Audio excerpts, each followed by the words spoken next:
film at the beach bar.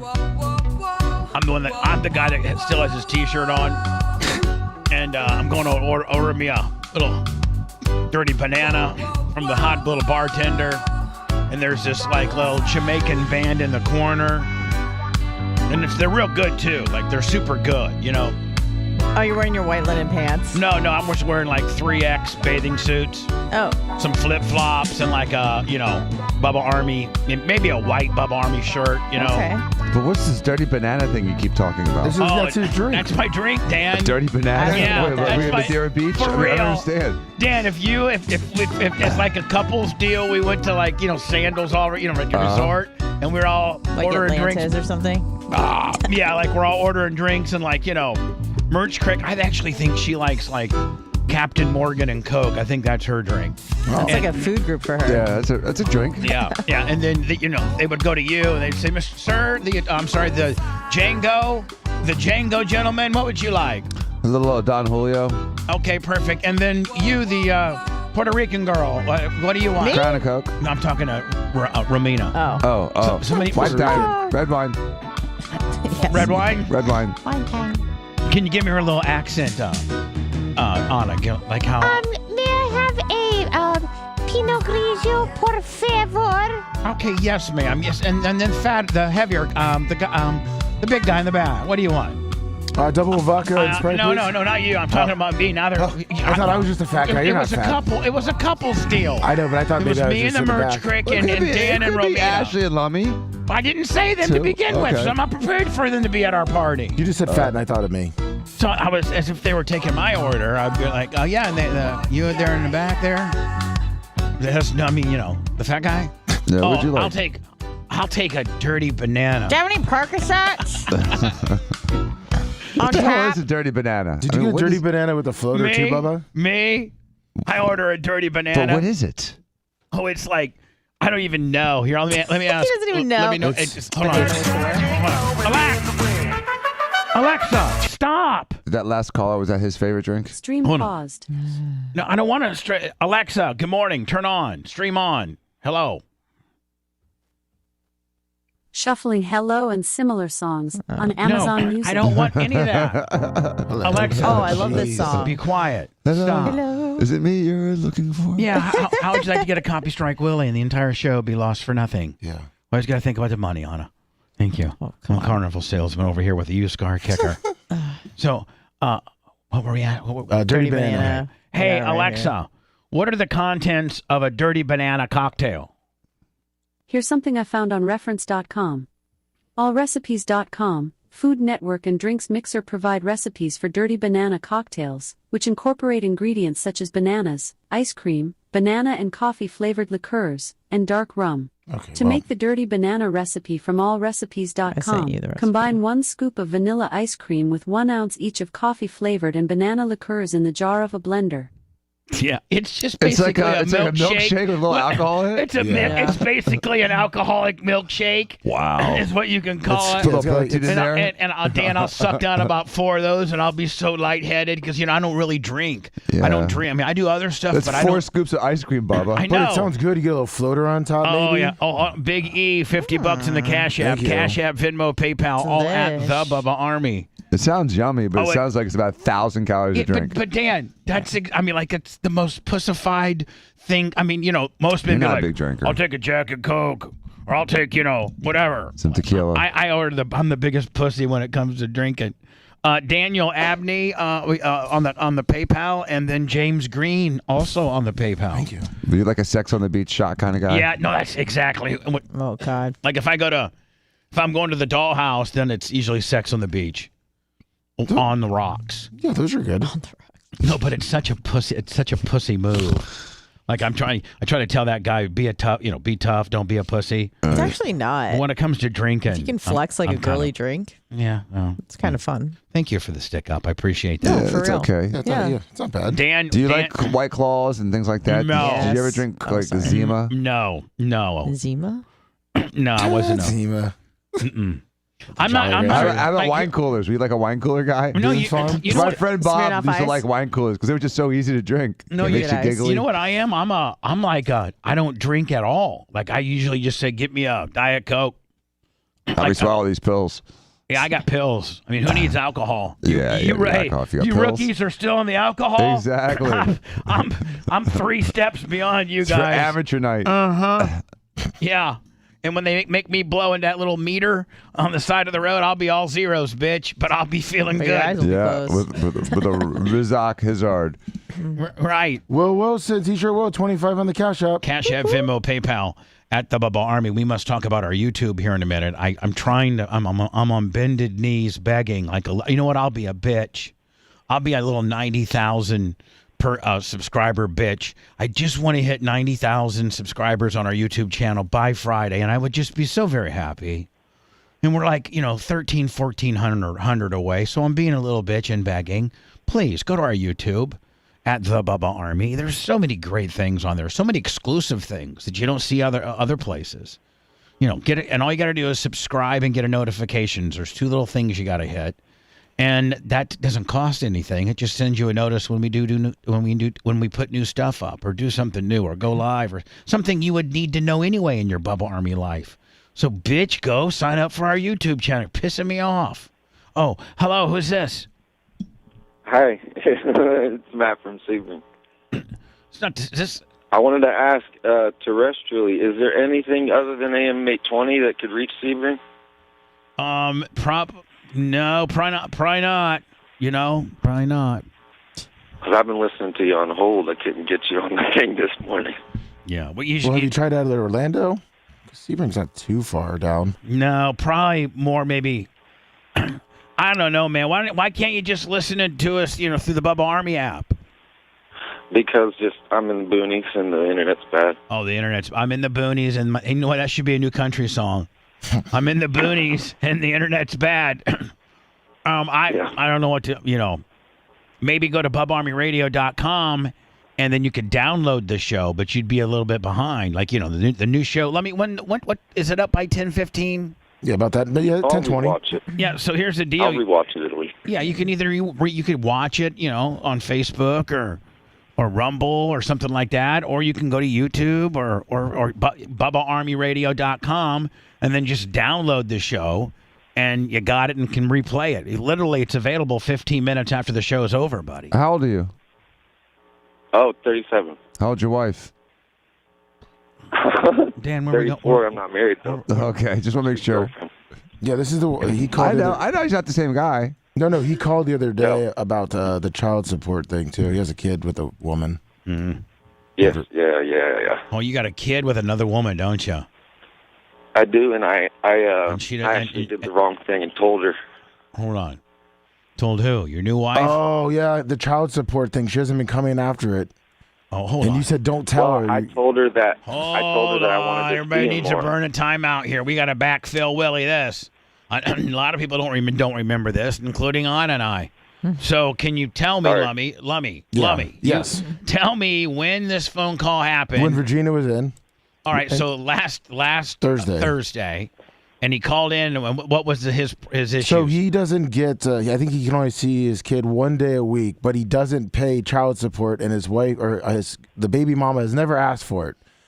And you and Regina said, "Don't tell her," because he was like, "Well, if I start paying child support, maybe I'll get to see her a little bit more." And you're like, "Don't mention child support."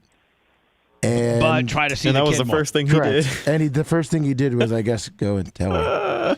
You bitched Well, I out too. talked So to- you completely No, didn't no. even. You didn't I- even. You go. If you didn't even No. use. You called in to ask for advice. We gave you advice, and you went completely opposite the advice. That's why it went south. You dumbass.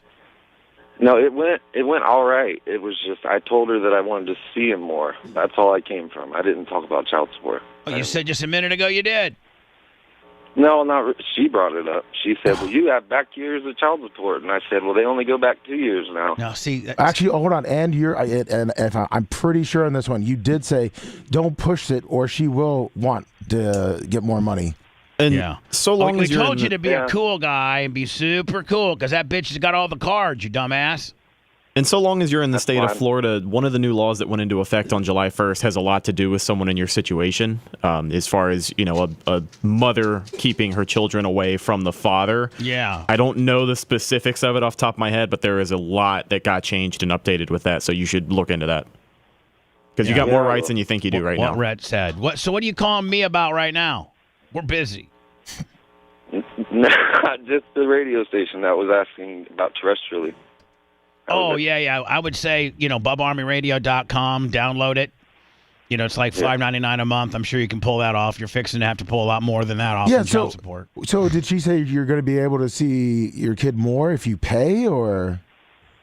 No, she just said that we need to have like a more drawn out plan for this and do something in writing. What you do, you need to draw out a little plan where you throw in a little child support, not a lot, but, what are you supposed to pay? What's your amount supposed to be? I don't have an amount. She's never brought me up on it. All and right. I'm working for disability right now. There's a Trying to country get it. song. I don't have an amount. She never brought it up to me, and I'm fixing to go on disability. Mm-hmm. So, sir, what do you think? It's 2 children? 2 children? No, one. One kid. One kid. How old's the kid? 8. 8. Okay. That really a dead cost on that kid. Dead cost is probably about $500 to $600 a month. Dead cost. That's not including the percentage of mortgage, or rent that kid. But just food and general being a kid stuff, including probably housing and utility. It's probably dead cost $500. So could you come up with $500?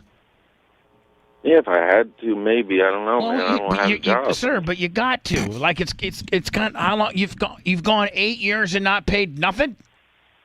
No, of course. I've had the job most of the time. How long's it been since you paid? About 3 years when I got Yeah. cancer. So for 3 years you've paid nothing, and she Right. that kid's getting raised though, isn't it? Oh, yeah. All right. Well, then who do you think's paying for it? She is. I know. By her means, because she's a kick-ass bitch. You're the loser I agree. here. A deadbeat dad. That's why I'm trying to be cool with her. Yeah, well, you're a sound deadbeat dad. You should get a job. come I don't on. care if it's going on at McDonald's today. You can find a job, get a job, and start paying start paying your way.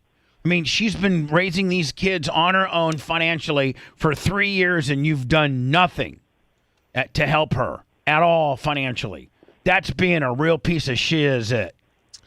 And the court won't let you do anything unless you're up to date too on child custody stuff. Yeah. So that's you're the other lucky thing. she's being cool, because if she holds she's your got ass, you bent over the table. if she listen, I'd be asking if she needed her car detailed today, Yeah, buddy. be her bitch. I'd be so nice to her.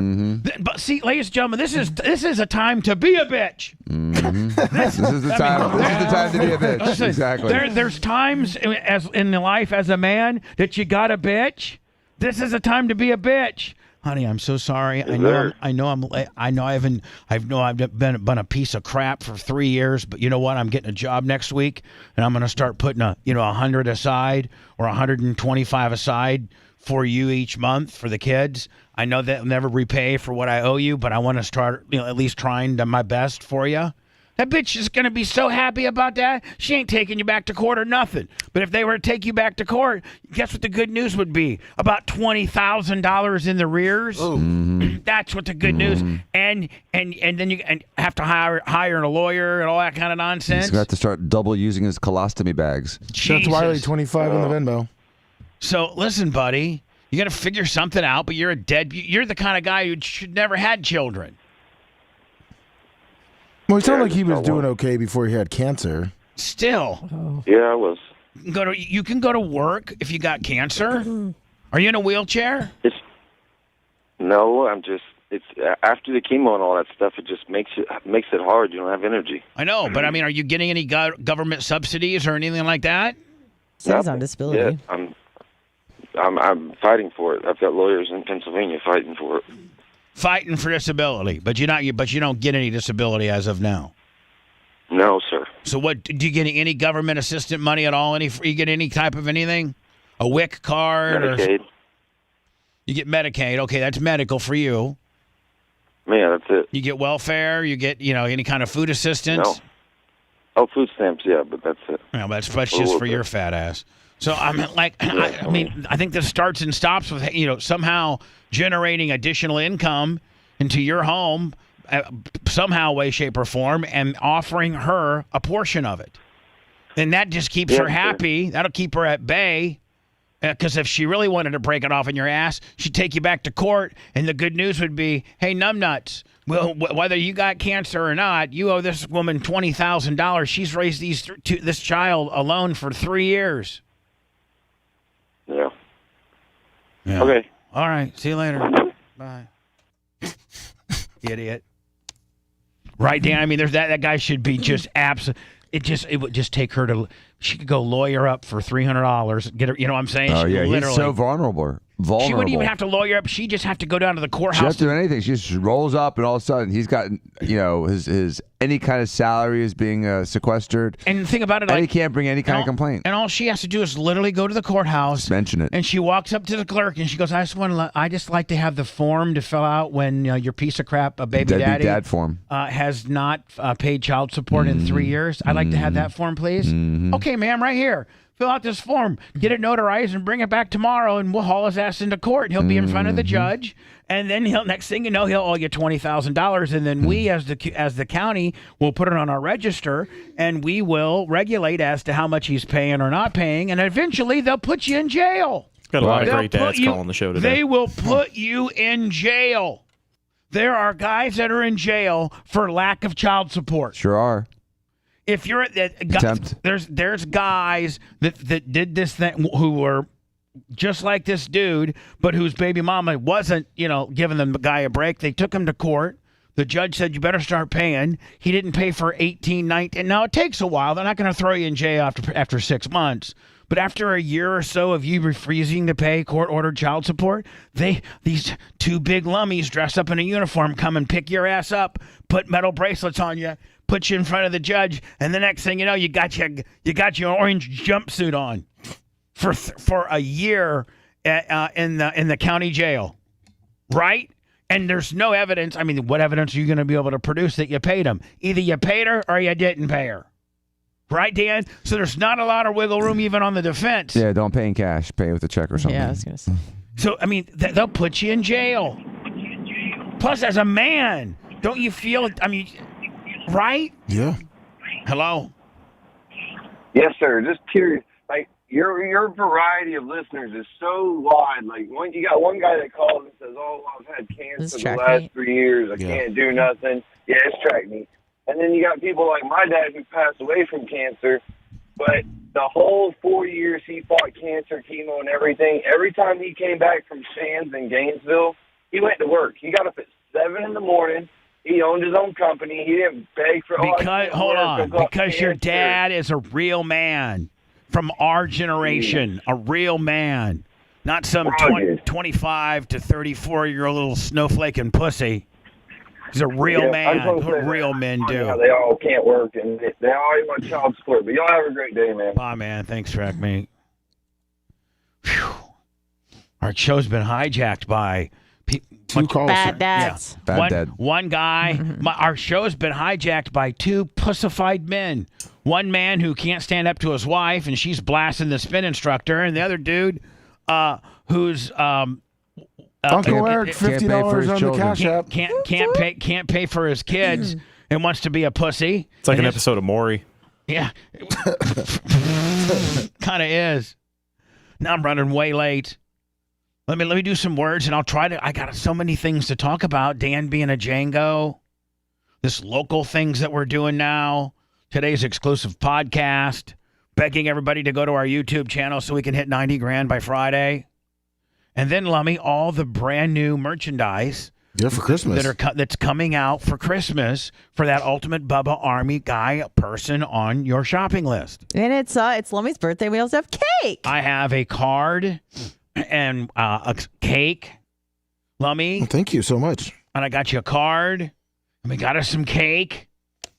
Oh, cake sounds real good. Candles. Uncle Eric, $50 in the Cash App. All right, let me do some words so we can get all caught up, okay? Yep, they phoned that break in. Me. The Bubba the Love Sponge Show returns after these words.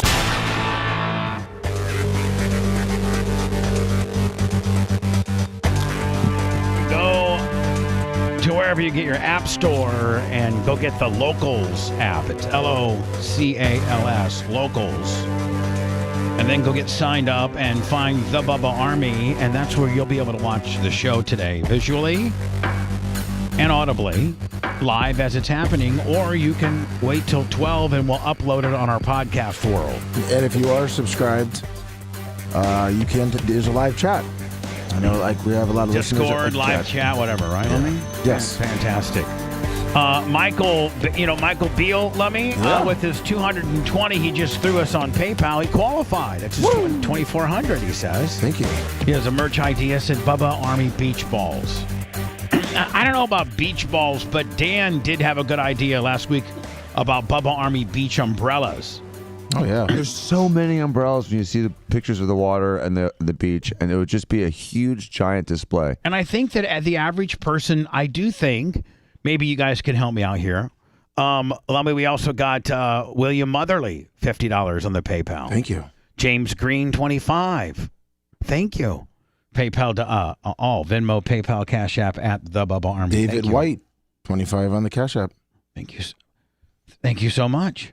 Oh, we have 2 tactical bags left. Oh, my God. We had 25 like an hour ago. Yeah. That's awesome. So I would say that they're probably pretty much. Should take Rhett's away from them. Now we have 3. Shame. Yeah, take Rhett's away from them. What else? Lumby, we have to celebrate your birthday here. Oh, yeah, but because Dan has. By the way, I need 90,000 subscribers on our YouTube by Friday, or I'm going to be really mad. I'm just going to be I'm going to be really bummed and sad. So make me happy, please. Your leader, your king, your Messiah. Your John Dutton, your leading character, your main man, your Tulsa King guy, Sly Stallone. Our Papa. Your Papa. Your male sensei. Booby. Your booby. Mm-hmm. Make him happy and take my 88,800 subscribers that I have now and get me to 90, please, by the end of the week. It's at the Bubba Army. We have some great stuff up there as well. Yes, the redheaded ginger, throw it over to you. Yeah, sorry to cut you off. We have the ability on Locals to set up a free trial period, which is 30 days. Do you have any interest in doing that? I have a promo code ready to go if you want me to turn it on. Yeah, go ahead. Just give everything away for free. Sure. Just for people to get a taste of what we're going to be putting up there, because, again, it's going to be content that you can't get on YouTube. You can't find it on Twitter, Instagram, or any of our other stuff. So, Bubba1, Bubba, number 1. That's it. Upper or lowercase b? All uppercase. Oh, see, if I wouldn't have asked that, the average guy wouldn't have known it. And why did you do all uppercase? Most people aren't used to that. Okay. Well, right? I mean, Dan, aren't most people used to capital? I mean, it's not on yet, so I can change it to whatever you. If you have something else, I would say either all lowercase or capital B and then lowercase U BBA, but that's open for discussion. But promo codes are often capitalized. Like we used to, we'll say spring 20, they'll be all spring. But does it say all caps? Yes, it did, but I still have time to change it. Just make it all lowers. Okay. All lowercase Bubba. Bubba. Promo code Bubba, all lowercase for a free Bubba 30-day or Bubba trial. 1 now, dude? Just Bubba. Bubba. Okay. No number. Yeah, see, there all you lowercase. Go. It's just trying to make it easier for a guy. Okay. His phone is default on not being locked into all caps, right? Most person's phones are... It's like the first letter of the sentence is capitalized and the rest is not. Right. But that's default. So, yeah. Anyway, it's all lowercase Bubba. Leave it to us to just argue about a bunch of nonsense. Mm-hmm. Mm-hmm. So go get your Locals app, and I guess we're giving it away for free for 30 days, like the whores that we are. Just come abuse us, treat us like free sluts. On day 31, we're charging you. And on day 31, throw us a nickel or two. $5 a month? Yeah. On day 31, give me a $5 and we'll call it a day, kid. And I'm going to keep putting some good stuff up there for you, too, including Monday's exclusive podcast show visually. And you can throw us coins while you're at it. It's the same thing as a bit. Oh, it is? Yeah, you can throw coins. Just whoring. We just whore. Whore it out, baby. That's right. Spread us thin, because that's what we're doing. Hello. Bubba. What? I hate delayed callers. That's like one of my pet peeves. When I say hello, be right there with hello or Bubba or what's up. Don't you hate Danny? Don't you hate the 2-second delay? Yes. It pisses me off. What do you want, buddy? I was just calling to tell you that the merch crate got my bag out within 30 minutes. I had the email with the confirmation She's the best. and the shipment on there. Oh, yeah. I mean, I'm telling you right now, she stayed up till 11 o'clock on Friday and packed and went to the post office like at 11 o'clock on Friday night. There might be some people that get their bags today. That literally people that ordered on Friday might get them today. That tactical bag is cool, man. I can't wait to get it. It's awesome. Appreciate it, buddy. Thanks. Spartanburg Randy, 25 on the Cash App.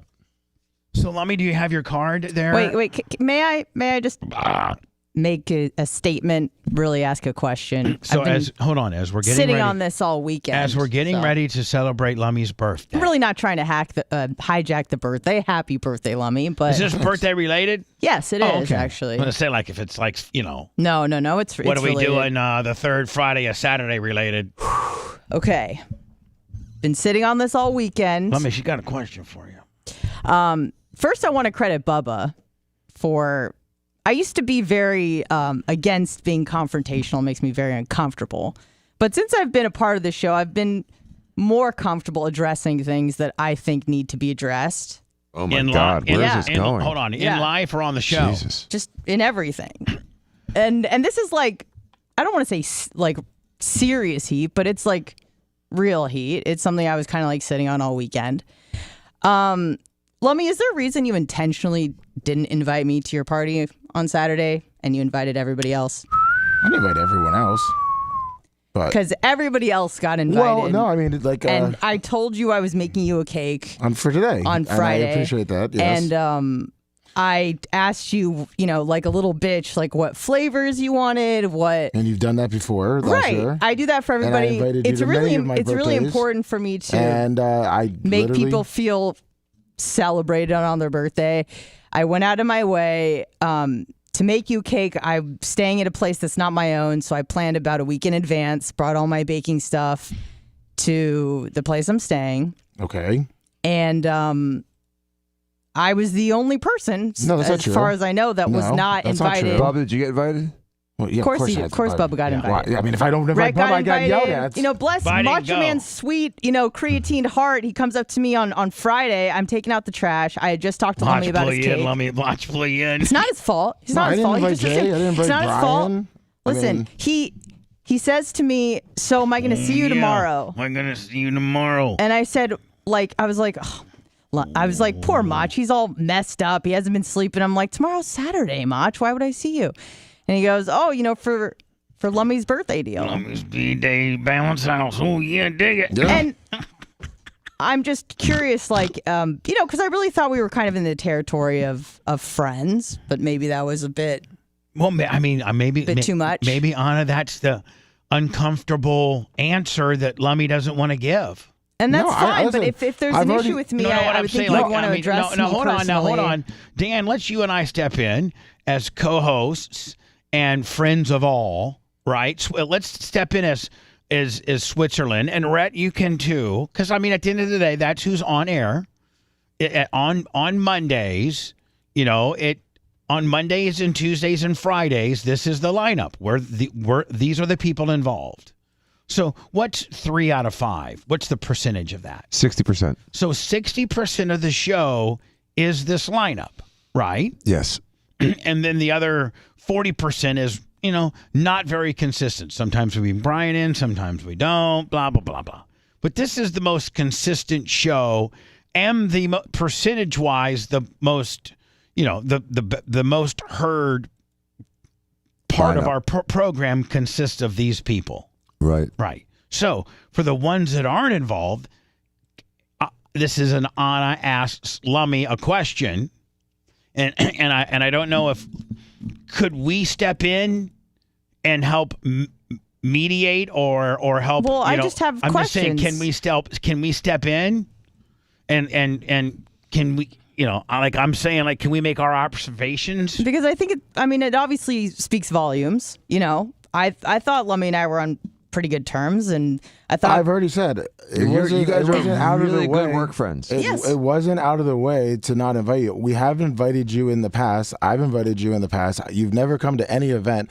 It was one of those things where I was in the back. Macho wasn't sure what he was going to do. He didn't come to the baseball thing. I was like, hey, if you're not doing anything tomorrow, I didn't see you. Now, I asked them during when you were on your show, and it kind of didn't pop in my mind. I invited Dr. Dan Saturday morning because he wasn't going to go. Oh, so you invited Dan? Bubba, did you get an invite? Well, of course I have to invite Bubba. Right, of course. He's a friend. Rhett, did you get an invite? Yeah, because you were sending me content. Obviously, Macho got invited. You went out of your way to invite everybody but I invited me. Dr. Dan on Saturday. He I didn't doesn't invite like Jay. you. You didn't invite me on Saturday. You have never been to one of my events that I've ever done, Anna. And it's like, I'm like, when it's to a point, it never crossed my mind to even ask you, because you get to a point when you never show up to something. It's like, well, so when I come in, just like Dr. Dan on Friday. Wrong. Dr. Dan, did I invite you on Friday when I saw you? No. Okay. So Saturday, I was like, okay, what's Dr. Dan? Because you wouldn't want to make Dan feel left out. You wouldn't want to make Macho feel left out. His family you don't give was an out F of town. about me, Lummy, clearly.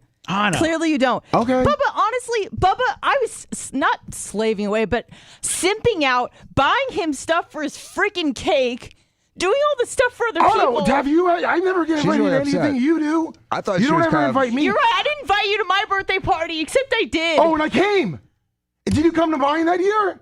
No. Did you come to anything I've invited you to? I invited you to Walker's birthday party. I've invited you to 4th of July parties. I've invited you. I just thought you had more class than you won't that, answer but I was that. wrong. You're trying to call me out, but I don't get on the air and say, hey. Right, 'cause I don't do anything for you. How many years have you worked here? 3. And how many years have you invited me to your birthday? I only had one party, and you were invited to it. Oh, you've only had one party? Yeah. And Okay. you were invited And to I it. showed up. Yeah. And how many have I invited you to? I don't know. More than 3. It's usually a lot of them. Anna, and you never Anna, showed up, Anna. I will Not tell you. one single time have you ever showed up. Hold on. I was often never I even directly invited you. I even invited you and Blitz to Ashley's party, and I didn't even invite Bubba. And guess what? You didn't show up. I didn't know about it. Yes, you did. I invited both of you. Well, I never heard about it. Bull. I invited you. I got more heat for not inviting Bubba, and I invited you two. And you guys didn't show up. Okay. You hasn't showed up to one event I invited you to. Okay. So when it gets to a point when it's over 10 times of inviting one person, that it's not my thing. Like I just said, I didn't invite Dr. Dan on Friday when he was sitting there. But you invited him on Saturday. Because you know why? His family was out of town. You don't go to any of his events. Okay. You've never, and Anna, I have been to 3 or 4 of his events that you were invited to that you didn't go to. You didn't go to Creed and Travis' event for the baby shower. I was at a wedding. I was in a wedding. But I'm just saying. In a wedding. I was going to go. I had planned, but you guys changed the day. I couldn't go. Sorry, Anna. Baby, you know what? My head must have been just because the penthouse thing. I'm not blaming you for that. I appreciate you were the cake. I'm sorry. It's not. Listen, you said you were making a cake. It did not cross my mind to invite me for Saturday. It never crossed my mind. Okay. Just like it didn't cross my mind to invite Dan until I found out that his family was out of town. Okay. I'm sorry that. I've invited you, and then when I'm thinking about the invite list, Rhett always comes to my stuff. Okay. Macho Man was sitting back there. He was just saying he wasn't doing anything the weekend. I said, well, if you want to come by. Yeah, he's never been to an event. Invite everybody but me. I get it. Hey, I get it. Maybe, I don't know, when Jay comes in, he might even say, I'm a dick for not inviting him. Okay. I didn't invite Jay. Okay. I know. I understand. I just thought I didn't invite it Brian. would be a Brian's classy been to move events to I've invite had. all of the staff, but apparently not. And listen, hey, I apologize for not coming to the events for whatever reason. I'm sorry I was in a wedding and no, the that's date just was one changed. event. Oh, you have literally dogged most of my events from back in the day. It's not your scene. You don't like that kind of stuff. You've made it clear on the air years ago, and I've always still invited you. You don't want to go do the stuff we're doing. You always kind of dog on it, and I still invited you. I have still invited you. Yes, you have, Anna. And oftentimes I was never, directly invited, and that was fine. You've always been invited. Now you're saying that you were not directly invited. Now you're saying you weren't directly invited. And I've never called you out on it. When you never came to any event, I never came on the air and go, hey, Bubba, I just want to say something. I'm a little hurt that I've invited Anna now to like 3-4 times, and then she never comes. I just thought it was interesting that everyone was invited except me. And I thought it me, interesting that I invited people, and some people actually show up.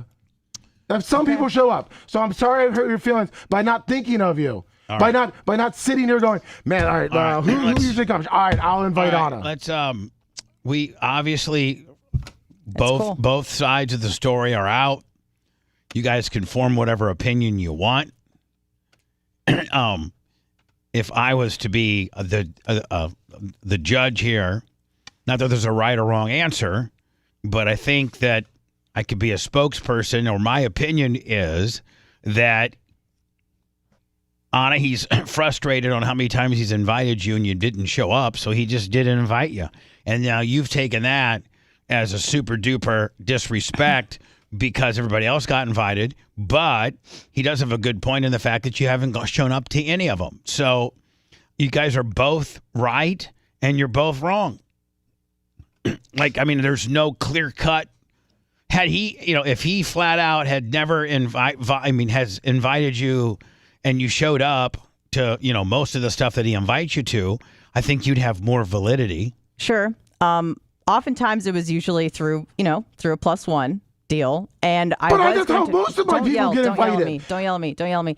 Well, you're coming at me, and then we're gonna do a birthday cake now, and I'm gonna sit here and be like, "Hey, I just got caught." Okay. Yeah. Okay. It's Hey, I thought it was. But I have done. I was excited for your birthday. She did ruin your birthday. I mean, man. Look. Listen. There's been times that But how do you think I feel when I'm making a cake and I'm getting content from people are tagging me and stuff on social media to an event that everyone was invited to but me? It hurt my feelings. What am I gonna say? It hurt my feelings. And the event I was able to go to, that I wanted to go to, which was OFF's, baby shower. Oh, so you only wanted to go to that one? That's the only one. But you have things to do. No. I wanted to go to Walker's deal. I wanted to go to all those things. All my birthdays. It never went to. It's fine. I'm sorry. But we're arguing about, now we're back to arguing what we were arguing about 5 minutes ago. I mean, we know all of these positions. And I just think we got to chalk. I mean, we're going to sit here and argue all day about it, or we can move on. Okay. I mean, I'm sorry I got upset. I understand your point, and no, don't do that either, because that's not how you feel. Well, so I would say nothing. Just say nothing? I would just say, okay, I understand. I got it. But at least now I have answers, Bubba, because before I didn't have any answers. Before I didn't understand. I was like, is someone not comfortable with me being there? Could he if he wanted to talk to me, be like, hey, I want to invite you, but you never come to my stuff? What's the deal? 25 on the Venmo. So I get it. I wanted answers. I got my answers. No, you didn't get, because you're like, oh, no, you're right. I didn't invite you because no. It's one of those things where it never crossed my mind to even ask. Right. Yep. Yeah. Okay. Because I'm not good at inviting people. Case in point, Ashley's birthday with Bubba. I was put in charge of inviting Bubba. I didn't invite him. That was a little hot on that one. Yeah. Too. Okay. I mean, from my perspective, the reason why I hurt so bad, to me, at least, is because, if I was doing an event, there's no conceivable universe where I would invite everybody but you. I would never do that to you. I would never do that to you. Okay. All right. Well, I sorry that I invited everyone. That's why I guess I should have shot you a text and got a 0 response back probably. Yeah, right. But you were probably busy. I never not respond. Let me. That wasn't just, you should have shot her a text. Let's leave it at that. You don't have to. But still, even on I got heat for not inviting certain people that are my friends to my party. Really literally, I'm bad at inviting people, and if they don't have social media stuff, my bad. I'm sorry. Listen, it's over. She's, it is. We don't have to like each other in order to do a good show. But I do like Lummy. That's why I hurt my feelings. Well, I do like Lummy a lot. Lummy's a cool dude. He's very lovable. He's super nice. We always get along well on and off the air. We work well together. We dance well together. He's very helpful. I try to be helpful when he needs me to do something. We communicate well. That's why I hurt my feelings. Not because I hate Lummy. Quite the opposite. I understand. So, yeah, sorry, but I've been, I was sitting on this all weekend, and it sucks when you're baking a cake for someone and for their birthday trying to celebrate them, and I'm getting content from literally everybody else. Bubba Army, people not even, not on the air, post this, and Macho Man's pretty new, but he got an invite, but I didn't, and I felt dumb. I looked at him like, what are you talking about? Why would I see you tomorrow? Well, okay, great. And then on top of that, it seems like you knew I would find out, and he didn't care. And I get it now. I haven't been to any of your other events, and and I apologize for that. I should have made more of an effort, and that's my bad. So I'm willing to take an L there, no problem. But yeah, it hurt my feelings. Can she choke you out now, Lummy? Sure. What? Stop. Stop. To make me feel better. Let's just go into words. Well, no, we can't even go into words because after all of this, I need a little sugar. A cake. And Lummy, I don't care how this ends up. This will work itself out, whatever way it's meant to be. But that being said, Lummy, we need to be in a good mood when we celebrate your birthday, buddy. Oh yeah, it's a great mood. Person that baked me a cake and bakes everyone here a cake on their birthday, it hates me now, and because I didn't invite her to a party that I should have invited her to, so it's my fault now. Okay, well, we all know. Boom. I guess I'm eating some more Edmondsmans. It's out there. Let's just we'll keep talking. And the phone lines are packed, but I'm afraid to go there because let me. How about this? I'll go to the phone lines because I don't want to not talk to the people, but as you cut people their cake, as you cut the cake, and maybe give everybody a piece of cake. We're gonna take some calls and cut the cake. We're gonna let these two buffoons cut the cake. One who's depressed and one who's angry. Someone's either gonna cut themselves or somebody else. Do you want me to cut the cake? Yes. I know how to use a knife, and I'm emotionally detached from this. Go cut. Two rats' asses about this one. Go cut the cake, Dan. Okay. Go cut Lummy's birthday cake. All right. And then distribute a piece to everybody while I take some phone calls. Okay. So we don't get too far behind. Hello. Hey, Bubba, Las Vegas Mario. How you doing? Good. Hey, can I chime in on this, or are you not taking any comments about this? Yes, but listen. Let's not. No, I don't want everybody to. I don't want everybody to pile on and make anybody feel bad. I just. No, I won't. I just want to say I side with Anna. Lummy, you work with her Monday through Friday, even dropping her informal, like, hey, having a birthday party. And it's not about, like, you invite people to invite them. If they don't show up, you don't run a tally on that. You invite them. And if they say no, they say no. They'll catch you on the next one. But the fact that, like, she sits with you Monday through Friday, you could have dropped her something on a break, like, hey, birthday on Saturday. You want to roll through? I agree with Anna, man. That would hurt my feelings, too. All right, buddy. Thank you. Lummy's taking note of that. Yeah. So I'm sorry I didn't mention it to you. It wasn't intentional. Hello. Hey, brother. I just wanted to say, Lummox, great party this weekend, bro. Thank you for the invite, dude. I'm sorry, Terry. Got lost in the mail. Hello. Only us. Only our show. Hello. Jesus. Oh, okay. Good. No call. No, just Dan. Happy birthday to you. The cake was baked by our favorite Jew. Our cake was baked by our favorite Jew. Getting invited to her party. God, the cake maker doesn't even get invited to the party. And then don't do it again. She will make you tap. To you. Love you. Careful, Lummy. She's had a little time to poison it now. Yeah. You make her eat the first bite, man. You might get Hitlered out with the ricin pill. Hitler. Thank you, Anna. You're welcome. I am sorry. That's all right. Didn't Hitler off himself? No, he never died. He escaped Argentina. Sorry. All right. So I'll tell you what. Let's go into words so we can eat the cake, okay? And then let me. I got a card. I want you to, open and read. I got a present for you. It's in the card. Thank you. So, I want you to open. Anybody else who has any cards or presents for Lummy, which I don't think anybody would. No. So Lummy, looks like you'll be opening up my card. Anna made a cake, and she didn't get invited, and I got a card, and I was invited. So there you go. It's an even out, Willie. Yes. We'll do it next, okay? Striving to reach new lows every day. It's Bubba the Love Sponge. All right, over to our. I know collectively we can say that this is our probably in the history of my life my most favorite press secretary. Oh yeah. What's her name? Jean Von Klondamlon. What is it? KSP? What's her? What is her acronym? Name? What is her name? This Karine Jean-Pierre. Sideshow Bob. GSP, but not really. It's what is it? Karine Jean-Pierre. It's Karine Jean-Pierre. Maritana, I want to say. Karine Jean-Pierre. Kareem Abdul-Jabbar. Yeah. This woman here, she is the press secretary for Joe Biden. Yep. And she replaced Jennifer Psaki. So Psaki. I never thought I'd miss her, but here we are. Here we are. Must be some Psaki. And this is a question about why are we not talking about this child in the love child with the stripper and the cocaine? Yeah, like why? Hello, we're the White House press, and we are specifically supposed to ask questions about what's going on with the president in his life and his living chambers, and anything to do with the president is inbounds. Can you tell us why nobody's talking about the fact that Hunter Biden has a 4-year-old love child or something like that, and he's paying $20,000 a month? No, he got lowered now. Oh, well, the new laws. He got his.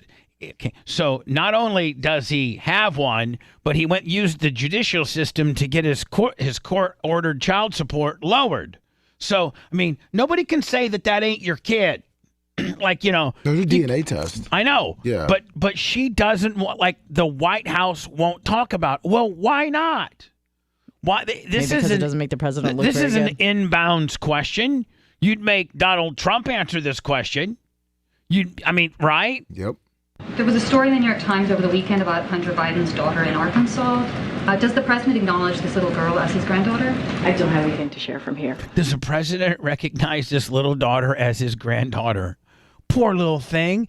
Joe Biden has other little grandkids that get to come to the White House and be all cool, and this poor little hillbilly girl. She didn't get invited. This little Arkansas bitch, she got straight on a hummeled. He got no commented. Yeah. Hold on now. And now listen, Biden's do you know how cool it would be as a grandchild, a kid, if you will, to be able to say that my grandpa is the president, and I get to go, and I get to every once in a while go see my grandpa at the White House. The other grandkids were going to the beach in Delaware. The other for beach day. grandkids. I mean, you let other grandkids from your other children. You recognize them. They get to do the fun. Why can't the little Lines of coke? Why can't the Arkansas little wildcat do something? Huh? Well, she can't even use his name now, Biden. His granddaughter? I don't have anything to share from here. There was a story in the New York Times over the weekend about Hunter Biden's daughter in Arkansas. Does the president acknowledge this little girl as his granddaughter? I don't have anything to share from here. There was a story in the New York Times over the weekend. So just keeps. Did you see what it was lowered to? Why? It was 20,000 to 5,000. And look at how cute. Look how cute she is. Her mom's a strip of hoe. But she's a little cutie. It's not her fault. Yeah. It got lowered to 5,000. She should be able to wear my grandpa's the president's, to school, and like she should be able to say that for real. It's interesting because presidents, some of them decide to take certain family members in and excludes other family members. And so, Obama did it a little bit with one of his brothers, kind of ignored him. Biden did it with one of his sisters, who is like a waitress at a diner. And so these people pick and choose who wins and who loses. And so obviously he's made his decision. I really don't give two rats' asses about whether or not he recognizes one of his 7 grandchildren, because he doesn't even recognize himself in the mirror when he sees his mirror. I've never seen that kid. He doesn't even Bring it home, recognize. Dan. I know where Dan's going. He doesn't even recognize the plight of our country. No. So instead of worrying about his grandchildren, who again will not remember him when they're adults because he'll be long dead, we should be instead talking about some of the things I think that people in America would be a little bit more concerned about. Maybe about the economy still diving, maybe about the interest rates going up so much that they've doubled for most loans, and people are finding it difficult to finance things. Amazingly, the interest rates rose, people's credits were mysteriously going down. And so if you look at credit ratings over people for the last 2 years, they've plummeted. Mine are Plummeted. I mean, I don't think it can get worse than 350. But that's okay. But Biden is now doing cluster bombs, which are just morally reprehensible, and sending those to Ukraine. He's already sending jets. Might as well send some nukes to Ukraine too, because we're just about to start our own nuclear little war here. But seriously, we shouldn't be worried about that. Worried about some grandkid. We shouldn't be worried about that. We should be worried about this grandchildren. We shouldn't be worried about the fact that there's cocaine in the White House. We should be worried about the fact that Biden's been taking bribe for the last 10 years. Well, let's worry about instead His grandchild, who no one gives two rats' asses about. Why are we even discussing his grandchild? Let's discuss the fact that our country is circling the toilet bowl drain as we're getting flushed down here, that we can't even feed our own, but we're sending billions and billions of dollars to other countries, that we can't protect our own borders, but we're protecting Ukraine's borders, that we can't protect our own economy, but we're propping up all these other third world economies, that we can't prevent the pollution. Canada can't put out a fire, and we're choking in America. We're worried about a wood-burning oven for a pizza in New York, where in New York you can't even see outside because there's so much pollution from Canada. But God forbid, we shouldn't say anything to Canada. Yeah. And by the way, for those there is a human trafficking problem going on here. There's a drug problem going on here. There's an education problem going on here. There is a public safety problem going on here. But no, let's worry about his freaking grandchild. Don't forget about the abortion. Oh, and by the way, some abortion issues here, some First Amendment issues here. We've got the government just making social media companies edit people that they don't agree with. Why? Why should we be so worried about this grandchild? We should instead be worried about literally tomorrow.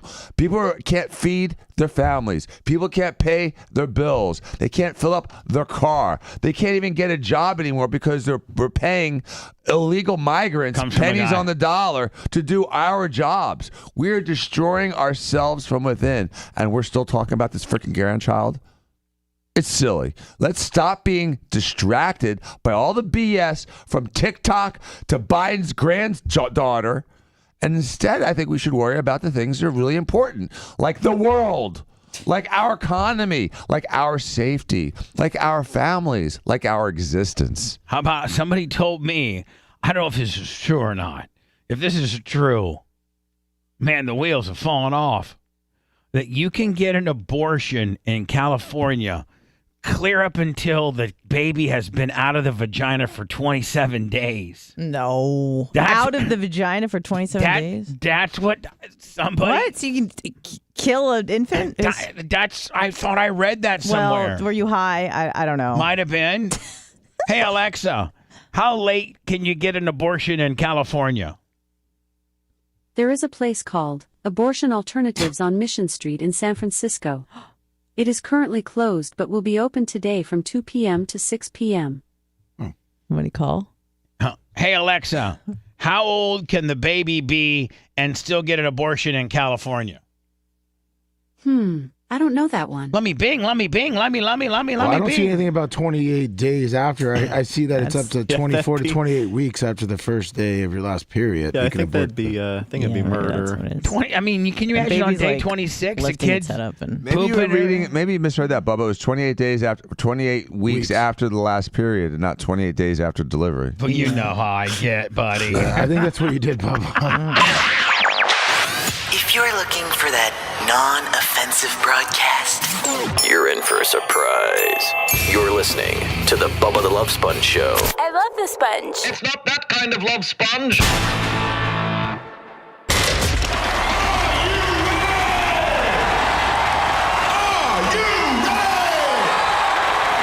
The Love Sponge. Broadcasting from a bricked-in parking garage near the flight path of a major American airport. It's time to turn out the propaganda and manipulate some minds. Now we turn to the Bubba the Love Sponge Show.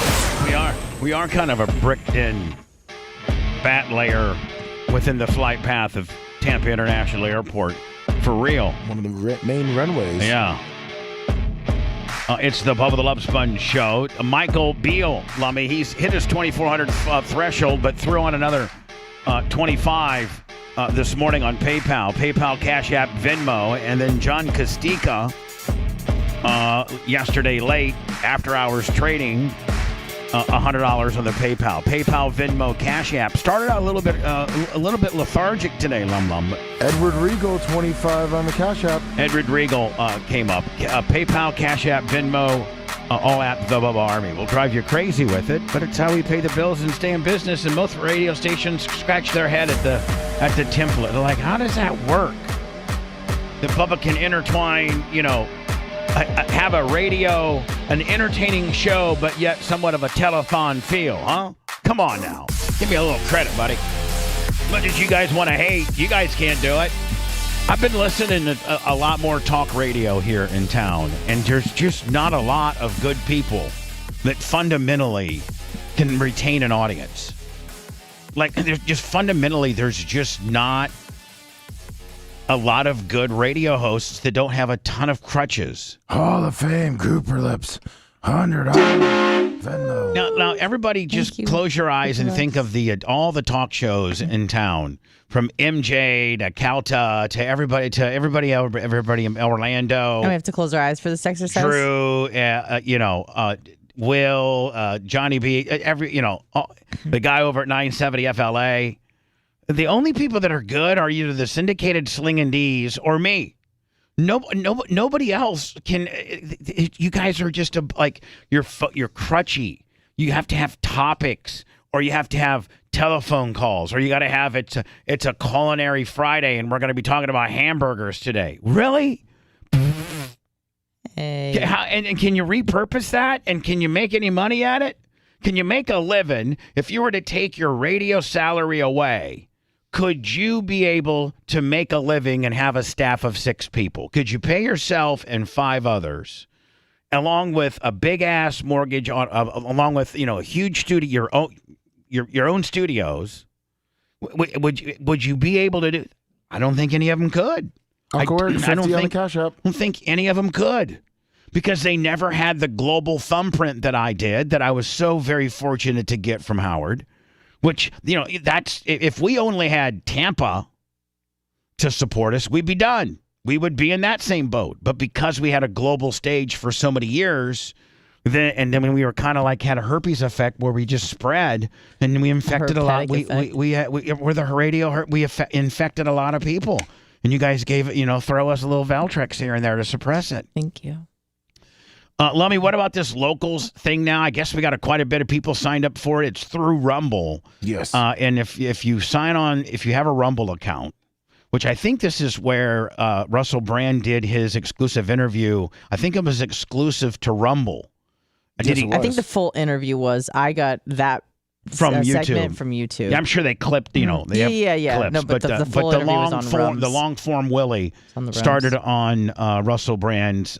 And by the way, he's one of the largest on Rumble. Him and Crowder. I like him more and more and more every time I see him. I do too. I love Russell Brand for 2 reasons. Number one, he is smart. But number 2 is he knows how to work. And if you watch when he's being interviewed, because people like to minimize his influence and his intelligence. They like to look at him as like he's just some stupid comedian. Or actor. Right, an actor, and just some someone that you don't really have to pay attention to. And it's amazing because mainstream media, mainstream media loves to denigrate him. And it's disgusting. You know why? Because he doesn't come in the standard Ben Shapiro, Steven Crowder package. Yeah, I mean, he dresses like a Jedi, has long hair, but you know what? Disheveled, but he's cool, man. Absolutely, he's cool, and he's a handsome fella. Yes, and hold on, and as cool as he is, he's as smart. I mean, the guy is brilliant. Former Dan, I'd put him on. I mean, I would literally put him against you in any debate. He's better. I mean, not medical, but he's better at his presentation, and he's really good at when you go after him. I watched this when he did the Morning Joe with that dumbass that she had no idea how to interview him.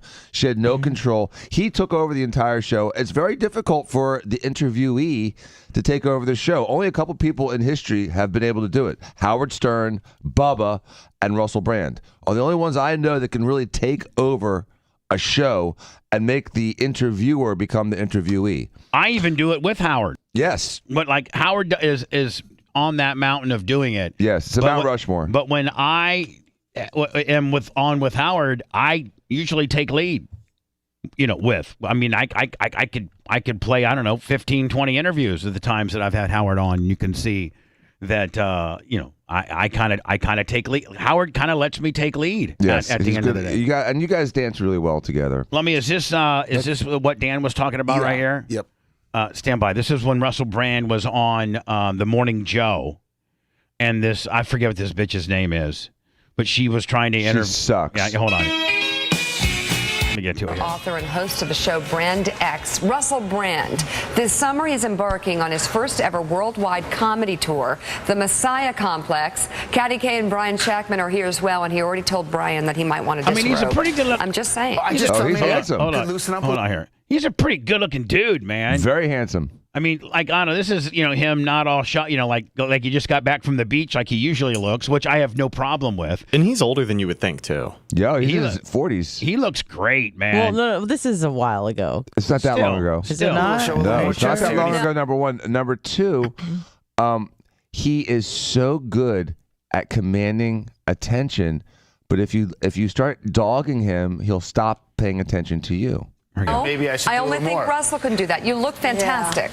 That is a very kind compliment. You also look beautiful. Brian, you are free to wear whatever you want. This is one of your freedoms that is afforded to you. I appreciate that. That means dumb tie. Again, Dan, he takes over. They gave him a little compliment as just kind of an opener to the interview, and then he took it, flipped it around, and put it back on them. And took over the conversation. And notice made fun of the dude in a very crikey type way. And notice how charming he is, even if he's insulting you. Yes. You can't help but like him. An insult with a smile is beautiful. I love this guy. Yeah. Oh. I'll tell you one thing. The girls are like, I'll tell you what, I mean, he doesn't probably need a major network right now because the way he's doing it is the way is where 6+ million is where major network guys would love to be right now, and doing it your own way on Rumble, being able to make a huge living, having a huge following, having zero filters, and being able to do it your way. I mean, but a major network would be remiss not to offer him a huge deal because he would be no way. You don't think so? No way. I think what keeps him away from a major network and something that people like the most about him is the way that he presents the news and presents the facts. He doesn't really follow an agenda. He doesn't stick to one side or the other. It's not easy for people to label him as right-wing content or whatever the hell else. Bubba, that's not available anywhere on TV. Have you ever listened to his? Sorry, go ahead. If I'm Bubba producer, I'm absolutely putting him on an 8 o'clock or 9 o'clock time slot. Right. And I'm paying him $50 million a year. There's no way. And I am winning every. And I am the maverick that decided to go against the grain and not be, pigeonholed into a R or an L or a red or a blue. I'm gonna put him. I'm gonna put this guy on here and go crazy. Hold on. The boots are. I want to see them. Come on, put them on the table. Kinky boots time. Wow. So there are some boots. Those are nice. And these bitches are getting like, they're like, oh my God, this guy's hot as hell. I mean, this is about as much network flirting as you can get away with, right? Made up, relax. I wouldn't do that. I don't want to disrespect your program. Okay, no. You did ask to see. No, I did, and I liked it. By the way, I wish I had his accent. I love that accent. It makes it sound way more posh. He's so sexy. It sounds so posh. It sounds so esteemed. I mean, even to me, I'm not a gay man, but I'm just saying, like, I really envy this guy's. This guy's accent. I wish I had that accent. He'd be on my short list. English woman, so and we obliged. We've talked about kinky boots recently. So yes, it's a fantastic show. You have to go. Okay, Russell. Ooh, sorry about that. That's all right. You just disrespected the table. Giant Jenga. It's like your desk is a puzzle. It is. I'm sorry about that. What is the solution? I think we could try to pull it back in. So there you go, love. Be careful because that's a low cut dress. It's a wonder. It's a wonder. You should have threw. Where do you guys get your studio sets from IKEA? Like, what the hell's going on around here? Try to pull it back in. So there you go, love. Be careful because that's a low cut dress. Oh, sorry. Okay. I'm only flesh and blood. I've got instincts. Oh, okay. Well, tell me what you need. Touching her hair. This guy's the best, man. This dude's the best. To know. I'm just gonna have a drink here. Katty K, question. She's got to cool herself down, man. She's got something complex. in that too. That's the name of your tour? Yes. Do you have one? No. It's a mental illness. Right. And you don't have that either? I hope that I'm here as a fully qualified professional gentleman. None of us are. Free from mental illness. Free from it. None of you. This is a hotbed of neurosis and psychosis. Yes. Oh my word, I'm grateful to be here. Yeah. But Joe is not here, so there are no messiahs. That's true. Although we actually bring more mental illness to the table than we admit, at least on this side here, for sure. On this side. We're 2 minutes and 6 seconds, and we have not said nothing other than scrambled. Yeah, well. So tell me about the tour. You're starting in Abu Dhabi. Is that where it began? Yeah, it's in a lot of Middle Eastern nations and South Africa and all across Europe, and of course in your wonderful country and in our country. I'm very, it's a really good tour. I'm talking about Malcolm X, Che Guevara, Gandhi, and Jesus Christ, and how these figures are significant culturally, and how icons are appropriated and used to designate consciousness and meaning, particularly posthumously. And what brings all those people together? They're all people that died for a cause. They're all people whose icons are used to designate meaning, perhaps not in the manner in which they intended. I kind of like religious is almost flim-flam in religion, right? Well, you talk about the iconic symbols and the symbolism of someone like that. Like, for instance, let's just take an easy one, someone that's not that iconic but was a symbol, and that is Columbus. You know, we as we were children, we said, "Oh, Columbus discovered America." Now we talk about how Columbus was, a colonial rapist, misogynistic. He's the devil. He's the only one. Didn't even make it to America. The only person worse than Christopher Columbus was Adolf Hitler. I mean, that's how he's portrayed today. But that's what he's saying is that their entities become so iconic and represent a meaning that's not necessarily what they wanted themselves to mean. Does that make sense? Yes. I like that. That sounds dead serious. It's funny when you do it as a joke. I don't take it seriously. I'm just going to do it on stage. Can't we get 30 seconds now? Well, not really, love. I mean, Gandhi, this is go. how it works. Gandhi, go. Gandhi, go. I hope that's not your message to Gandhi and the people of India. No, it's funny though because I travel a lot. And all these people are at work, are they? Yeah, they're working. They're just See, he was completely disinterested in this nerd's monologue, and so he goes That's ahead. what he does. That's what I'm saying. If he doesn't like you or your line of questioning, he ignores you. He blows you off and and talks about the camera guy. work.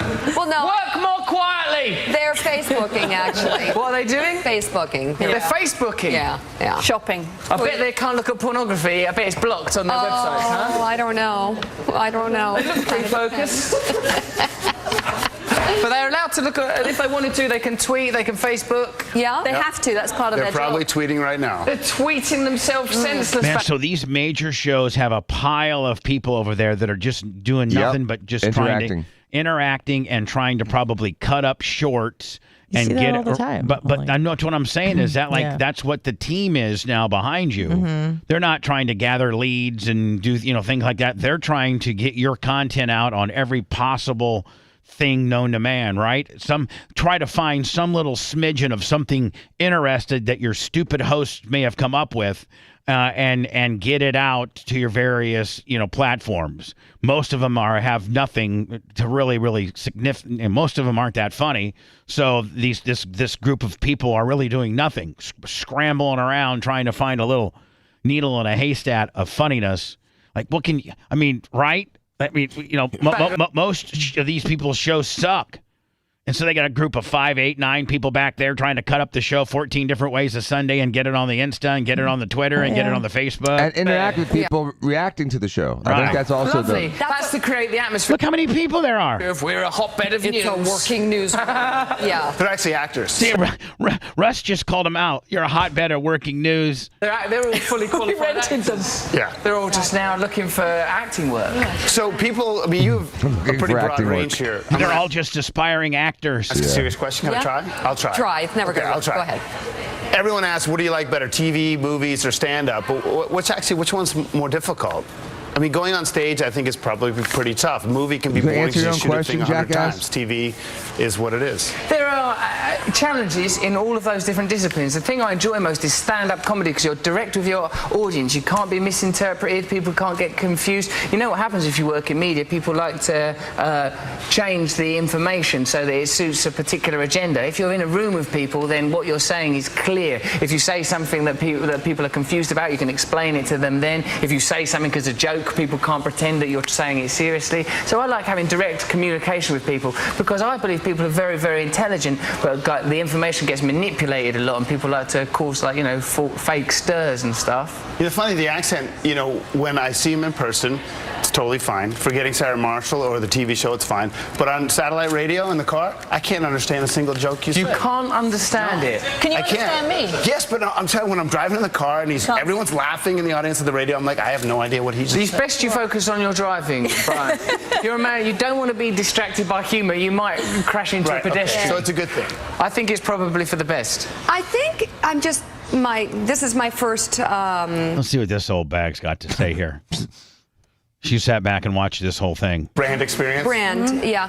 I think it's not listening to him, it's experience. It's just sort of taking it all in. You are talking about me as if I'm not here and as if I'm an extraterrestrial. You know I'm from a country that's kind of near shop to you. window dummy. We're just sort of admiring the This woman here is freaked out, I think. whole, it's the whole thing, isn't it? Well, thank you for your It's like a casual sculpture. objectification. It's an experience. I'm glad that it's experience. positive for you. It's very positive, absolutely.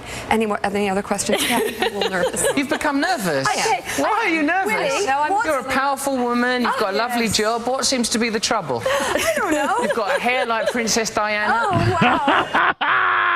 Okay. Well, I've never When seen she that. was alive, Here's wasn't being offensive. Here's a little subtext. Yes. I'm petrified of her, and you Are have you? her on her heels. She's just moved down the I other end of the table. absolutely love this. Keep Willie, what's... And look at he knows that he owns this bitch right now, He doesn't just he? leaned back and just He started is looking at lean her. back and like a Dan So Diaco and be calm. like, you have just showed me your hand, and now things are. I want you. Yeah. What seems to be the trouble, love? No, I'm good. These Now we're going to do a flowers therapy. opening her petals. It's almost like she's nervously flirting. Yes, it's exactly what she's doing. do therapy with Willie Brown. But she's trying to make it like she's scared or intimidated by him. Yeah, But in but actuality, she's nervously flirting. Her panties are wet. She's trying to pretend like she's not an over-the-hill alcoholic skank, but Well, see, yeah, I good didn't. for her. None of us.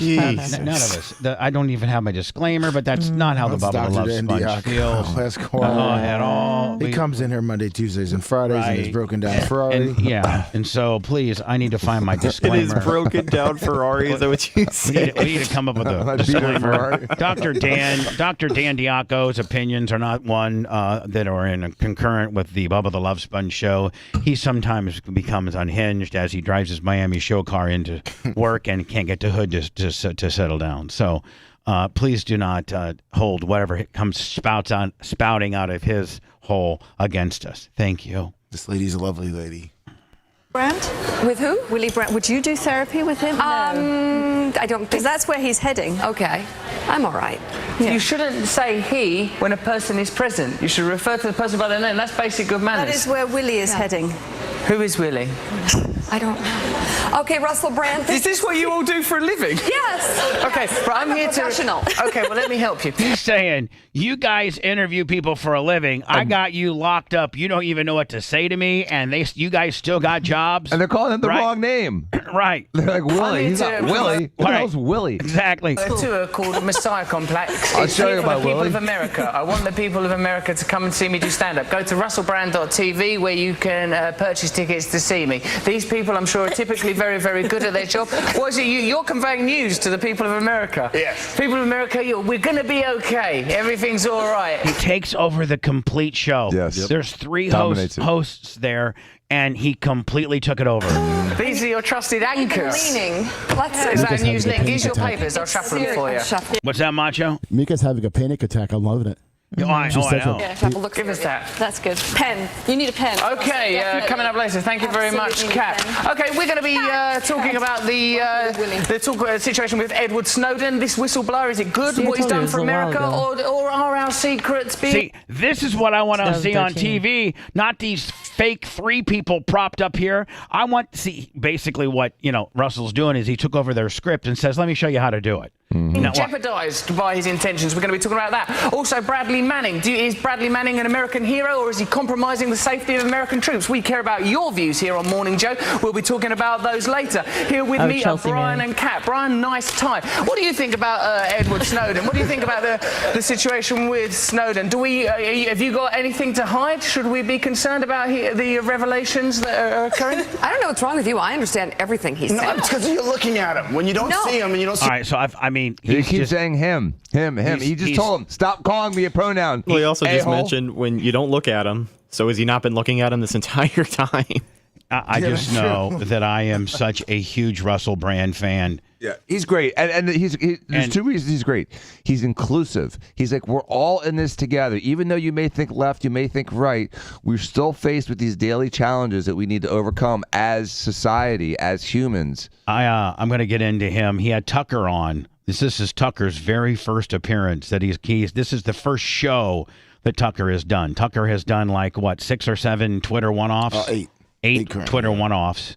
And that's pretty much where he's kept all of his stuff until he did the Russell Brand show, and it was live on Rumble yesterday. We'll break that down next. He's Bubba in need. The Love Sponge of serious psychotherapy. Bubba the Love Sponge. I apologize for interrupting your regular program. Yo, Power Pick. Hello. Should hit these with everything we got, sir. Living vicariously through his bizarre world. Imagine how much protein's in my body. This is the Bubba the Love Sponge Show. Lum, I think we got one of my best friends in the entire world, Alex Stein, standing by. Yeah, the great I know Alex that he Stein. probably watches me as I get ready for the show and as the bumpers are coming through and we know we're getting ready to go live. You see my little idiosyncrasies and how I get ready, and then boom, I just turn on the charm, smooth and silk. I'm sure that he sees all that because he's a student of the game. He is, my friend. Hello, Alex. I am a student of the game, and I can tell. It seems like you're on a little. You're kind of on the edge today, a little. I saw you got a little trigger happy with Rhett right there. Rhett's real true. Yeah, he's a rook. He's a rook. He's that guy that's a 4th rounder that is going to be a special teams player for the first couple of years, but he might come into it. You know what I'm saying? He certainly needs to be on the roster. And he's not even on the practice squad. He's not even on the practice squad, but he's special teams. He's a project nonetheless. Lummy, meanwhile, he's my starting left tackle. Anna's my starting wideout. Dr. Dan's my what can Dan be? My running back. Wide receiver. My running back. Yeah. Macho Man. He is the ball boy, kind of. and Rhett is on the practice squad. He might make the team. Comes up every once in a while. Listen, do you think Rhett's practice squad or special teams? Well, I'd like to answer this question because I was just watching one of Rhett's clips about the Tampa Bay Buccaneers, and honestly, it was very well done, very professional. Hold on. You're talking about Rhett's show. No. We're talking about Rhett's appearances. I know we're talking about your two different show, things. Of course, Rhett's going to be straight. But I'm saying. Those skills are applicable, if I said that right, for your show as well, because it shows that he can edit, he can voice over, he can do the clips. Thank you. No, not. But we're talking about two different worlds. What he can do, what he can do off air here is very valuable. He's very I absolutely need him. He's the best at, I would never not want it. But as we try to triculate him into the program, he's just a little, he was just initially just a video guy. And his first time he was here, let's just be honest, he was kind of a dick. He'll tell you that. Well, Rhett, the first time you were here, you kind of had a chip on your shoulder, did you not? Yeah. Sensitive. Yeah, he didn't quite understand our dynamic. You know how we're always making fun of each other and, understanding our little, cynical world that we live in. Our social credit system. Yeah. And so he quit. He quit. Plus, he smoked cigarettes back then. I was kind of mean to him. I kind of ran him off. I don't know if I ran him off, but I didn't like him. Was Rhett always ripping cigarettes, just constantly? Yeah, he's a big smoker. Even Alex knew that he's a smoker. But I don't know. He was just really gingered out, and he was just gingered out. and he was just he didn't really have. He was kind of had a chip on his shoulder, and I'm like, bitch, what do you got? I'm Bubba the Love Sponge. You're some jobber that just came from Cox, got fired from Cox or quit Cox or whatever. Some big don't bust me up corporate big ass radio company, and you're coming into my place trying to act like you're all that and stuff. Bitch, I'm Bubba the Love Sponge. I got my own studios, my own distribution platform. I am far bigger from what you came from. And you're giving me an attitude? I'm the Tom Brady of Tampa radio. I'm the all-time greatest. I'm the all-time greatest ever to come from Tampa, Florida. And I got this little snotty-nosed bitch kind of being a little bitch to me. So we kind of clashed at first. So then he comes back a second time, and he's completely different. He's super chill. He's cool as hell. I find myself liking him. I was then told that he didn't smoke cigarettes. Back then I was confusing that with weed, which then that kind of gives it a cool factor, because I think it was kind of cool if he went out back during the show and got high. Like, I think that's cool. You know, I really do. That is cool. Smoke a joint, you're great. Smoke a Newport, you're fired. Right. You know, like, I'm just saying. And then I'm like, you know what? We kind of hang out a little bit. I kind of, you know, and he's getting, you know, we had a little bit of an engineering change with Blitz leaving and stuff, and he kind of stepped up. You're both there. dog owners. He kind of stepped up there on the technical side of things, and then he starts. You know, every once in a while we kind of turn his mic on to get some advice, and then he starts triculating it in more and more. So he touches wiener. Yeah, I mean, dog. And he brings his dog to work, and we don't care. Like, you know, now he's kind of cool. Now he's kind of cool, and he's so damn cool that he's triculated himself on the show. But it's tough love, man. I'm not going to sit here and I'm going to discipline him. When he makes mistakes, he's going to get disciplined. A bad boy. I run a tight ship. I run a tight ship around here, Alex Stein, bitch. Unlike you. I don't. It's making me mad. No, he doesn't. Oh yeah, you know, I run the loosest Titanic, Ocean Gate. Yeah, about as tight as your protective. The way you're supposed to put your gloves together to protect your face so you don't get your brains bashed in. You have the worst boxing stance and skills I've ever seen. You're talking about me? Did you watch my latest sparring? Yeah, I did yesterday when you were supposed to. Yesterday when you were supposed to be on the show. Yeah, there was a scheduling conflict. Yeah, I was supposed to be on Shuley's show Tuesday, then they canceled me on Monday, and then I forgot this. I said, I can do it Wednesday, not even realizing that we do this show every Wednesday. So it was just kind of. Hold on, you kicked me off for the Shuley show? Come on, Stein. It was you don't realize in the overall global scheme of you're putting me. Hold on, I got canceled for Shuley. I got canceled for Shuley. It's not even like that. Are you kidding me?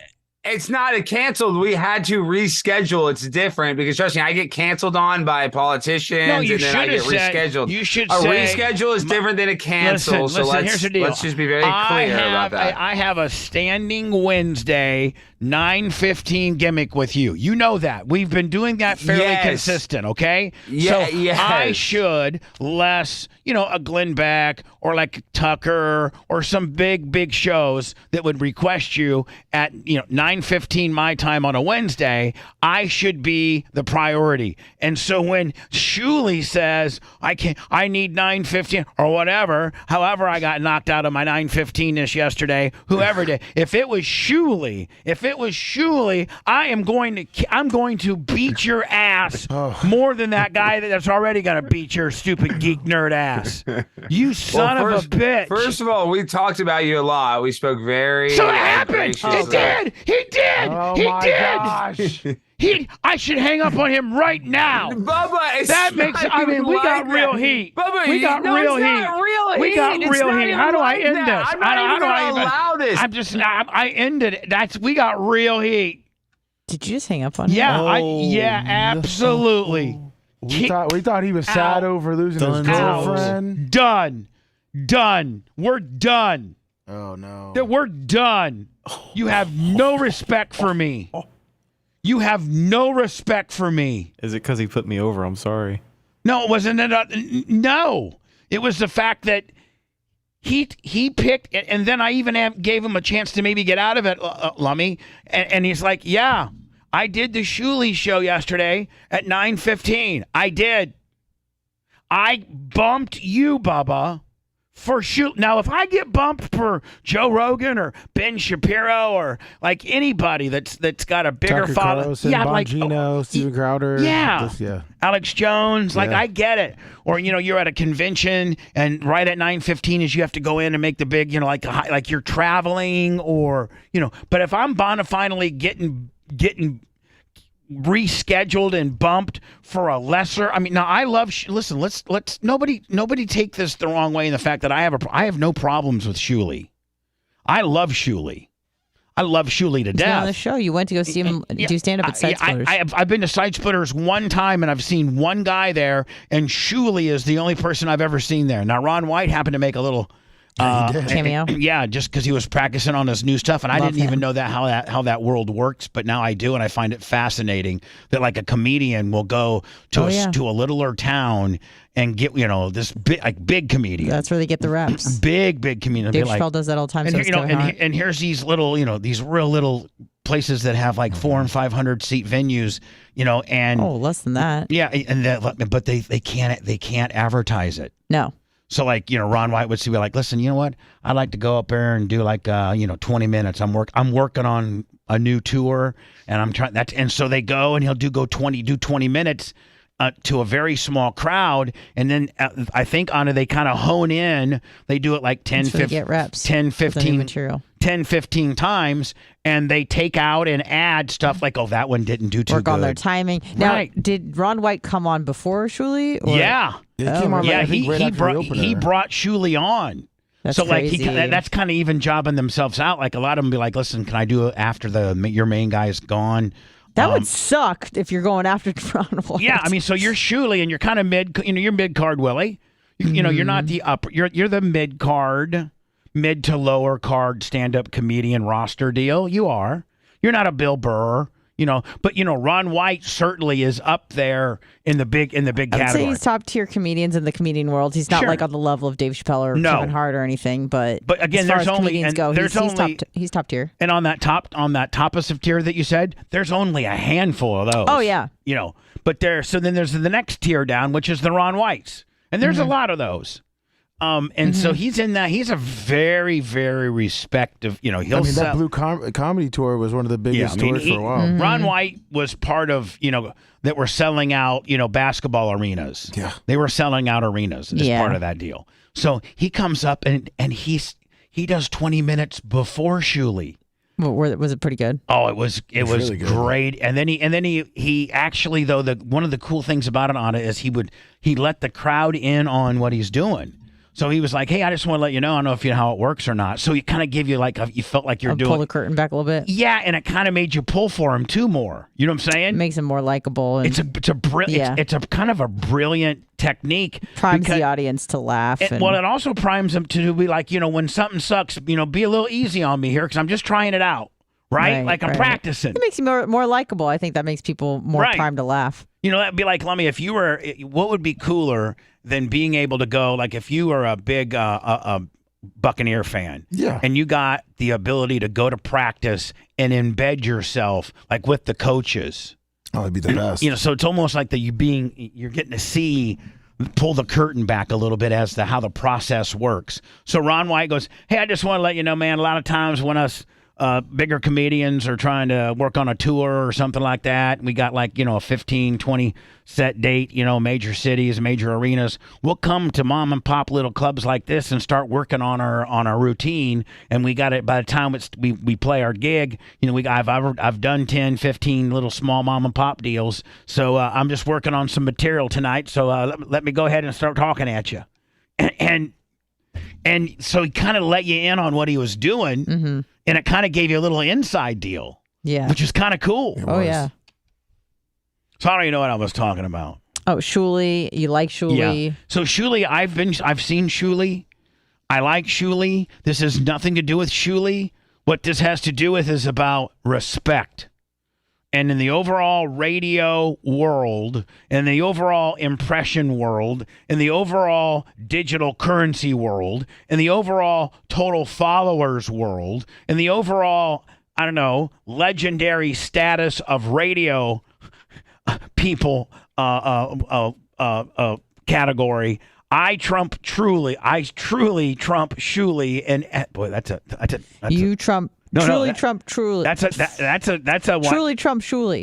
That's a tongue twister. Yeah, I truly top Shuli, truly in every way. Yeah, and you bump me for him. You didn't have the balls to tell Shuli, I'm sorry that you can't work it out, but I got a standing Bubba show every 9:15 on Wednesday that I simply can't miss. Now, people that are bigger than me, you tell me, hey, Bubba, and Lummy, we've had some cancellations from him, have we not? Yes, we have. And it's not a big deal because it's been a worthy cause, or he was traveling, or, something like that. Yes. But never have I been jobbed. Is that a, no, hold on, but is that a, Lummy, is that not a job? Did we not just get jobbed? We got jobbed on our every Wednesday show. You know what? You jobbed me, and I am one of the greatest of all time, and you jobbed me. Can I get in here for a second? Yeah, and then we're going into words. Lummy, when you reminded him or asked him about it on Wednesday, did he seem surprised, or did he go, listen, I can't do it today, or was he like, I forgot? By the way, great question, because there's a lot riding on this. So great. You know what? Give Anna a +1 for a really gosh darn good question, and that wasn't a GD. Go ahead. Did you give her a +1? Yeah, I'm doing that. No, right answer now. the question. Answer it honestly. I am. He just sent me a text. But he did act surprised, like he forgot. I figured he just had some other things going on, especially with. Well, then we're not. Then we're not as special as we thought, because we thought that we are excited, and we always anticipate the 9:15 Alex Stein Wednesday call. Like, that's on our calendar. That's that's been our standing calendar. Can I read a statement? For about 7 to 8 weeks. Who notified who first on Wednesday? Oh, I text him always. Can I read his statement? He wants to make a statement about this breakup. Screw you. Go ahead, tell me a statement. I was supposed to go on Truly's Tuesday, then we rescheduled on Monday, and I should have said I can come on Thursday, but I forgot about Wednesday, so I didn't want to keep changing with them because I didn't want Truly to think I was a dick. Worrying more about what Shuli feels than me. Bitch. Also, I don't care how you split his conversation right now. That's the true meaning, whether you like me or not. He's saying, Anna, I think you're I'm more worried about pissing off Shuli than you. But I think making me Bubba, his bitch.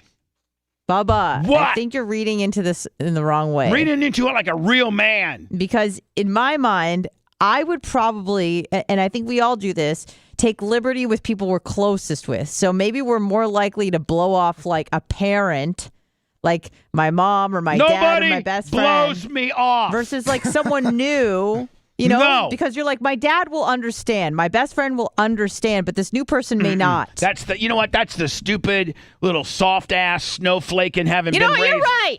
Being raised in San Diego, California. Yeah. I'm a liberal snowflake. Not a rough guy. I'm gonna tell you about how. I'm not rugged. Let me tell you how a man interprets what happened. I just got jobbed for Shuli. Right. That's what happened. That's what happened. I'm so sorry. That's the bottom line. Lummy, am I right or wrong? You are right, Bubba. Find a safe place and stay there. The four horsemen of the apocalypse asked him for advice. Oh, God. Bubba the Love Sponge. And my first story that we're going to close this segment out with is Orlando, the radio personality in Tampa. Davis. Who's been around nearly as long as I have. I started in 92. Really? Yeah, I started in 92. I think he got here in the 90s. I'm probably got 5 years on him here in Tampa. Probably. I do. But him and I used to be friends. Like, we used to be friends. And then he became best friends with Mike Calta, and him and I no longer became friends. And I don't really know of any event that happened or anything like that. But then when I started working for Beasley and they did Bubba 98.7, he's the big swinging D over there on the urban side, 94.1. He's the manager of 94.1. And the host of the morning show. And the host of the morning show. And, he's always, when he came into this market, it used to be Wild 98.7. And then they changed it over to Wild 94.1. And then in the transformation of 98.7 over the years, I eventually got 98.7 to be Bubba 98.7. And had I not been an idiot and made mistakes, I probably would still have that. But I did make some mistakes, and I went up to it, and I'll be forever paying for it.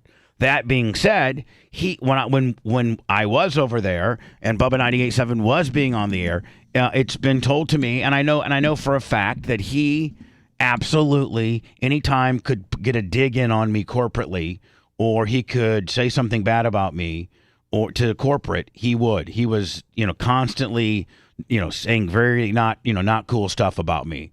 So when Carl Harris, my buddy, who was the program director of 98.7, good guy. You love the guy. Worked for me prior. I was the one able to handpick the program director when it was still not Bubba 98.7. When he got fired and they were starting, and I was only 6 months behind Carl. They had this. Remember this 3D kind of Bubba bust. That gold bust that we had. Got it back in 2008. And we got it. It was sent to us as a gift. It was kind of like what's back in the back there, but larger. Yes, it was for me, and it was ours. And we used to we would put it on camera every once in a while. Talk about it on the air. Well, Carl had it in his office, and so when he went over there to be the program director in 98.7, he took that with him. And it was in his office. I was his morning man. We're best friends. He formerly worked for me. Well, when he got fired, he forgot to grab that. Orlando took it and gave it to Calta, and Calta has clowned it ever since. They've done glory hole stuff with it, and they've come on. They keep defacing it. Anna, is it that's defiling it? Horrible. Did you not see it when you were over there? No, it's in Calta's never heard office. about It's it. in Calta's office. He has a bust of me, and Orlando is the one that gave it to him. That's kind of an FU to me. Nice. So anyway, that guy got arrested for a DUI. It was big news. Yeah, but it wasn't just like he got pulled over because he was drunk driving. What happened? He smashed into another car after running a red. Oh no. Yeah. Did he hurt somebody? I don't know about- non-threatening injuries, but still. So anyway, totaled their car. I do have an opinion about that. Yeah, not good. And I'm going to give you my opinion of that here. Well, I might as well just do it now. You're right. That's why Red doesn't have to. Did he try to run or did he stay? No. He didn't. Listen, he didn't do anything wrong. He didn't. Except for drinking and driving. Well, he didn't. Listen. He didn't do anything wrong. He was drinking and driving, and which is wrong. And he smashed into somebody's side of the car, which is wrong. And thank God the people that were in the car. It was the head news story. I think they even did I think there was Tampa here. I think 10. I thought 10 had. Here we go. This is it. I thought a video or something. Is that really? I had. Here we go. Right here. Here's channel 10's little video piece of it. I have to sit through. I had it all ready to go too, but if you let it go too long, they'll get you with that then pre-roll. they'll get you. Yeah, I mean, said, hey, it's been a little too long since you've seen an advertisement. Mm-hmm. See, we know that you gamed the system. We know. Hey. We know that you watched us 30 minutes ago, and you're putting us on hold so that you can refer to us again without. But we're going to stick another pre-roll on you, buddy. You held on too long, kid. For the hold on. Here's the pre-roll. Right. Here we go. Oh. Popular radio show host Orlando Davis, known as Orlando, was arrested early this morning after police say he was driving under the influence. Tampa police say Wild 94.1 host caused significant damage to the other vehicle after running a red light at the intersection of Northdale Mabry Boulevard and West Kennedy Boulevard. He was charged with 1 count of DUI with property damage or physical injury. Davis has since bonded out. All right, so that's what happened. And if you're a radio guy in Tampa and you've been around long enough, and you're relevant and you're somewhat known, then you're going to get, when you do stupid stuff, trust me, I'm at the very top of that list. When you do stupid stuff or you're going to court, they're trying to put you in prison. Think about all the news coverage I've gotten in this town and why. Wait, hold on a second. You originally you said that he didn't do anything wrong. There was an argument there, and I was waiting for the next piece of that. I'm going to get into that. I'm going to get into that. Okay. Got a message. All right. Did somebody send me something on the? Did somebody send me a? No, I think that's a different sound. Yeah, I don't know what sound that was. I don't know what. Want to listen to their show a little? I don't know. I do. I don't know where those sounds. I don't know where those sounds are coming from. Sorry. So shut up so I can get into my deal here. All right. So anyway, it's a big story here in town, and I'm sure everybody's talking about it. And this guy has of all the radio personalities that potentially could be. Now there'll be some radio personalities that are not allowed to talk about this. You know, I don't know. You know, I'm just saying. Like, I don't know if the 98 Rock, 98 Rock may say you guys can't talk about it. I'm sure Couch is talking about it in a very pro. Orlando's my buddy. I love him. He's okay. Everyone makes mistakes. Everybody makes mistakes. Yippee-yo. Okay, that's probably his spin on the deal. I don't know. And then everybody is like, oh, man, I wonder what Bubba's going to say.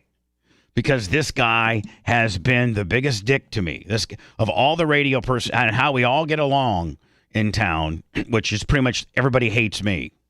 I mean, that's kind of the common denominator. Everybody... I can't think of anybody in radio that doesn't hate me in this market. I don't hate you. I can. Well, no, you know what? There are a few. Here's the thing. Anna knows this firsthand. You have to act like you hate me. Oh, there's some sleeper cells, but they're out there. That's the thing. Corporately, if you work at Cox, Beasley, or iHeart, you have to corporately, like if asked, you have to not like me. Like I am the bad guy. You hate him. But I do have some people in radio, hosts, actually radio hosts, that I wouldn't say are fans of the show. Would. Well, I would just say appreciate, what I've brought to Tampa, appreciate my show. But still listen. And I mean, like I would say maybe at least say like my show. Austin Yeager 20 on the Cash App. They like the show.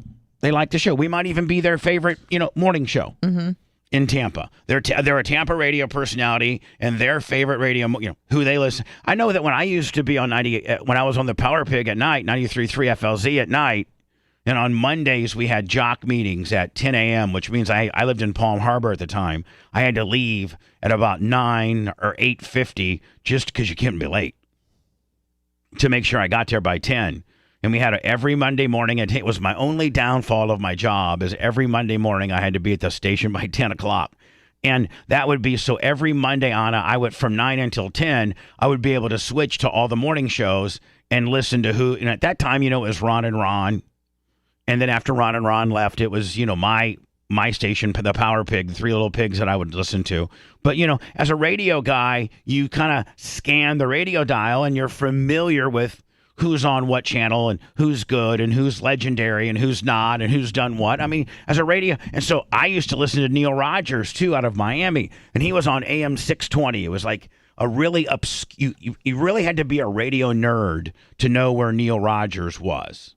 Like he was. It's just, you really have to be a radio nerd to understand and even know how brilliant Neil Rogers was as a talk show host. His cynical, Jewish, Yenta, prima donna, closeted homosexual, his cynical delivery, and he was one of the best talk show hosts of all time.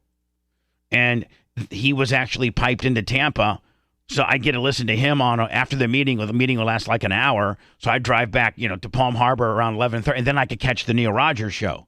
And then after Neil, they had a midday show called Hooters on the Radio, and when the original Hooters on the Radio, which was on AM 1010, yep. The original Hooters with Lynn Austin, Julie Williams, and BL. They were so funny, they were so good. So everybody in Tampa radio knows everybody, and they know. And very well, their favorite morning show may not be the morning show they're associated with. And their favorite afternoon show may not be the show they're associated with. You'd be surprised if you knew who my favorite afternoon drive show. Hell, I'll just tell you. Drew and John Sinning are I mean, why sit here and act like, I got to do what got me to the dance, and that's be honest. Mm-hmm. Just be transparent. I'm probably the only guy on the radio that truly can, and anybody else is just a ripoff or stole my job like a thief. That being said, I'll just flat out say it. Drew and John Sinning are my afternoon drive show. Or middays, I don't really listen. I don't ever listen in the middays. I couldn't tell you who my favorite midday program was, but mornings would be us. Afternoons would be Drew and John Sinning, and then at night I don't really listen much. I listen to the night show sometimes on 102.5, and I wish I could have some time with them to make them better. They make so many mistakes, so many correctable mistakes and they have so many correctable crutches. I could make them so much better if I could sit down with one air check session with those dudes. Probably during the midday, I do listen to Rome. I was gonna say Jim Rome, yeah. I do listen. If I happen to be in my car during the midday, I listen to Jim Rome. So anyway, that's my Tampa radio knowledge and my opinion. And if you don't like it, I'm so sorry, but chances are, if you're Bubba Army, you do like that. That's probably what you like. So here's this guy, Orlando, who's been in the market a long, long time. He's caused some issues with some people. He hates me. He's publicly let it know how much he hates me. He tried to get me fired a couple times when I was at Bubba 98.7. We had some kind of issue at a promo. It was like boys and toys, and they asked me to bring. It was like toys. It was like Dan. It was like I forget what it was. It was something to do with like cars and cool stuff for kids and cars or something like that. And they asked me to bring Tyler's sprint car as, kind of not a novelty, because, you would see like something interesting. Yeah. They had bounce houses and Ferraris and I don't know what the hell they had. Yeah, it's kids and cars. Yeah. And so I brought Tyler's sprint car there and displayed it. And I guess he was there on part of 94.1 and he said something or did something. It ended up being a little bit of a big dust up corporately. And so whatever. I don't listen to his show because I'm on during the same time. I think he's marginally talented as a host. And I think that urban format where you have some crutches and some, almost like Charlemagne the God kind of deal. Like you're a kind of a wannabe, hack version of Charlemagne the God. You got your girl over there, which, by the way, the girl on the show is pretty hot. Meredith? Yeah, I think she's hot. Mm-hmm. I really do. And then I guess I got a new guy. On Orlando show? Meredith? Yeah. Okay. Mm-hmm. I'd rather see DUI pictures of hot chicks than this guy. Yeah, man, I'd rather see a bikini shot of her than this guy. So anyway, this guy has been not cool to me at all. And he gets arrested for a DUI. And here's my message to you. Orlando, go get some help, bud. And I hope corporate doesn't screw with you too much and make you do a bunch of stupid stuff. And, I hope everything works out for you. I don't wish anything harm. I don't wish any harm on you. Maybe this is an intervention or a life lesson that, maybe you have a drinking problem, or maybe you drink and drive a lot or something like that. Maybe this will be a rude awakening to that, and this will be a life lesson. I will tell you, as arrogant and cocky as I ever got, it took me, getting knocked down a few pegs for me to understand and appreciate what I have. He's a fellow Hoosier, too. I know. If Gary, Indiana, I know everything about him. Gary, Indiana, went to IU, has 2 kids. We were friends at one time until he is, he's a big Calta guy. So think it would be appropriate to send him a gift certificate to Uber? That'd be a funny flex. That's actually pretty funny, Dan. Let me give him give him a pop. But listen, Orlando, I wish you the best. I'm not going to sit here and make fun of you. I just, know that I'm going to take the high road with you. And I wish you the very, very best, my friend. And hopefully corporate doesn't use this and the trolls don't get a hold of your clients. And it ends up, because if it was me and I had done something wrong, the next thing you know, the trolls get a hold of all my clients. Hell, the trolls, some of which you probably know, used to get a hold of all my clients and get me canceled when I wasn't even doing anything wrong, just for being Bubba the Love Sponge. Yeah, but you're like Trump, man. You're very polarizing. You're very famous. You destroy everyone around you. You're by far the best guy in the Tampa Bay, let alone Florida, let alone country, as a DJ. So this is like, you getting arrested would be like Trump getting arrested. Him getting arrested is like the congressman from like Live Oak getting arrested because he's a nobody. So it's not going to get the same kind of coverage that you would get because you're a superstar and he's like, a dim white dwarf. What? It's a star that doesn't shine brightly. It's called the white dwarf. That's smart guys talk. White dwarf. It's a type of star. It's a type of star. It's a dim star. I don't know if that would be very appropriate at all in this particular situation. Well, it doesn't matter the color. It's just the dimness. It kind of does. The brightness. It kind of does. Okay, or just a dwarf. He's a dwarf. A star. A How about dwarf star. A dwarf. A dwarf star. What are they called? Are they called the white dwarfs? I think they're called white dwarfs. I think you're right. It just kind of says. But it's not like you're like a supernova. You know, you're like the champagne supernova. Okay, well, Orlando, good luck to you, buddy. And there is a thing called karma, I guess. You guys, all you guys that keep screwing with me, all you radio personalities keep. But I'm still standing, and I ain't going nowhere, and I'm making a living, and we're doing good shows. And I've established a digital infrastructure of which you have not. So I don't know, listen, keep up your big time terrestrial gigs. All you haters and all you guys that have done stuff to me or against me or whatever. There's a lot of them. It's because you're all jealous of me and you guys all think that I just fell into this and that it's not because I'm better than you. You hate to admit that I'm better than you. You just hate to admit it. It just kills you to see the levels that of radio that I've done, who I was handpicked by. How at the end of the day, this is why they really hate me, Lemmy. This is why a lot of the radio industry hates me. Because they hate me. Well, being you. You know what? Because the best, and you can say that he's lost a little bit and he doesn't do the same type of radio that he used to, and that is Howard Stern. But you are so tore up because listen.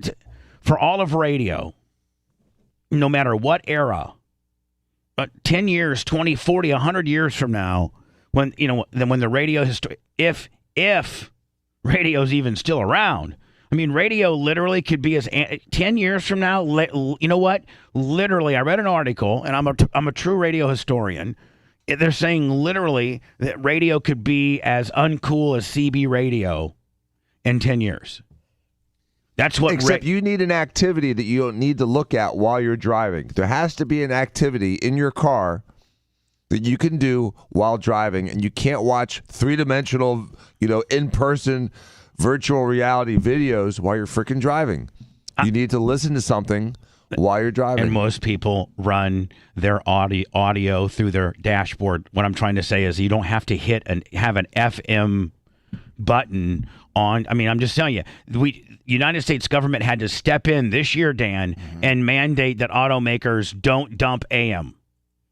Automakers were collectively trying to, with absolutely were not required to not be like OEM federally required to include AM radio. Before last year, they're like, we need AM radio in case there's a natural disaster happens. We have to be able to commandeer the radio stations. We do have a national broadcasting system where every radio station. I don't know if I don't know that did it happen during 9/11 and during the Pearl Harbor deal. But during it probably happened closer to Pearl Harbor than it did 9/11. But what I'm saying is, it's probably one of those systems that the best way to communicate to the country is through AM. We as a country have the ability to take over. The government has the ability at the hit of one button to take over every radio station in America. If you don't know what I'm talking about, if you hear those tests, if you listen to regular radio, every 30 days they have to run what they call an emergency broadcast systems test. And they have to pick a different hour each month. There's like, it can't be always at, you do it at 3 a.m. every month. That way nobody, you're not really interrupting, primetime radio. But so they run a thing. You guys, we've all heard of that. Yep. They've streamlined it since the old days. Man, back in the old days, it used to be like almost signing on to AOL. It was like, now they've streamlined it, but it's testing that radio station's emergency broadcast system. So the government throws down these tones and your station, it picks it up, and then they've tested it and they know that works. That's so that the government literally can take over every radio station in America, AM and FM, and broadcast any type of message they need to get to the people. Right? That's, And now, does that system work simultaneously with the TV's version? Or is that separate? They probably have a TV version, Because they talk, you get those same kind of things on TV. They have the ability to do it for TV too. Yes, it's probably a different. It's a different probably department. I don't know. But anyway, they can do it to the TV. Well, America has always thought, well, we need that AM real estate to be able to really. Well, the government feels they don't need AM anymore. They got texts. They got your cell phone. Right? I mean, Dan, now they can put it over your cell phone and they don't need AM. Right. So that was the government's argument, and it won, and it had to get appealed, and they overturned it. So AM got a 1-year reprieve. They'll do again and vote for it again next year. So AM got a 1-year reprieve. Well, that's where radio's headed. It looks like they're trying to pass a bill that forbids automakers from removing AM radio for lifetime. For I know. They just got a 1-year reprieve on an appeal. But, as we fast forward, let's say when I started kind of going digital in 2017, so what is that, 6 years? 6 years. 6 years? Well, it's taken me 6 years to build what we got. Taken me 6 years. And I have, BubbaArmyRadio.com, and I have archives, and I have... all of this stuff. I own all of this stuff. It's mine. A lot of these radio hosts, Anna, you're probably closer to it to me. A lot of these radio hosts, these long form monologue, not just music jock radio hosts, but like long form monologue. I don't know that they own that content for the ability to be able to put it somewhere else that benefited them. They do not. So then what do you got to do? You got to start from show one. Mm-hmm. with no subscribers, nothing. You're starting with nothing. So good luck to all of you out there, all of you local radio guys that talk smack about me, because I've reverse engineered it. You need to be where I am. Yeah, I may not be the morning guy on 98 Rock in Tampa, which I wish I was, because you all be in trouble. I promise you that. They'll be on YouTube doing DoorDash here soon enough. Yeah, but bitch, I'm telling you. When you get replaced with AI, that's coming. For a regular DJ, absolutely, man. AI blows it away. For you radio personalities, man, they're not hiring. Let me just tell you that. Read the trades. They're not hiring. They're just letting people go, and maybe some people are getting syndicated. They're spreading the peanut butter thin, and they're going to keep these syndicatable personalities that can do 8, 9, 10 markets, and they're going to get rid of you. They're going to get rid of you. Just being the number one guy locally anymore eventually is going to catch up to you. Yeah, you're about as relevant as a floppy disk. If you're the number one rated guy in Tampa, like Orlando is, he's one of the top 3 every ratings period. He's one of the top 3 at all time. Been doing it for a long, long time, and it's not even that big of a story. I guess you're pretty much right, Dan. Pretty much, He's nobody. Well, he just became somebody because I talked about him. Oh my God, he got me. Oh, he got a pop. At least you got something, bud. I wish you the best. I hope Beasley doesn't screw with you, make you go to corporately. What happens when you get a D? What happens when you get differently? If he says he's got a problem, then they'll put him in some kind of rehab, and he just cries. It's like, it's not my fault. It's my problem. It's my. Does he do that though? Is that the excuse he responsibility. It's all because they have something else going on. This is a product of my a genetic weakness I have because I'm just a weak snowflake. I just sent you the. It's not me. It's my. I know what Dan. Condition. I don't even really know what Dan says. What Dan just said. You understand what I'm saying? You listen live top right. Well, I think they could have maybe. Wow. Top. Wow. Hold on. Let me just stop. Okay. So he's dropping the mic. Okay. All right. He's dropping the mic. Yeah. That's what that is. Her head's bigger than his head. Stop. Just Dan. I don't know who decided to do this animation. You guys should just have taken a normal picture because Meredith, you guys she's really pretty. Really? She's not there.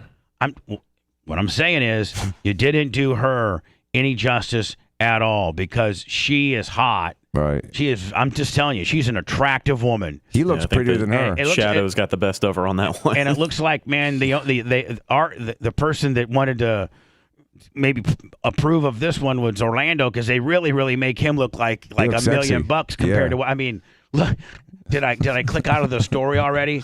Let me maybe send me the story again. I can go side by side comparison to what his booking photo looks like. Yeah, don't look like that compared to that. And meanwhile, she, on the other hand, you guys really didn't do her any justice because she's a very beautiful woman, and you guys completely buried her by making Orlando look. Did you send it to me? I sent it to you. Yep. By trying to use the one that made Orlando look the best, you really didn't do. Oh no! You really didn't do Meredith any justice at all. There you go. Man, Dan, can we send him a Botox certificate too? Yes, absolutely. I can get Botox and an Uber. And I can send her some horse dewormer. No, Dan. What? Yeah, first of all, you're going to say you're sorry. I'm sorry. Because she is hot. Okay. Take my word for it. Okay. So, I mean, like, for real. All right. Like, don't dog Meredith. Okay. She is hot. They jobbed her out. That sucks. Anna, when we come back. If you did this picture with Anna, you'd make her look good. Yeah, well, I mean, make her look all sexy with her big hair and hide her earlobes. I just photoshopped that one she uses for Anna Hum Alive. God dang, that's the best shot ever. Right? Yeah, I mean, exactly. I'm just saying, hey, Catfish. Anna, we're gonna do like a little group deal. Can I use? And we got a graphic artist that can do it all. So can I just use that really hot shot of yours? Yeah, absolutely. You're good at that? Yep. I kind of put you over my back left shoulder a little bit. Have you sitting by Dan, Lummy on the other side, Red on the other side. Trying to think how it would go. It'd go me in the middle, then it would be probably Dan to my left and Lummy to my right, and then maybe Anna and then Rhett. Kind of, and you got to put the Macho Man in there. Yeah, maybe it's us looking over him bench pressing 500 pounds. Maybe sure that's he'd love that. Yeah. In post, we can just make Macho 3 times bigger than everybody else. In post, just make Macho literally just look like he's holding us in his hand. Like little people in his hand. Let me go to words. I'm gonna. You know what, Anna? I have the balls. I don't know that any other radio shows. This is kind of really shows you got balls when you're another radio show, and you go listen to another one live on your airwaves. Mm-hmm. Like that's got ball. Like that's Dan Diaco. Look how big my balls are. Right. And what are you gonna do about it? And I used to be that way, and I'm starting to get my balls back. I'm getting my balls back. No, Bubba's balls are back. I'm getting them back. I'm not nearly as hardcore as I used to be, but I'm gonna try to be a little more hardcore. See, I opened up this segment and said I was gonna be a nice guy. Now I'm over to the hardcore Willie. Right, with big nasty balls. With big balls. We're gonna check in on our. Maybe I should call them live. Why not? Because you got AC/DC balls, man. Let's go for it. Hogan was on Joe Rogan yesterday. Hogan on Rogan. Sorry. And is Hogan on this big media kick now? Is it all about this CBD Yeah, deal? he's pushing his weed and what else? His CBD and I think mushrooms. there's something else. Mushrooms. There you go. And I was told that I don't know if Hogan has it in his right. I got to think that Joe Rogan probably has to not talk about something. Like there are some guests that have like, hey, I don't ask me about this, and then because they're such a huge guest that you have to kind of go along with it. We call him through about. But I think an hour. Joe Rogan is such a he's the biggest entity that nobody can tell him that he has to stay away from a particular topic. Well, I think Joe Rogan, and I don't know him obviously, but I think he's like a nice guy, and he wants guests to feel comfortable on his show. So I'm sure Hogan was like, "Hey, could you not mention the sex tape, whatever?" Because we combed through about an hour and a half of it last night, and I didn't hear anything. No, I heard. I've had a couple people listen to the entire thing, and there was nothing. Yeah. Not even a smidgen. No, the closest they got to it was when he alluded to having a quote controversial past. That was the closest that he touched it. Well, I got to give it to Stallone. He took all the hits and all the bumps and again, I listen to these kind of boring. I listen. Honestly. Oh, it's very boring. But Lummy, I hear all these Hogan interviews, and there's stories that we heard 15 years ago. Oh, yeah. Every one of them. Yes. He was an animal. Yeah. As a matter of fact, the great Terry Funk died. Yeah, he did. 79. 79 years old. I think he had ties to Ocala. I think his wrestling school or one of the Funk brothers has ties to the Ocala area. Terry Funk was legendary, and we actually, Hogan, have a couple shorts on our YouTube channel of Hogan talking about Terry Funk, and we've released those, but we're going to re-release kind of a Terry, R.I.P. Really one of the first hardcore wrestlers that there were. Yeah. Did you ever meet him, Bubba? Oh, yeah. Of course. Yes. Very, many a time. Tall? Yeah. Really big. But he was kind of like a white trash badass. Like he wasn't, as jacked up as Goldberg or, or as tall and more scrappy. He was just like a white trash from Hamden, Indiana. Junkyard dog from Hammond, Indiana. Hammond, Indiana. That's not too far from me. He went to West Texas State University. Messed his collarbone up, by accident. But, it was... What's John 3:16? He was amazing. I remember... I don't know. He's, his... For God to love the world that he gave his only begotten son. I forgot we have a biblical scholar. Austin 3:16 says... I just whooped your He ass. should have had Austin 3:16 on there. Hogan 3:16. He should have. Wait, did you know that by prayers, heart? weed, and mushrooms. And your best friend's wife, Hogan 3:16. Weed, lawsuits, and Heather. So I'm going to hell. Easy. Oh, easy, brother. Easy, brother. Lummy, I wonder if, I think we were told last time to not try to get a hold of him, right? Yes. I'd be like, Hogan, come on, let's bury the hatchet. Have the biggest podcast ever. And I heard you're on podcast tour. I got a podcast. Yeah, I mean, you're doing podcasts in like hotel rooms. Well, with Theo Von, like with some big names. I mean, you're certainly getting booked on the biggest of names. Yeah, Nelk and Rogan. Don't forget where you start. I mean, like, my Lord, that's even a further slap in my face in the fact that I'm the one that gave him kind of his radio chops, so to speak, right? Yeah. I mean, he got his radio I can distribute things through the radio through me. I mean, my show is just a constant infomercial for him. And it's not like he's out there slinging Bibles. He's selling weed and mushrooms. Yeah, But he's wearing a cross, Brian. Let's be real here. Yeah, you're right. You're right. He's selling weed and mushrooms. I mean, which I'm fine with. I understand. I have no problem with it either. Medicinal and therapeutic value. I'm not questioning any of that. I'm just saying it's not like you and him doing a podcast is going to slow his sales. Like, if anything, that's going to put it over the top. Take it to the next level. Next big thing. I just don't know if he'll ever. I just don't know if he'll ever forgive me. That was freaky. I think he forgives you. I think he just knows he can't talk to you because of what it would look like. But then they could have like a secret conversation or meet up, But that's I not think even that's risky. That's risky. Especially if Bubba. Never mind. We'll talk about it. Yeah, that. That's what you meant. If Bubba would. I wonder tape if it. I did this. This did come to my mind yesterday. I wonder because Hogan's all about not ribs, but he's all about Hogan's a lot smarter and He's a worker. He's a worker. He is. He's one hell of a worker. I wonder if in his will he will leave me, some money. What the hell? What goes on in your mind at night? No, hold on, because as you're curling up. I do want whatever drugs you're on. Hold on, because man, he really. As you're holding your butt pillow, going, you know what? I think he's ignoring me all this time because the payoff's going to come for me when he's dead, and he'll write me a really long letter. Okay, we better stop now. He's getting mad. Stop. No, here's my reasoning: is that I did the right thing by him. And I can't really get into it. Because you made him rich. Yeah. I mean, here's the deal. Brian, you know this in and out.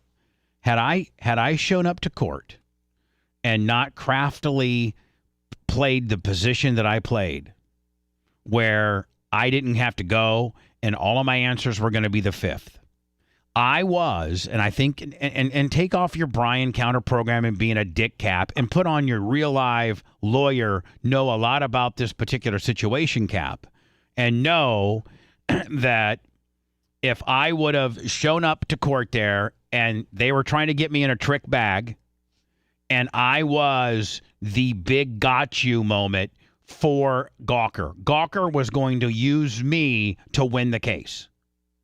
In fact, Nick Ditton, after the verdict, his whole big thing when he went on Good Morning America and any show that would have him on, He said, we're going to appeal because we were not allowed to even ask the star witness.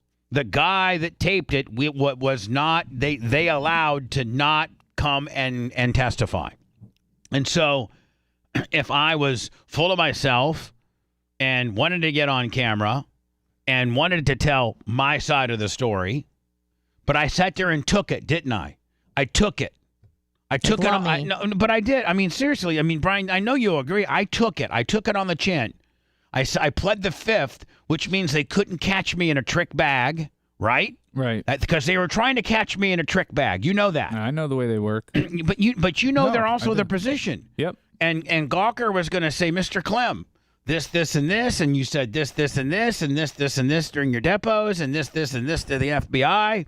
So what's and boom, they were going to try to trip me up, and my counsel said, we're not offering Mr. Clem. Mr. Clem will assert his Fifth Amendment right to every question other than his name and vital information. And the judge did not make me even have to appear. They just put on record that all of my answers would be the fifth. That won Hogan's case. It certainly helped. If I had not danced correctly, and I'm just telling you, right? I don't think I can get in trouble for saying this, Brian. I think the statute of limitations has far ran out. But I did a job for Hogan. And Hogan knows it. Hogan knows that I did a job for him. If I go and testify, the way Gawker was going to question me, if I answered those questions honestly, Hogan doesn't win that case. Brian, your expertise on that statement and what I just said. I think it would have been a lot different outcome. I can't say with definitive certainty that he does not still prevail, because that was trials are crazy, and that could have changed it dramatically, but it definitely would have been more difficult. Had I gone there and Gawker was all lathered up with all these questions for me. The problem for Gawker was that Delorio was the worst witness in the history of bad witnesses, and he came across, I don't know that there's any amount of evidence that would have helped them overcome how awful he was on the stand. When he recited that it would be okay to show sex with somebody, and the cutoff date that he thought that maybe it should be was 4 years old. Yeah.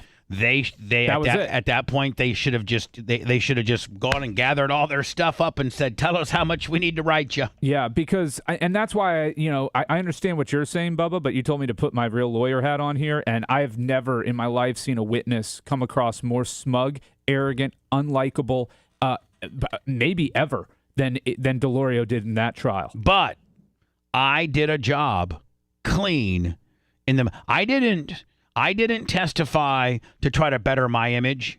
I didn't testify to try to get some truths that make me look stupid out. I just said I ain't testifying.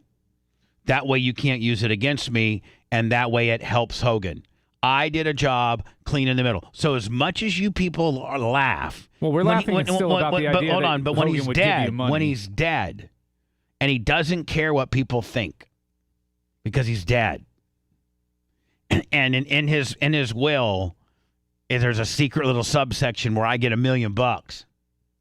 You think that I'm completely, absolutely on the belay of mushrooms that he's slinging? Yes. Yeah. Am I on the belay of mushrooms? As not an attorney by thinking that? and a rational thinking person, I'm yes. going to say this right now. I have a better chance of Hogan leaving me $1 million than you do, and he doesn't even know me. That's what's so sad. Is that you're not going to get money after he's dead? No. Is that I, as much as I got him into the case, I won it for him. I absolutely lock, stock, and barrel. I won it for him. Read my depositions, and then realize that I was not going to testify, because had they put me on the stand, they were going to make me look stupid and put me in a trick bag and brought doubt to this whole scenario that they were fighting. And their defense would be more believable had I testified. I mean, let me Google Nick Denton, Good Morning America, day after verdict, if we can find that. And he was flipping out. Nick Denton was like, of course we're going to appeal this. The star witness, Bubba the Love Sponge, was not made to testify. Look, I love you, Bubba, and I agree with you to an extent. I don't ever see at this point. No, I'm not getting any money. I'm not getting any money. I mean, it's a great thought. I might get a free bus from American Eagle, but I ain't getting no money from Terry Bollea. If anything, as sad as it is to say, there's more likely to be a clause that you're not allowed near his funeral than it would be the other way Brian, around. you'd have to add that in. I'm just real. Yeah, Brian. Brian. He told me to put my lawyer hat on and be realistic. Yeah, but not go on like that unnecessarily. I wouldn't go to his funeral unless I had made. Unless you put me in as well. I think he should absolutely make amends with you. I don't think there's any reason for him to hold a grudge at this point, and it's probably healthier for everybody involved for that axe to be buried and that hatchet to be buried, and you guys move on with your lives and try. But can we be friends? I mean, I think it's possible. Probably not publicly. I mean, I don't think you would ever get back to where you were, but do you really want to, Bubba? Absolutely. No, I don't. He does. Deep down, he does. No, clearly, I know that, we wouldn't be talking about this. I do not want. Listen, he's busy with his new wife, and I got. I mean, yeah. I mean, it would be. Yeah, but he would trade them all to get back to where he was with. No, Terry. I wouldn't. He would sell Dan out in a heartbeat. Listen. If I'm just trying to help him. If Hogan said, "Look, brother, I can hang out with you, but that Dr. Dan douche has got to go," Bubba would be like, "Sorry." Hogan would look better because of Botox. Hogan would say, "Listen, brother, you still got to hook up with Diz." Yeah, actually, I go, yeah. Hey, Terry, you want? I'm glad we're hanging out together. No, you're right. I forgot about that. I'm glad we're hanging out, buddy. Yeah, I know, me too, brother. But hey, listen, you still got that hook up on the Bizzo Tiz Ox with the Yiz Occo? Yeah, I do. All right, brother. Tuesday noon, maybe you and I over there getting some chizots in the floor his head? Sure. Hey, can you promote Brookie.com, VH1.com? She's got a new single out right now. Call VH1.com and vote. You know, that seemed like a good idea at the time. Shut up! More of the Bubba the Love Sponge show after these words. I've got an idea. Time to man up. I gotta poop so bad. Man up and be brutally honest. And you're calling me crazy? Or I'm gonna kill you. We now return to the Bubba the Love Sponge show.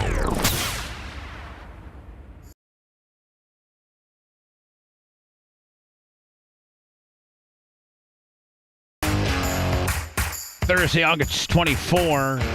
We'll do an after show today. It'll be me, Brian, Rhett, and Lummy. It'll be sports based, or Anna will literally turn Gus around. I will, and I'll come back in and start talking about whatever you're talking about.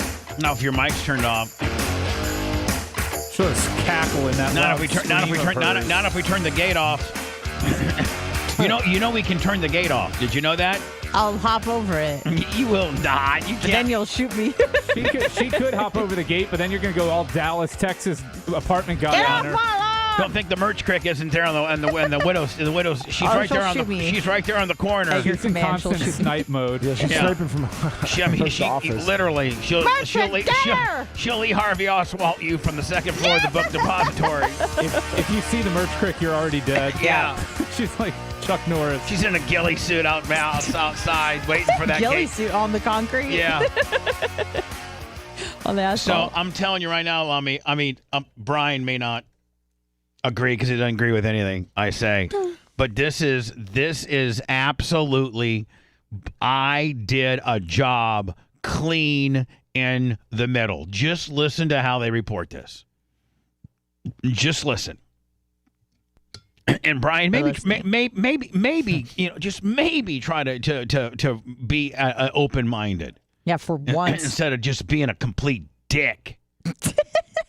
because that just wears thin on me after a while. Because when I know, I see like you're my friend. But I can't have a differing opinion. No, you can. But I Okay, know that but- you're. but I know really that you're can't. you can because, but you're differing. Like there's only one way to score this, and you and I have talked about this privately. You know, I did a job cleaning the middle. I said you did a job cleaning the middle. What I will not just blindly agree with is that whether or not you had testified would have made an ultimate change in the outcome. I do. Only because of how poorly Delorio did. All right, here we go. Than an ordinary person leading a quiet life. We're gonna play this. Denton says he's confident the judgment will be thrown out on appeal, in part because of the evidence that was not allowed into the trial. You have said that the jurors didn't get to hear key evidence. And I think the jury had a right to hear from Bubba Clem, to hear how much Hulk Hogan knew about this whole arrangement. Clem told the FBI that Hogan knew he was being recorded, though he later recanted, and he did not testify at trial. So let me just explain that. Yeah. And Brian will certainly be able to dance with me on how big of dicks the FBI is. Yes. Okay. And how unfair and just downright corrupt they are. They are. I find them to be underhanded in their methods. I find them offensive. So when this tape comes out, we at this point, Stephen Diaco and me and a couple others, we're starting to get really, really screwed with by some trolls, some Twitter trolls and things like that. And so and there was a dead cat that was cut in half and put in Stephen's. What? Yeah, there was a dead cat that was cut in half and put on Steve. About the dead pussy. Well, I'm telling you about it. If you shut your hole up for a second. Sorry. Steve was getting harassed. There was dead cats put in his doorstep. And so we called the FBI. We called the FBI to say, hey, look, man, there's these troll accounts on Twitter that are just absolutely going crazy, trying to, mess with me and threatening me, threatening Steve, threatening everybody that's associated with me, because you got to understand that the people, again, I'm not going to try to get too far down this rabbit hole, Anna, but even you didn't know this, so that means the average person doesn't know. You know the Hogan tape and who did it ad nauseum, but you didn't know this twist. This all started with, so anytime we ever got any traction anywhere, the Cox trolls came, the well-organized trolls came out, and they would just absolutely kill us. So we called the FBI. The final straw was when there was a dead cat at Stephen Diaco's personal home. Oh. So we call the FBI and we go to this lawyer. I'm not going to mention his name because I really don't think he did that good of a job. Although he kept me from having to appear on. But anyway. And so we call the FBI, and these two FBI agents come down here. Come to this attorney's office. Yeah. And it's me, Tom Bean, our attorney. An update. A Sun update, which I like. Makes me think of Anna. Thank you. I think Jay and Steve Diaco. And these two FBI agents. And these two FBI agents are more like, hey, FBI agents, Jim and Fred, we got this account here, and I had all printed out. They're threatening and doxing my home address and talking about where my kid goes to school. And Steve, here's a picture of a dead cat on Steve's door. And these people are going like, can you help us here? And they're like, they write all the information down, and they're telling us what we want to hear. And then they turn to me. We're getting ready. I think we're done. I think we're done. It's like 35, 40 minutes of us laying out all these troll accounts and stuff. And I think we're done. And one of the FBI guys goes to me. Now, this is literally like 3 or 4 days after this Hogan tape is dropped. After Calta has already gotten it to Gawker. It's like October. Our timing couldn't be any worse. Okay. And so one of the FBI guys turns to me and says, hey, how about that Hogan sex tape? And I go, oh, my God, what a absolute nightmare. He goes, yeah, God, wow, that's pretty, it seems like it's really a controversial thing. I said, it's bad. It's really bad. It's horrible for me.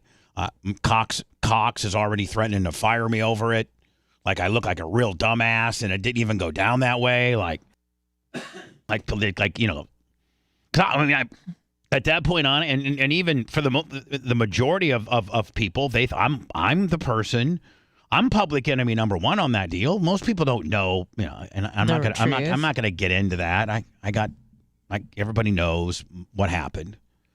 But so the FBI goes, they're one of the two, and they're taking these notes, and he's like, so man, you know, was Hogan your roommate at that time, or like what? And I go, yeah, he was staying with me on and off, you know, for about 3 months, and he goes, well, this is what the guy says. He goes, now listen, I'm not Mirandized. I'm not, there's no stenographer in there taking, you know, notes, or what is that called? Brian, when you're like a court reporter? Court reporter. There's no court reporter in there. It's a very impromptu, casual. Yeah. And we are the plaintiffs. We're the ones that are telling on these trolls. Yeah. And so, you know, I'm not taking notes, or I'm not being questioned, or there's nobody recording this or not. Nobody's recording this. This is kind of crosstalk. This is kind of as we're all gathering our papers. Boys. Yeah, this is kind of like, you know, Brian, like that 10 minutes as you're gathering your briefcase and you're gathering your stuff and you're chit-chat, and you're like, so, Jim, you know what? Well, you know, just doing good. Me and my wife are going out of town this weekend. Have you been to the new Union? Man, places get gas. So they're asking me these questions. They're like, so, you know, Hogan, he stayed with you, right? And I go, yeah, he lived with me. He goes, well, don't you think he knew about the surveillance system he had in there? I mean, you would think he would know. And this is my exact answer. I go, you know, I think he knew about my surveillance system. I do, but I don't know necessarily that he knew, you know, about the bedroom deal. So I don't know what he really knew. That's what I said. That's what I said. I said I think he knew about my home surveillance system, but I don't know if he knew about the bedroom deal. I don't know what he really knew. That is, well, those FBI agents went back to the FBI agency, and this is called pencil whipping, and they pencil whipped a report that I had told them that he definitely knew he was being taped, and he definitely knew that there was cameras in there, and he definitely knew everything. So I didn't know that they did that. And as these court proceedings are going on, you know, Gawker's looking at this FBI report. You know, like, Brian, I'm not looking at this FBI report because I'm not involved in the case. So right. I'm not scouring through FBI reports and things like that. Well, it gets to be deposition time. And, you know, after, you know, sitting down with my counsel, and after, you know, figuring out how this all went down, you know, I determined that, you know, Hogan did not know that I had surveillance in my bedroom. And so during my depositions, they tried to trip me up like literally 15 times. So you say that Hogan didn't know that you had videotapes. Yeah, I'm saying he didn't know. Are you positive? Yes. Now, so you're saying like without a doubt he did. Yeah, and I keep doubling down on it, Brian, because I'm staying consistent. You know what I'm saying? I'm staying consistent. He didn't know. He didn't know. Because it was my belief that he didn't know. After I went back and looked and just analyzed everything and things like that. Plus, I'm just going to be honest with you. I knew what was best for Terry. If I didn't know... Well, that didn't influence how you testified, though. You testified truthfully and honestly. I did. I testified truthfully. I testified truthfully and honestly. But in the back of my mind, I also know what's best for Terry, and that happens to coincide with the truth, so I double down on it. Yes. So, like, I'm like, okay, I know what's best for Terry. It's the way I'm testifying. It's the truth. And I'm not going to trip. You're not going to trip me up. They gave me 15 opportunities for me to say, well, maybe he did know. They asked me 15 different times. Are you sure he didn't know? Are you sure he didn't know? And they would ask it 15 different ways. And so, that's right. Don't chit-chat with the FBI. In fact, if the FBI ever wants to question you, say no. Lawyer, and get out your cell phone and start recording them, because that's like FBI repellent. It really is.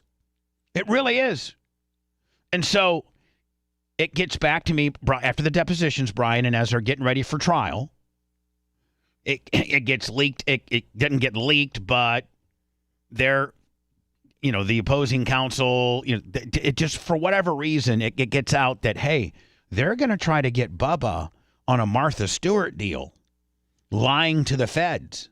And I'm like, what?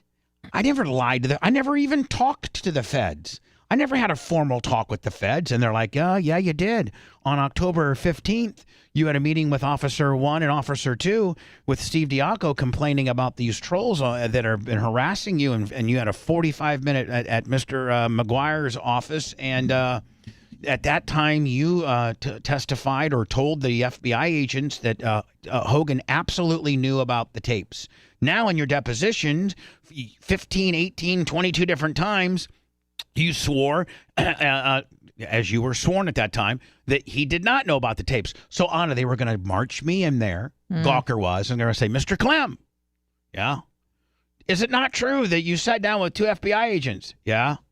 Is it not true that you said that Hogan knew about the tape the entire time? And I was going to say, well, no, I didn't say that. But their notes indicate that you did. Their notes? Mr. Clem, did you keep any notes? No. Mr. Clem, did your lawyer keep any notes? No. Mr. Clem, is there a recording of this? No. At that point, they're going to take the FBI. I mean, they're going to take they don't think that the FBI guys are bad guys and they'll lie. Right, Brian? I mean, they automatically, a jury is going to take, well, you're going to take a DJ that's changed his tune 2 times, or are you going to take 2 outstanding FBI agents? So, Anna, I get word that they're going to do that. And then they're going to charge me and so now I'm in a trick bag. So no matter how I testify, if I go in there and say, if I stick with my deposition testimony, then they get me for lying to an FBI agent. If I stick with I didn't lie to an FBI agent because I never even really talked to him about it. If you change your testimony to try and save yourself at that point. Right. So if I change my testimony to try to save myself. Even though you didn't say what they said you said. Right. Which I've dealt with that. Right. Yeah. This is certainly something that hits home for you. There's not a lot of people that can understand my situation. You can. 8 hours with those boys. You know how they pencil whip. Yep. Who's your Brock? $30 in the Venmo. So if you lie to the FBI, then you're lying to the FBI. But then if you change your testimony. Well, false statement to law enforcement officials is a criminal offense. So it's a criminal offense either way if you change your testimony. Well, no, if the proof of him being false would be the testimony that he gave. I would be in more trouble lying to the FBI than having not been honest on my depositions. Okay. They can only get you for contempt or something like that. Well, it's perjury, but it's false statements to a law enforcement to a federal law enforcement official is a worse. Hold on, crime. is a Martha Stewart 8 months in jail? Yeah. No, for real. Yeah, no, I got it. So my lawyers, prison, not jail. Yeah, I mean prison. Yeah. So if I stay, Anna, if they got me on the stand, they're like, Mr. Clem, do you remember your deposition on March? Yes. Were you sworn at that point? Yes. Do you swear that everything you said was the truth, nothing but the truth? Yes. Well, is it true that you said 15 different times that Hogan did not know about being taped? Yes, that's what I said. Do you still stand by those? Yes, I do. Well, Mr. Clem, do you remember talking to FBI? Yes. They have written down in their report that you absolutely said Hogan knew about it. So, Mr. Clem, who's the liar, the FBI or you? And at that point, Anna, they get, and then if I stick with my deposition, I've lied to an FBI, I've lied to a federal agent, I'm going to prison. Mm-hmm. And if I stick with my FBI story, I've pretty much, which was not your actual story, which was not my story, which was not. But they said your story was. But if I stick with what the FBI said I said, which I didn't say, right, then Hogan's case is gutted. It's gutted. Right. And again, Brian, maybe not gutted to the point of losing, but it's not nearly as strong as it was. Yeah, so, it hurts it, but the fact that he knew that maybe you were personally taping it is not the same as a theft of a tape and then a publication without consent or permission from the parties involved. We can't even get into that now, can we? That's a no-pros. Yeah. That's a complete no-pros.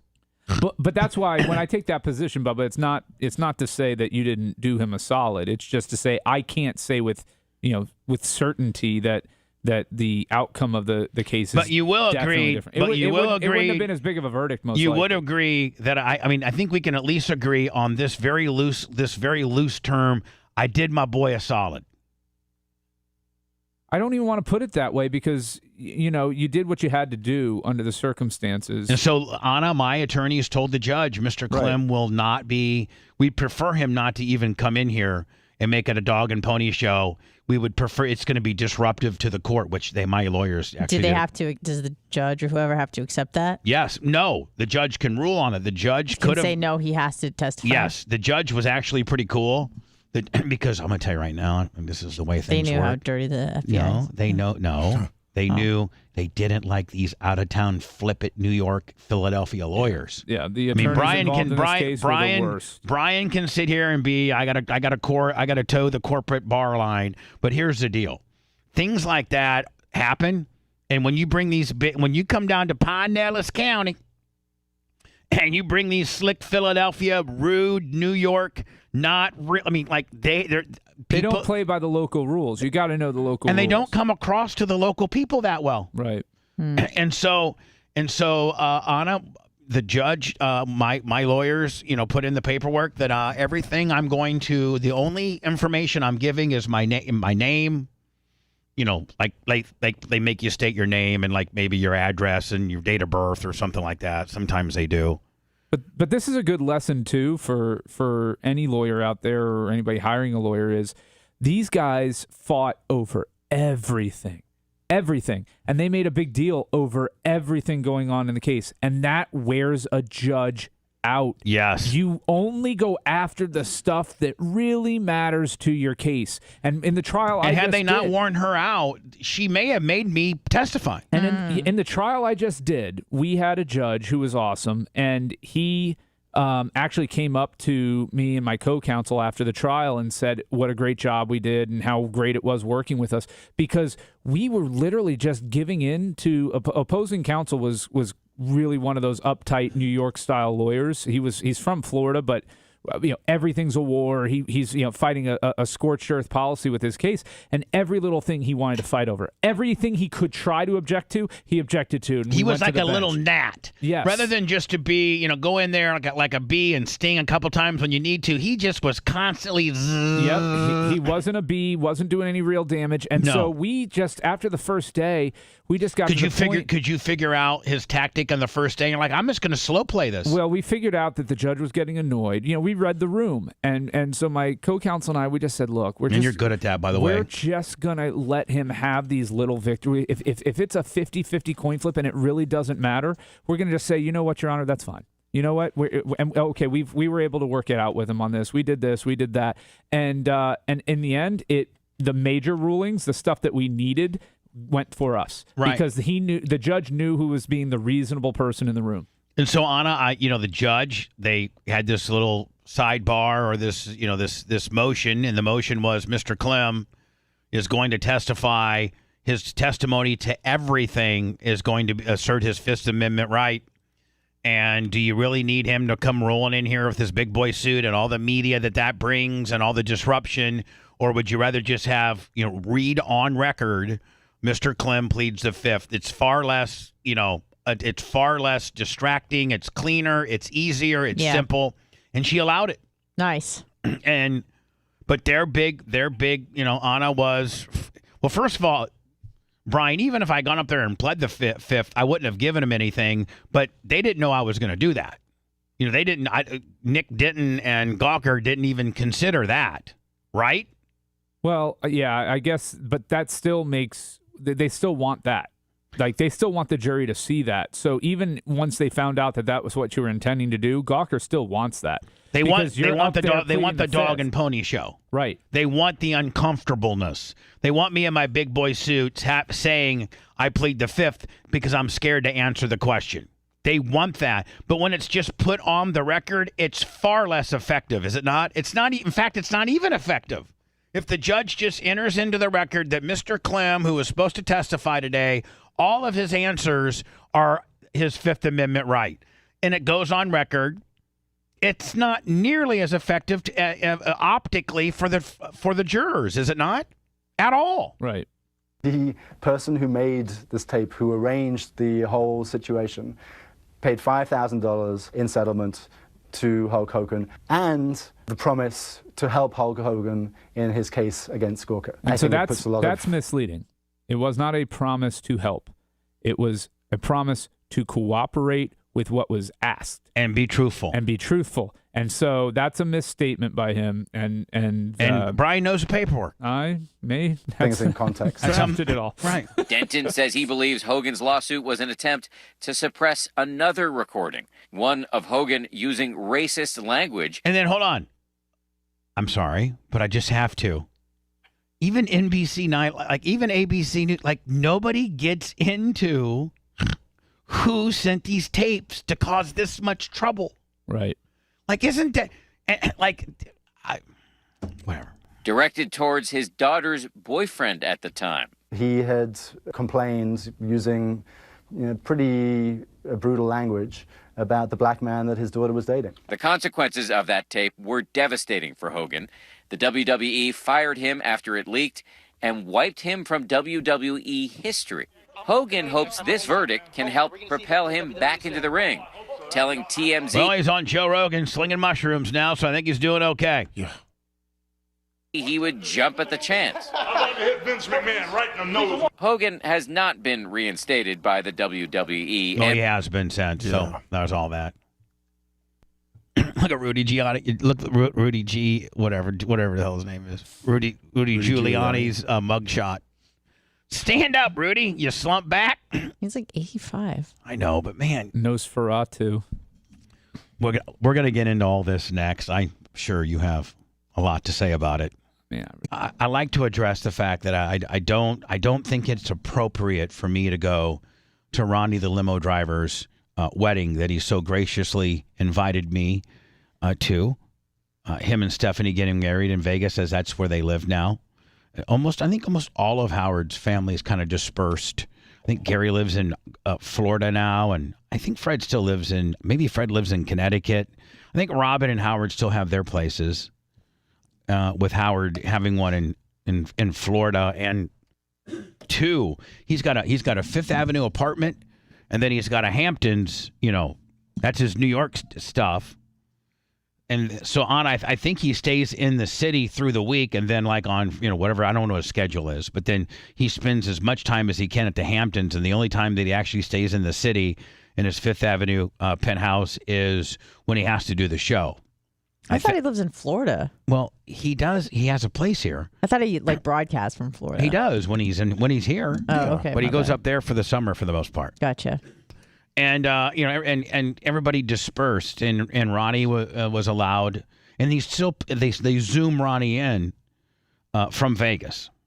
So Ronnie's still on the show and still part of the show. Obviously, he can't drive for Howard anymore because he's in Vegas. He lives in Vegas. Maybe he has I think Ronnie always owned a security company in itself. Like there was. Not Ronnie. There a couple times. There are times that one of Ronnie's guys might be driving Howard. Right. I think he said he assigned him his new people. Right. Yeah, but I think Ronnie owns the company. Oh, nice. I think Ronnie owns the company, and Howard pays the company. So I think again, I don't know. I'm just speculating, but I think that might how it goes down. So anyway, Ronnie invites me to his wedding that's happening in October, about a month from now. And I just was so honored and taken back that Ronnie Ronnie and I are really true friends.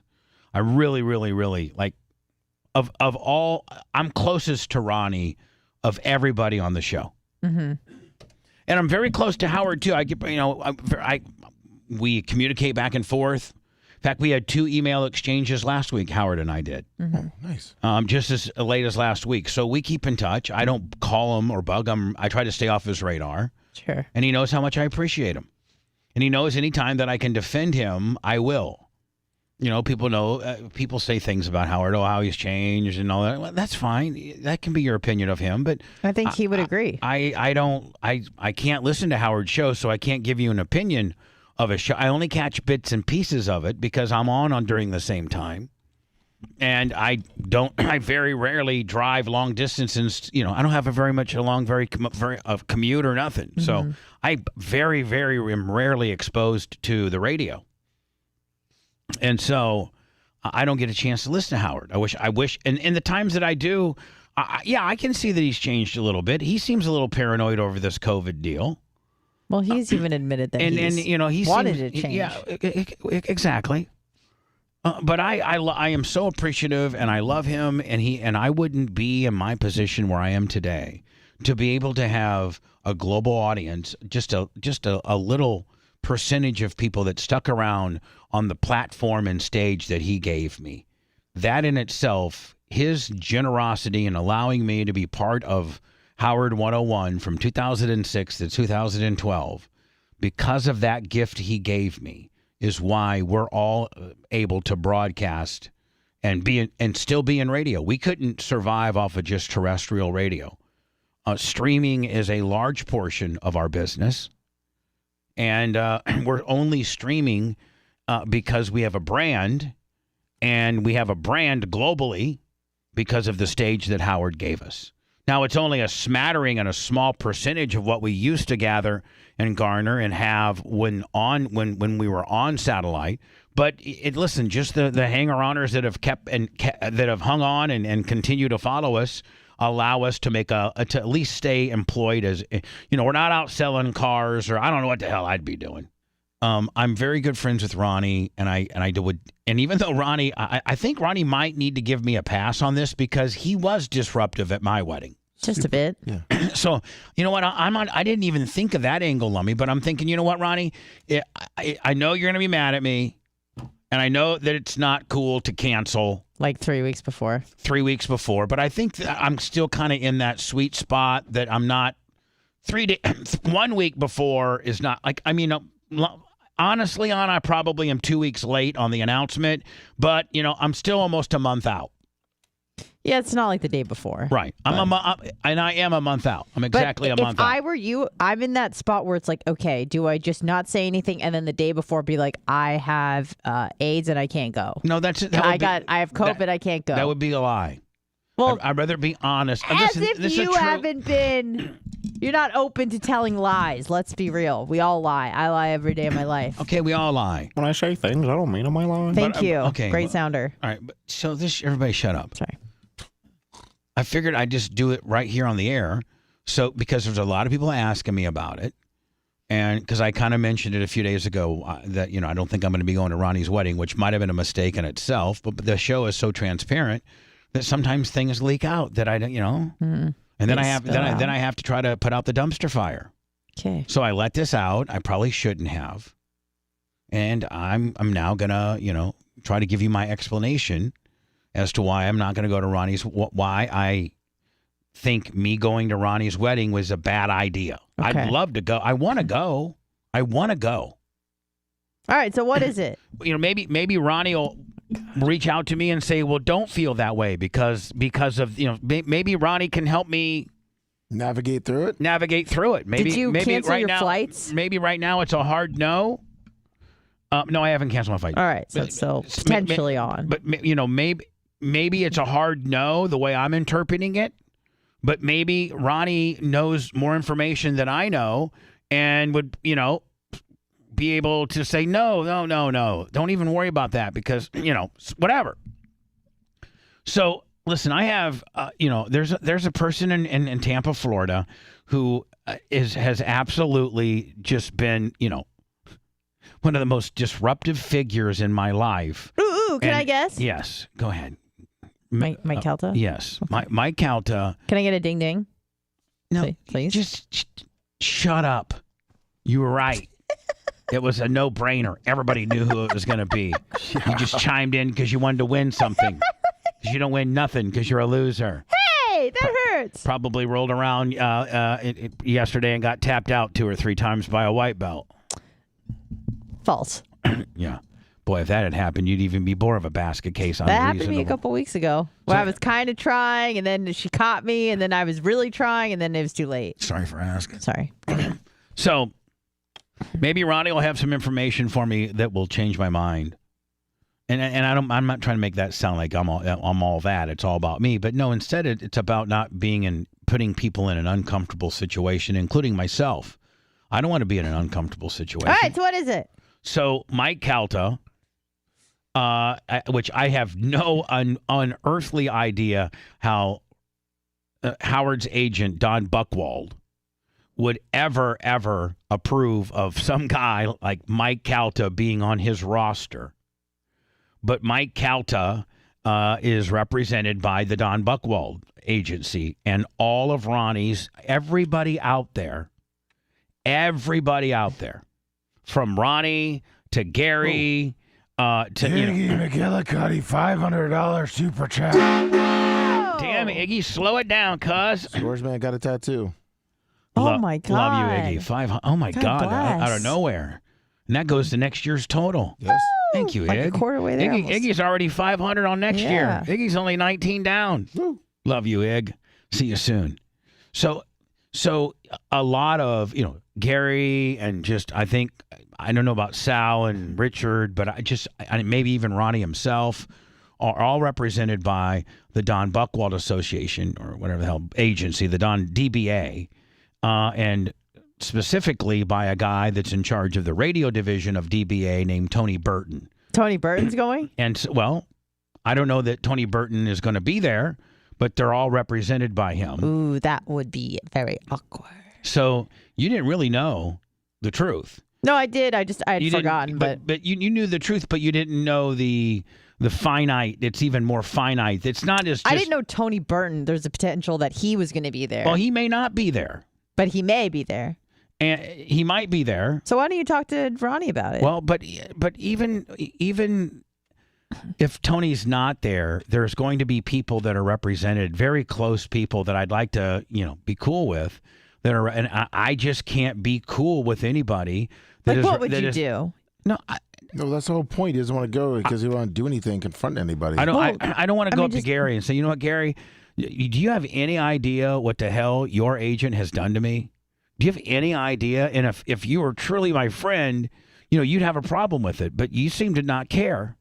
So you don't think you'd be able to go and not have a confrontation? No, I think I could go and not have a confrontation. I think I would go and be uncomfortable though. All right, that's fair. I mean, I can't just roll up to the people I want to talk to, and we just kick it up from back when we used to work together. There's a lot of things that have transpired at the hands of Tony Burton. Sure. This guy you got to understand what I'm saying. I totally understand, and if you don't want to go, I think that'd be wise. And so that's the reason why. Tony Burton represents Mike Calta. He's down here once a month going to various Calta events. He's on. Oh, I've met him. I know. He's on Mike Calta's show. He travels to Tampa a lot. Mike Calta's his big client, one of his big clients, but he also represents, Gary, and he might represent Ronnie.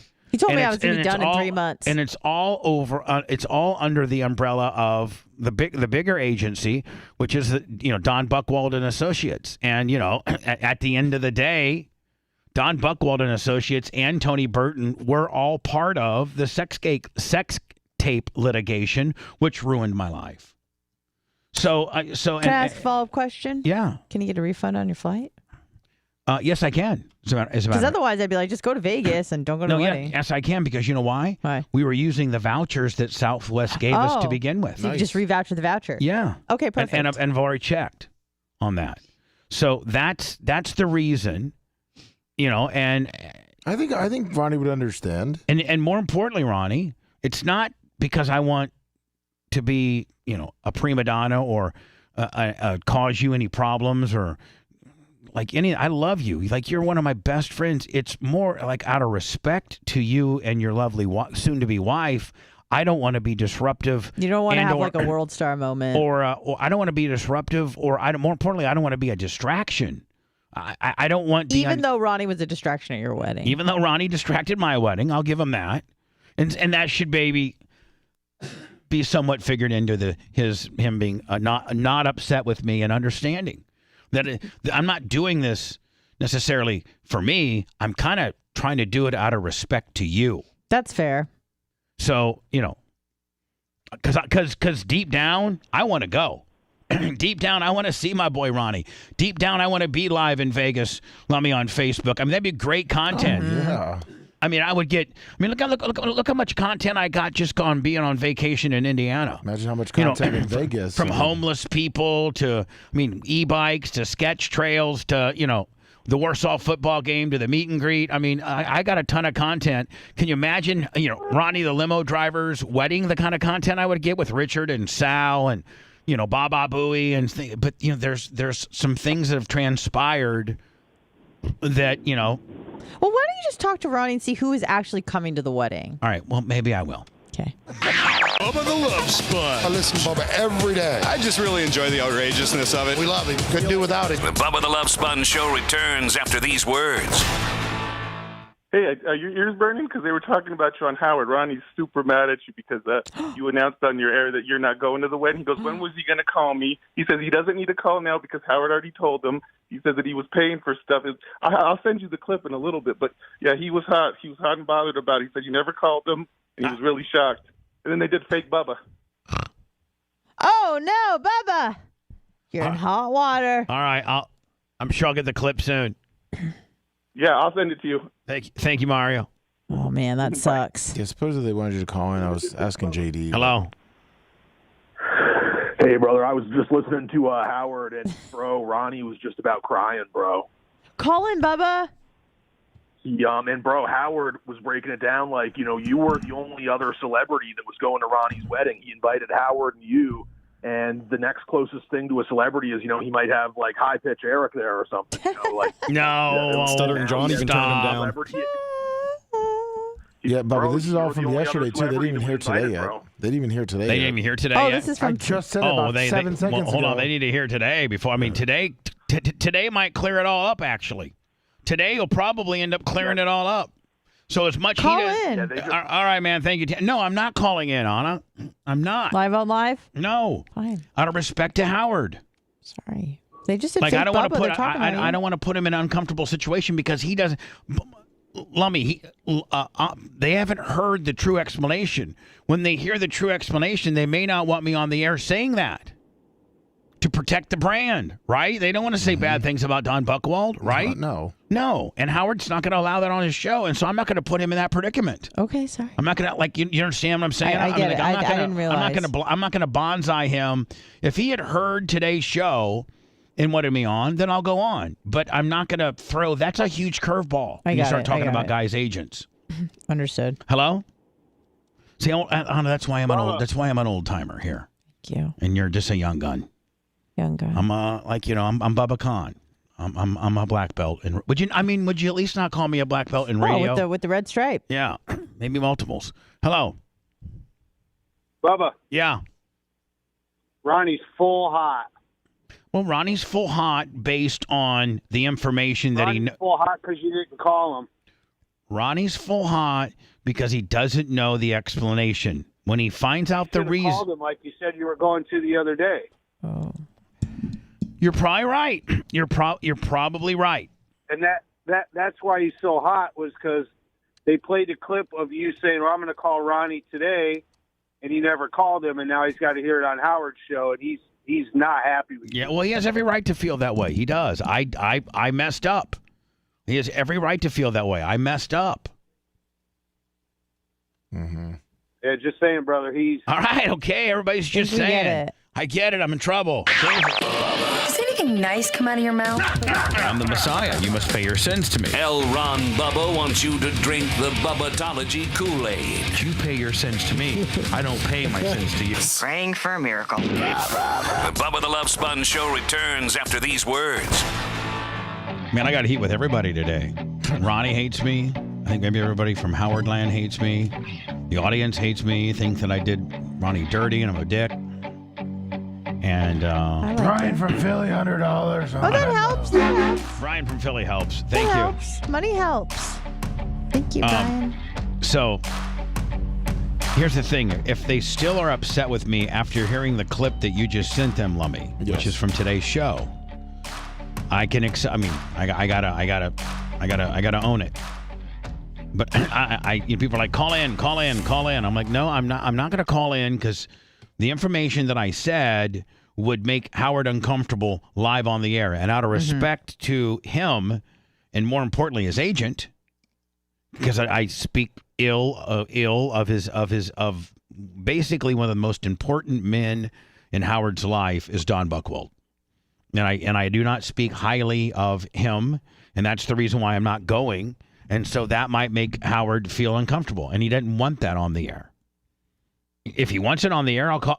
We can do a call in tomorrow. JD said that Howard didn't call for you, but because they have Paul Simon on now too. Exactly. But Ronnie is upset. Has Ronnie heard? No, no. Okay. The only person I sent it to was JD. Okay. Can you tell JD? Make sure Ronnie hears this, and Bubba would like to know his thoughts after hearing the what the explanation is. Does that make sense? Yes. Right. Do you think you could? Yeah, me and JD talk the same language. You do? Stupid yes. and slow? Yes. So I spoke to Ronnie on 3 o'clock our time Friday. And Ronnie was right on time. I don't know if I was calling him. I was on the grader, actually, Friday afternoon on the grader. And I set, you know how you can put an alarm, like on your iPhone? Yeah. So I put an alarm for 2:55. And so at 2:55, my alarm goes off. So I actually take my grader and put it in the corner. I'm sitting on my grader, but I turn it off. And at 3 o'clock, I'm going to call him. That's great. I didn't know who was calling who, but I knew that we had made plans to talk at 3. But before I can even, it literally hits 3 o'clock, and I'm getting ready to dial him up, and Ronnie's calling. So I'm like, "Hey, Ronnie, what's up?" And he's like, "Hey, dude." And so I go, let me just start off by saying, Ronnie, I completely messed up. I completely apologize for all of this unnecessary drama. As I certainly know, live radio or spontaneous radio and the high wire that we walk will sometimes get away from us. Sometimes we'll say some stupid stuff that we don't mean, or we haven't thought through, and that's the case here. I made this about, this is what I said on it, and I think he liked it. I said, I made this about me when really it's about you and Stephanie. And my feelings and how uncomfortable I may or may not be at your wedding is not an issue that you should have to worry about. And so he said, first of all, I can't say everything he said, but he goes, first of all, the dude that you're worried about's not even going to be there. Oh, nice. And he said a few other choice words about that guy. Anyway, he goes, so what's the problem? And Ronnie's being Ronnie, like fully in my face. I go, Ronnie, there is no problem. Let me emphasize to you that I apologize, and I would love to be able to still be allowed to come to your wedding. And he's like, okay, perfect. We'd love to have you. And I said, I appreciate you forgiving me. I said some stupid stuff on the radio and he's like, why don't you just call me? And he's right. I should have just called him instead of aired out my potential issue on the air, which we're all, Howard or me or guys that do what we do, sometimes we're guilty of that, where we'll just, air out our indifferences or talk about something on the air instead of doing it privately first, then talking about it. Because we're so transparent. Our shows are about our lives. And when somebody asked me about the Ronnie wedding, I just blurted out that I might potentially have a problem with, you guys know how it went. And he knows how it went too. And we got it fixed. And so that being said, I'm going to miss the 12th and the 13th. Now, Anna, don't instantaneously start booking stuff because we were scheduled to work that day. And so I'm going to ask you guys to come in and do a show. And Dan, can you make it on the 13th? What date does that fall on? 11 and Friday? 12 or... Okay. Right? No, October 13th is a Friday. Oh, you're right. My bad. I'll be in the 13th. Yeah. Okay, so Dan, you'll be in. So Lummy, you and Anna got to keep him. There's a certain way to handle Dan. Of course. And then, Anna, I don't know. Do you want Brian in on the 12th? I don't think he could. I don't know if he could be able to make it or not. I'm sure he could make it. But would it make you're kind of the leader / host here. You're running the board, and Yeah, let's things like that. Otherwise, it would just be what? Let me, myself, and Yeah, it. let's see if we, Let's get up, Brian. Don't forget Macho. Well, Macho's here, of course. Well, of course, but I mean on air. All right, Since that was forgotten, I'll just take that day off. Shut up. Quit being a little bitch. Quit being Monica. Oh. Being a little negative bitch. I hope they fire her. God, I hope they fire her. Didn't even ask me about the weekend. How was your weekend, Macho Man? I heard it sucked. I heard it sucked. No comment. I heard it sucked because you got very little time alone, and you were working the boat races for like $14.50 or whatever, some $10.40, because they were doing play-by-play on AM 1040, and you had to be the engineer for all that nonsense, and you really didn't have much of a weekend at all. It's kind of what I heard. That's correct. There you go. So I'm leaving on the 12th and probably getting back early on the 15th, but I'll be gone on the 12th and 13th. I gotta see what time the 12th is. Maybe I don't miss that, but I think I do. So Ronnie's cool with me. I completely apologize, as I should. I'm like, listen, this is completely my fault. And he was so gracious and so nice. He was like, dude, I would have never not, and I would have, yes, I want you. I wouldn't have invited you had I not wanted you there. And I'm like, I just kept saying, I'm so sorry, Ronnie. I completely messed up. I was a complete dumbass. I should have just called you. And thank you for forgiving me. So there. How about that? How about that? That's all handled. Fantastic. There you go. How do you feel about it? I feel after I kind of had like a nervous little pit in my stomach. Oh, of course. All up until I got to talk to him. And even when I am talking to him, I'm like, I don't know how this is going to go. And he may not even let me come. I love Ronnie. I've been the closest with Ronnie over from the day we got there till now. I've been, He seems like a dude's dude. And down to earth. I love Fred. I don't know Fred that well. Of course, Howard and Robin. Love them. Robin and I don't know Robin very much at all. I think I know Howard pretty well. We communicate quite a bit. But Ronnie's like my guy. And it was just a real knee-jerk, stupid stuff thing that I pulled. So Ronnie, thank you for forgiving me and allowing me to come and be part of your special day. And I'm not gonna grab the microphone and say anything inappropriate during your wedding. I promise. When I come back, this dress, this potential, are they going to have a vote on it and make it a law? Mm-mm. This potential dress code because of Fetterman, the senator from Pennsylvania, the stroked out Jones. He supposedly doesn't have the ability to put on a jacket and a tie. He does, and he wants to wear shorts and like just what. There's no dress code. And they're trying to potentially pass a bill where there's no dress code in the Senate. Now, if you are this is the funny thing about this bill. If you are testifying in front of the Senate, or you are in the Senate chambers as a guest, you have to be appropriately dressed. Women wear dresses, and men wear at least slacks and a sport coat and a tie. Is it a tie too? Mm-hmm. Okay, yeah, tie and a tie. Which all the assistants have to wear. Everybody but the senators themselves theoretically have to wear a tie. And so here's what I say. Even my dumb ass, who probably wants to even dress more casually than Fetterman, if I was a a U.S. senator, I would comply with the jacket, tie. I'm not going to be comfortable in it, but I'll learn to get used to it. They make stretchy suits, man. They make stretchy suits look just like normal suits nowadays. And they're comfortable. There's absolutely no reason to be uncomfortable in a suit. That giant freaking tumor that was growing on the back of his head, I think he had removed. So he can fit into a suit. He just chooses not to wear one. He's like that 12-year-old spoiled brat kid that just doesn't want to wear his clothes. And so mom lets him go out in the Spider-Man costume every day. It's pathetic. Well, these guys have no self-control. They have no sense of honor, dignity, decorum, or tradition. We'll get into that story next. Another break. What happens? Let's go. Really? Let's go. Another bamboozling. I mean, it doesn't make you crazy or anything. Bubba the Love Sponge returns after this. Just to let you know, I fixed the Ronnie situation. Okay, yeah. Update, please. What's the deal?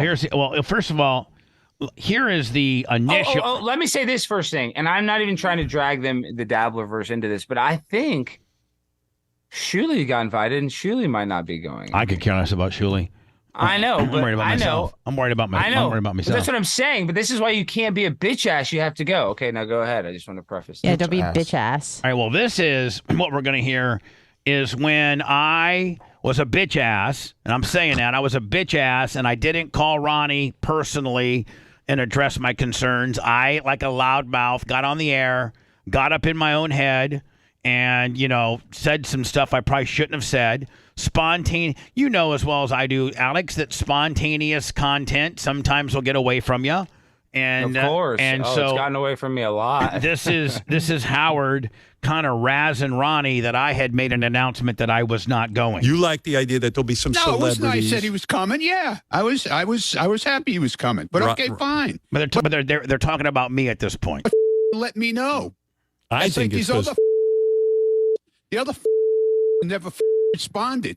They can go suck. Oh, don't tempt me. Wow. What? Tempt you what?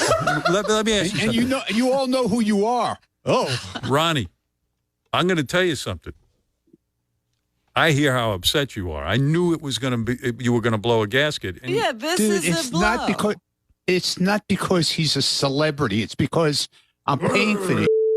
You know, when you invite celebrities, they living on a different world. They're like, oh yeah, it's cool. Okay. I can wait to tell.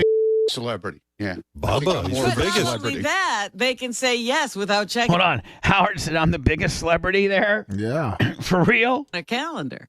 Right. Oh, I knew Ronnie was going to go ape. Monster trucks. Monster trucks. Yeah. So, Lummy, we do have monster trucks at the track, but that was scheduled after Ronnie's wedding, and I've already got a hold of my partner at the track, Tom Bean, and he said it's not a problem. Now, I have to go there this weekend and dig. I have to go find all the dirt that they use to make, big ramps and stuff. Uh-huh. But I'm going this weekend to do that this weekend so that I can go to Ronnie's wedding. Because I'm going to miss the monster truck show. I'm going to miss it for Ronnie's wedding. Give me a break. Is that really racing? What is monster truck, Ronnie? Honestly, what is that? Those big trucks with the big pickup trucks with the big giant wheels. Big wheels. They jump over cars. And Bubba needs to see monster trucks. He's seen tons of that. He's got one scheduled. Yeah. He's got that. at his racetrack. Yeah. Well, so Bubba Raceway Park. So you're upset, obviously. I mean, but Alex, this is good for my brand, isn't it? I mean, get keep going, keep playing. No, call me and tell me, what are you getting on the fuck? I don't listen to you. I told you right away. I was a man about it. Yeah, it was very nice of you. He told him right away. I'm just saying that he won't go to his wedding. Yeah, I mean Howard told him right out of the chute that I'm not going. I was afraid Bubba, Howard didn't go to anybody's wedding. I mean, this guy. I know he went to. You're literally the only wedding. Can you believe that? And you know what? I was just thinking about it a few nights ago. I also attended his wedding, which was ultra exclusive.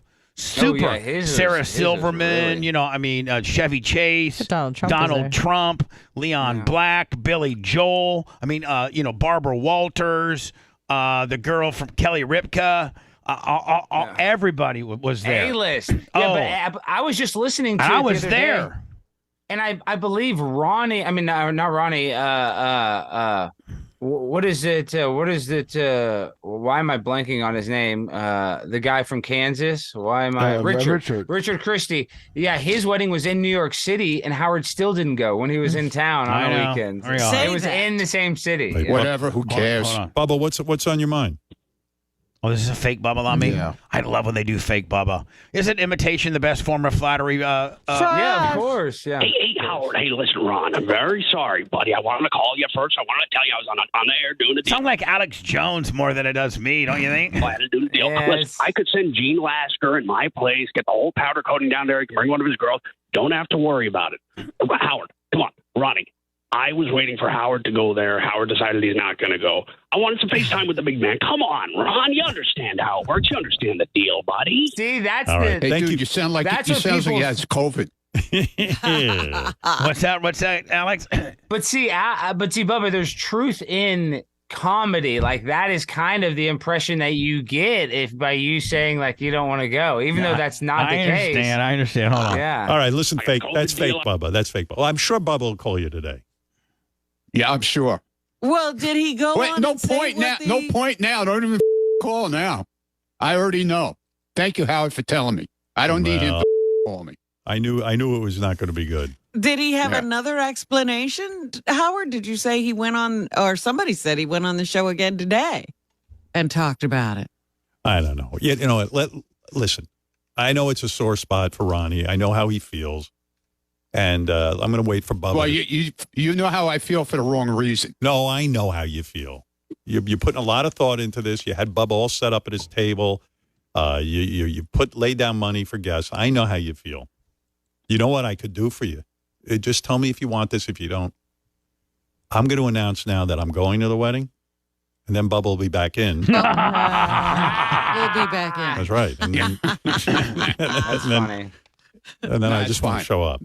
All good. Nah, I'm sure he has a good reason. I know. Oh, Bubba. I'm He's- sure. Monster Yeah, I'm truck. sure. Yeah. Monster truck. trucks. You know yeah, what? Monster trucks. I asked somebody. Someone said the monster truck thing is pretty great. So they're big trucks.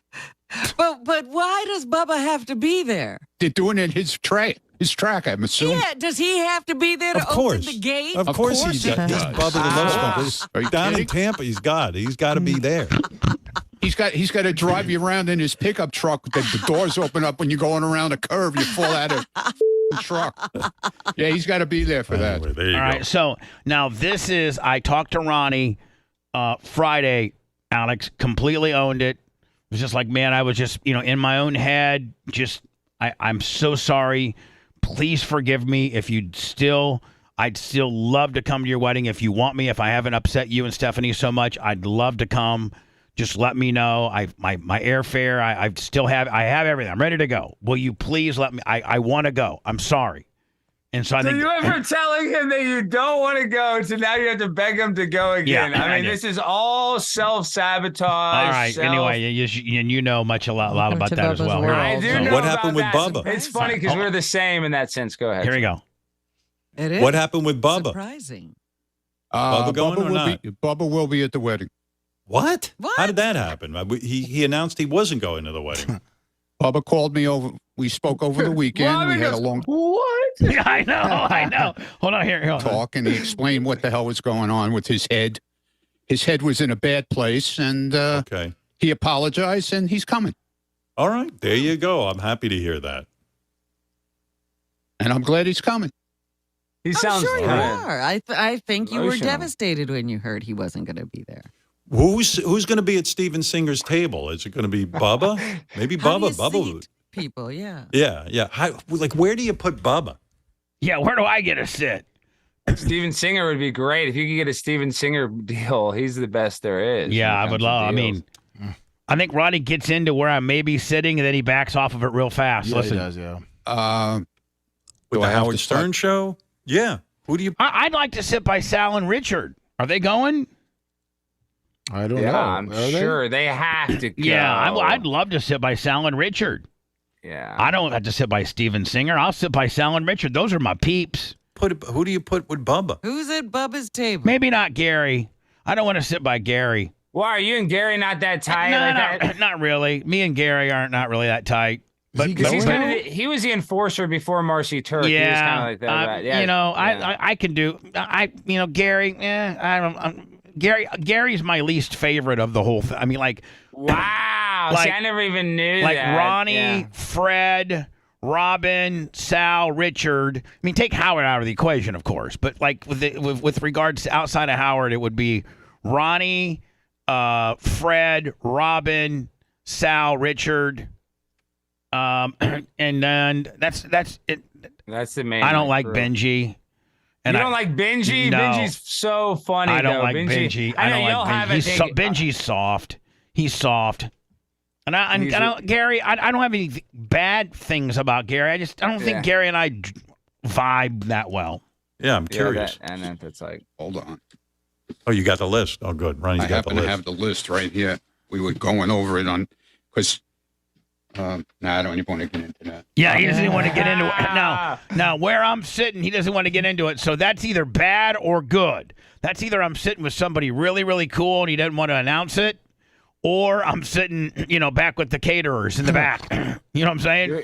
You're probably with the guy that owns whatever strip clubs that he always goes to. What's that? What's the club? Scores or whatever? You'll probably Scores, man. Yeah. Scores, dude, or whatever. Yeah. What happened? I'm just glad that he accepted my apology, and I will be there. I won't be there for the Wednesday night. They have a Wednesday night little cocktail, function.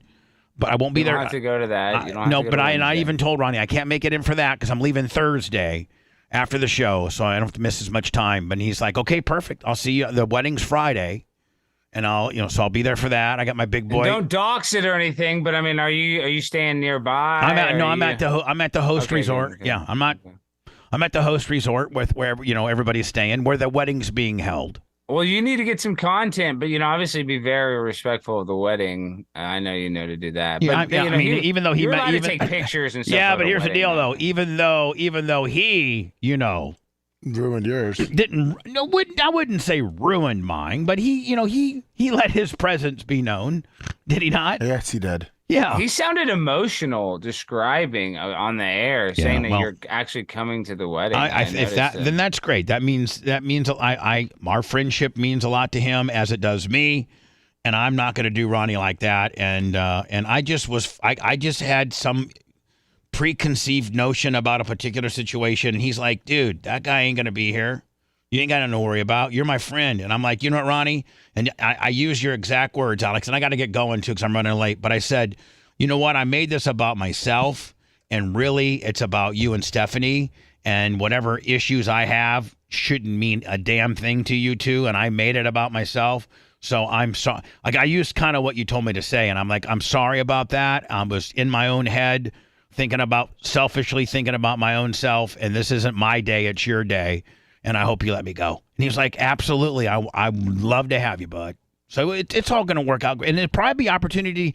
I'd love to get some great content with me and Sal and Richard and doing some crazy stuff. I mean, I don't know who's all going there, but I can get along with anybody. Sal and them all have YouTube channels too. Okay, I know we got to go, but I just want to say this. This year started out as a great deal. I had the Blaze, show, and then. Is that gone? Is that gone? The Blaze show gone? No. But I'm saying it started really good at that. But I'm saying then my cat Dusty died, and then kind of. You lost your mother a little bit. Yeah, so I'm saying this past year. What I'm saying is this past year there was some good moments, there were some bad moments, but we have 3 months left in the year, right? So we are in the fourth quarter. So it's time that we can kind of, really correct course, and you going to this can kind of really seal the deal. This will be the big high spot of 2023. So, this is important that we. I don't know. My new segment that I started on my YouTube channel doing scratch offs with homeless people seem to be working pretty good. People love gambling stuff. People. There's a guy, Vegas Matt. He makes more money than you and I, and all he does is just put money in the scratching with. My new series is called Scratching with the Homies, and I walk up and take 2 $5 scratch off cards and let them scratch it off, and whatever they win, they win. So that's my new idea. Well, you're going to be sick when they hit 100K one of these days. Oh my God! Can you believe that? Oh my God! What do you do at that point? You snatch that card back. Is that what you go to jail? It's $100. What you do is as they're scratching them off, you kind of hold them still a little bit while they're scratching them. That way you can do a quick yoke. Let me tell you this gimmick because we gotta go. Okay, we gotta Texas go. Lottery. Tell me again. Okay, the Texas State Fair every year is in October. There's a thing, and then one year I was a carnival barker. I was like an MC. Of course you were. They have this gimmick where the Texas Lottery, they have like the biggest booth where you can go there, you can spin a wheel and you can win a certain amount of lottery tickets, and they're actual lottery tickets. So I'd be like, come on down the Texas Lottery Luck Zone, spin the wheel, They would spin. People would go there. They'd work all day, Bubba, at the fair, the Texas Day Fair, and they would come and spend their whole paycheck scratching those things all day, wasting their whole paycheck. Because if you look at the back, it says like, oh, it pays 87%. So they would hit, they would hit for 20 or 10. So they were like, it was so addicting. I did it for 1 year. I felt so bad. I was like, I would never work there again. It was even like scummier than a casino. But can you imagine? So I went and bought $100 worth. I bought $25 scratch offs. And if I do this every couple weeks, eventually I'm going to hit a big one. And of course. It's just odds. Eventually, I'm going to hit People hit some. I might hit a $5,000 or a $2,500 or a $7,500. Bitch, I'm taking that back. I swear to God, I am. I swear to God, I am. All right, listen. Let's talk. Let's talk privately. All right. We got some stuff to catch up on. All right. All right, buddy. So, Lummy, Howard spoke about us yesterday a little bit, and and thank you, Macho Man and Macho Man and Lummy and I don't know, one of a numerous Bubba Army that probably had the audio for you. Yes, that's how we get it. It's from the Bubba Army. Thank you, guys. Several different sources. Thank you so much. I got a little a note from Bubba over the weekend, Bubba the Love Sponge, telling me he got COVID over at your wedding. He's ready to sue you. How does he know he got it in my wedding, dude? You could have got it on the plane. You could have got it in the hotel where you stayed. So, by the way, after I heard this yesterday, I texted Ronnie and I said, Ronnie, I didn't say that to Howard. He goes, oh, I know. I was just going along with it. I go, I know, I probably did pick it up in Vegas, but I certainly didn't attribute it to your wedding. Except for multiple people from the same wedding got sick. Yeah, but I didn't even can't put two and two together. Howard was talking about it on Monday, and so I think over the weekend. Yeah, he talked about it. I think last Wednesday. Yeah, so I shot him an email knowing that he'd talk about it, saying, "Hey, I got COVID too, probably from Vegas." That's it. I wanted to make sure that I specifically didn't say it was Ronnie's wedding because I don't know for a fact that it was. You have no idea. I flew on a little tube, however many miles, probably cumulatively 4,000 nine and a half, 10 total hours on a plane. Mm-hmm. And that recirculated stuff with the degenerates that fly Southwest like me. Chances are I got it on the plane. I didn't have my, it's hard telling where you, or maybe I got it on Fremont Street. Lummy, I went down there. Yeah, that old lady too. Zoldar gave it to you. Yeah, Zoltar gave it to me. I got a little I didn't mean to do that. Note from Bubba over the weekend, Bubba the Love Sponge, telling me he got COVID over at your wedding. He's ready to sue you. How does he know he got ready to sue me? How are you really embellishing? it in my wedding, dude? You could have got it on the plane. You could have got it in the hotel where you stayed. He didn't stay in the hotel. Which, by the way, he's wrong. I did stay in a host hotel. We weren't under my name. We did. Come on, Ronnie. I was at the Red Rock. So I don't know why. I don't know how Ronnie gets this idea. Oh, it's just like, who the hell is coming in on here? I don't know how Ronnie got this idea that I stayed somewhere else. He got it in my wedding. Nobody else got it. Oh, Jamie got it also, but does she know where she got it? No. Bubba's all upset with you. Yeah, good for him. He can go on one of his tirades again. I'm like Ronnie. God, it's so stiff. But you can see Howard see Howard let him off the hook here, though. I think. No, he didn't blame you. He just said I got COVID in Vegas. That's exactly what I said. Yeah. So, me and Ronnie are cool because I reached out to him. Fred said that's why he wasn't going to go. Yeah, I get it. His girlfriend's hot, dude. Who? Bubba's girlfriend's hot. Yeah, Erica? How do we see a picture? Let's see a merch trick. I don't have Howard. We don't have any pictures yet. If you get pictures of Merch Crick, I'd like to see. Yeah. Yes, I would. I mean, and Dan, have you heard this yet? Mm-mm. You haven't heard it? This one I have not heard. You're going to be so proud. You're going to be so proud of how I have single-handedly branded your brand. Dave's here. I know. I got. Not only do I know that, Anna, but I have his mic already. Okay, just so you know. Up. Sorry. Didn't you hear me earlier say, "Oh, I know, it's Jay." but it takes a minute for him to get settled. Shut up. Send you. Thanks. She must be. Bubba must post pictures of her online, right? No, I don't. Merch Crick. Giant boobs, man. Diacos. How about that? See, Dan, there's nobody that can get that for you except your best friend. Yes, Muffy. Diacos. I need to see what size Diacos she got. They're big, dude. They're big. Are they natural looking though, or are they those big? Yeah, hard... no, they look great. No, they look great. It's not like you know. Ronnie is like the absolute greatest salesman for your brand, Danny. You stare at them like, oh, they're so or whatever. They look really good. I mean, at least the dress she was wearing at the wedding, she looked awesome. I want to see that. I'm sure somebody must have taken a picture of her. I don't know all the Bubba lingo. Why does he call her Merch Crick? I understand she's the girl who hands out merchandise, but what's Crick?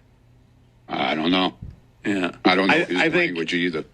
It's funny to listen to him try to sled through our vernacular, is it not? Yeah. I think that's something he's always. Has something.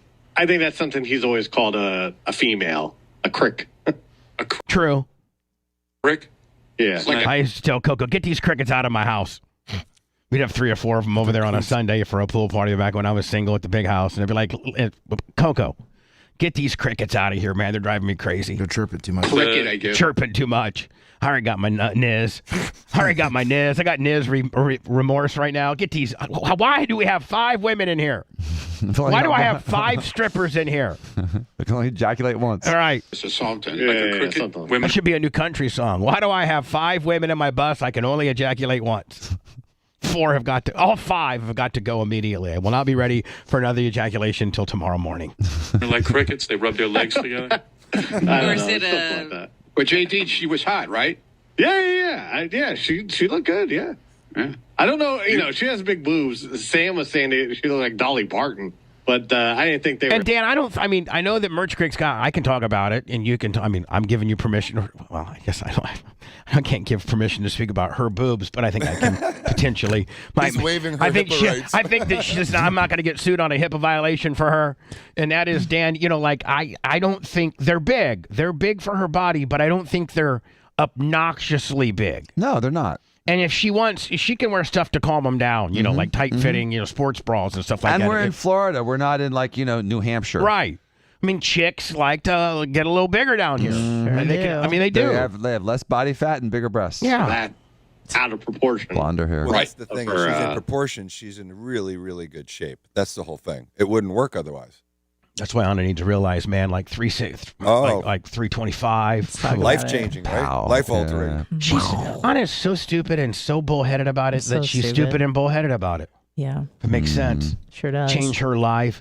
You don't like how jujitsu changed her life for better? My God. No, for real. Jiu-jitsu. But jujitsu really, really kind of stepped up her life game a little 100%. bit. No doubt. Made her more confident. It made her tougher. It just, she was kind of a little whiny ass paper tiger. Right. Before, for real. Now the only thing you can take her out to ring light. Before jujitsu, and now, now she's pretty tough. It's helping. For sure. Marijuana use among middle-aged women. I'm all for it. So anyway, see, that's what we do. That's Anna. So what jiu-jitsu has done for you? Yeah. New boobs. Makes jiu-jitsu look like a paper cut. Forget about it. But yeah, she's very nice. JD, on that computer, you can't pull up a picture of Merch Crick? Well, someone's putting them up right now. You'll see it right now here. Oh, yeah. Look at that. Oh, I like her. Howard. I like it. Bubba looks amazing, man. Look at that. He's skinny. Yeah, look at him. Yeah, they put me over too, Lum. Yeah, I Nobody told ever. you. Great. You look great in the wedding. Nobody ever puts me over. Well, Howard you could tell he really has a genuine liking for you. He absolutely does. It goes both ways. He's interested. Well, that's okay, though. It I always wouldn't does. even have recognized him. He looks like a senator or something. I mean, I've gone from Mr. Love Sponge. I've gone from The honorable Mr. Love Sponge. within Howard's world. I've gone from living in a van down by the river to now being a state senator or something. That's There awesome. you go. I think they even put me the House Speaker, don't they, Lummy? Yeah. Here, hold on. And he wears these glasses now. He wears these like JD's glasses, kind of. These black frame glasses. So he looks like this, like like a senator. Looks like a lawyer. He doesn't even look like Bubba the Love Sponge anymore. You know, he looks like the sales manager at a radio station. You know Joe. I think him and Joe could be brothers. Could be. Who? Oh, Joe. Yeah. Joe. Yeah, Joe. I like the girlfriend though. Very nice. Yeah, she's hot. She's really nice, man. Yeah. Congressman Love Sponge. Congressman. See, we should have put Clem in there. Congressman Clem. I'm thinking he could. And I'm telling like Sirius XM, if you got your Tom Brady of your franchise, because that's what Howard is. With Sirius XM, he has been Sirius XM's Tom Brady. Yes. He's the GOAT. Mm-hmm. You Their guys, lifeline. You guys brought him in as the greatest broadcaster of all time because only that guy you could drive subscriptions to the level that you needed in the early stages of your of your format. And for 10 years, he's produced. Oh, longer than that. 12 years? Oh, he's been 06. Yeah. 06 was our so almost 17 years. Yeah. At $100 million a year. And they can yes every year. I think it might have been 80 for one contract, but he's been north of 100 for probably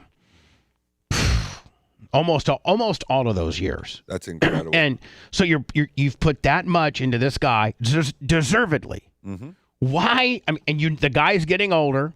He's got 2 more years left on his deal. Even if he re-signs, why wouldn't you be grooming the next guy to take over his audience? Because he's not going to be able to do it forever. And I am. How many years younger am I than Howard? I'm 50. He's going to be 70 in January. I think it's January 12th. So 12 years. 13 years Is he younger. really? Yeah. Yeah, he'll be 70 this January. 13 years younger. So I'm 13 years younger. So I mean, and I'm not saying I'm better, but there's only one guy. And let me. We'd probably like to make this like a little short or something like that. Like to make this an ISO thing that I could maybe circulate and send to the great Scott Greensteins and to the Ross Sapins and the people like that. And the fact that there's only one. If you're gonna now, if SiriusXM has no plans of retaining Howard's audience when Howard says goodbye, or when he even further lessens his schedule. Because that'll be the only way he resigns into which will be, I think, not the case. Let me see, 24, 25. I think his deal ends December 31st, 2025. That means he would be 71 going on 72. Now, if he would continue, which I think there's a chance, he's going to certainly ask for the same amount of money, or roughly thereabout. And less time. Mm-hmm. Give me more time off and give me the same amount of money, or maybe a little less money and more time off. Okay. He's only going to be able to do that for one contract. That's it. Because eventually you're just like, I'm tired of getting up in the morning. I got more money than I could ever think about having, and I'm 76 years old. Okay? That's barring the fact he does another 2 or 3 years after his contract. But there's only one dude, and Howard would probably agree to this. But as I'm talking to the SiriusXM potential managers that could potentially be listening to this, what about life after Howard? Have you thought about that? If you've invested all of this money to get his audience, there's only one guy in the world that meets this criteria. And Anna, try to be the negative bitch that you are, and try to shoot holes in this. Sure. What other air personality in all of content, not just radio, in all of content, from podcasting to Pandora to Joe Rogan to to any form of content, whether it be terrestrial radio, satellite radio, podcasting, YouTube, whatever. Yeah. Streaming, cable, whatever, cable news.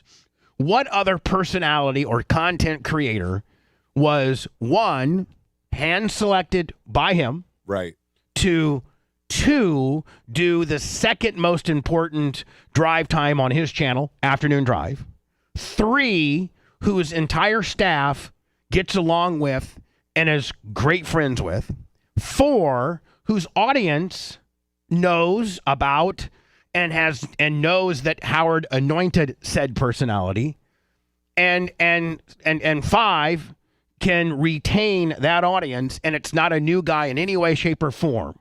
There's only one person in the world. Now, whether those parameters I just gave out mean anything? Well, there's a number 6 too.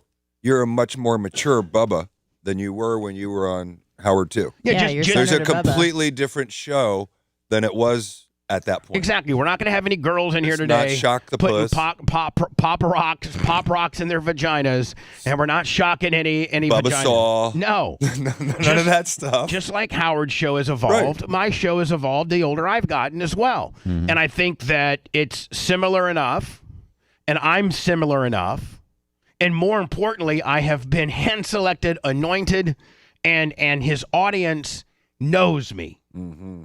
There's only one person that can wear all 5 or 6 of those hats, and it's me. And so, and hold on, the final hurdle being has still remained friendly with and never has spoke a bad word about, because most people that have left Howard, Jackie, and Opie and Anthony, and they all talk crap about him. One of the things I've hated about the radio business, just watching you, is everyone that leaves just buries each other for no reason. Right. Everyone does it. It's like the standard. Not you. Not me. Never speak a bad word about Howard. You may not like what Howard does nowadays. You may not like what I do nowadays. But here's the deal. I will never be able to thank that guy enough for the global stage that he gave to me for 5 or 6 years that I worked for him. That same global stage that he gave me is the reason why I'm able to make a living doing what we do today. At a point when no one in the whole industry would trust you. Exactly. At the point where him and I were the two people that were let out to pasture for the Janet Jackson Nipplegate. He was the big fish. I was the very small minnow. And you know what he did? The stage that he gave me made me a smaller fish in his very large pond. But he brought you to his giant pond, didn't he? Yeah. Prior to that, though, I was in my own little mud puddle over here, barely making it. Around, right. Howard came in like the crane that he is, scooped me up with his mouth, and spitted me in his pond and said, "This pond here is clean and big, buddy. I got you." And he did. He got me, and he took care of me.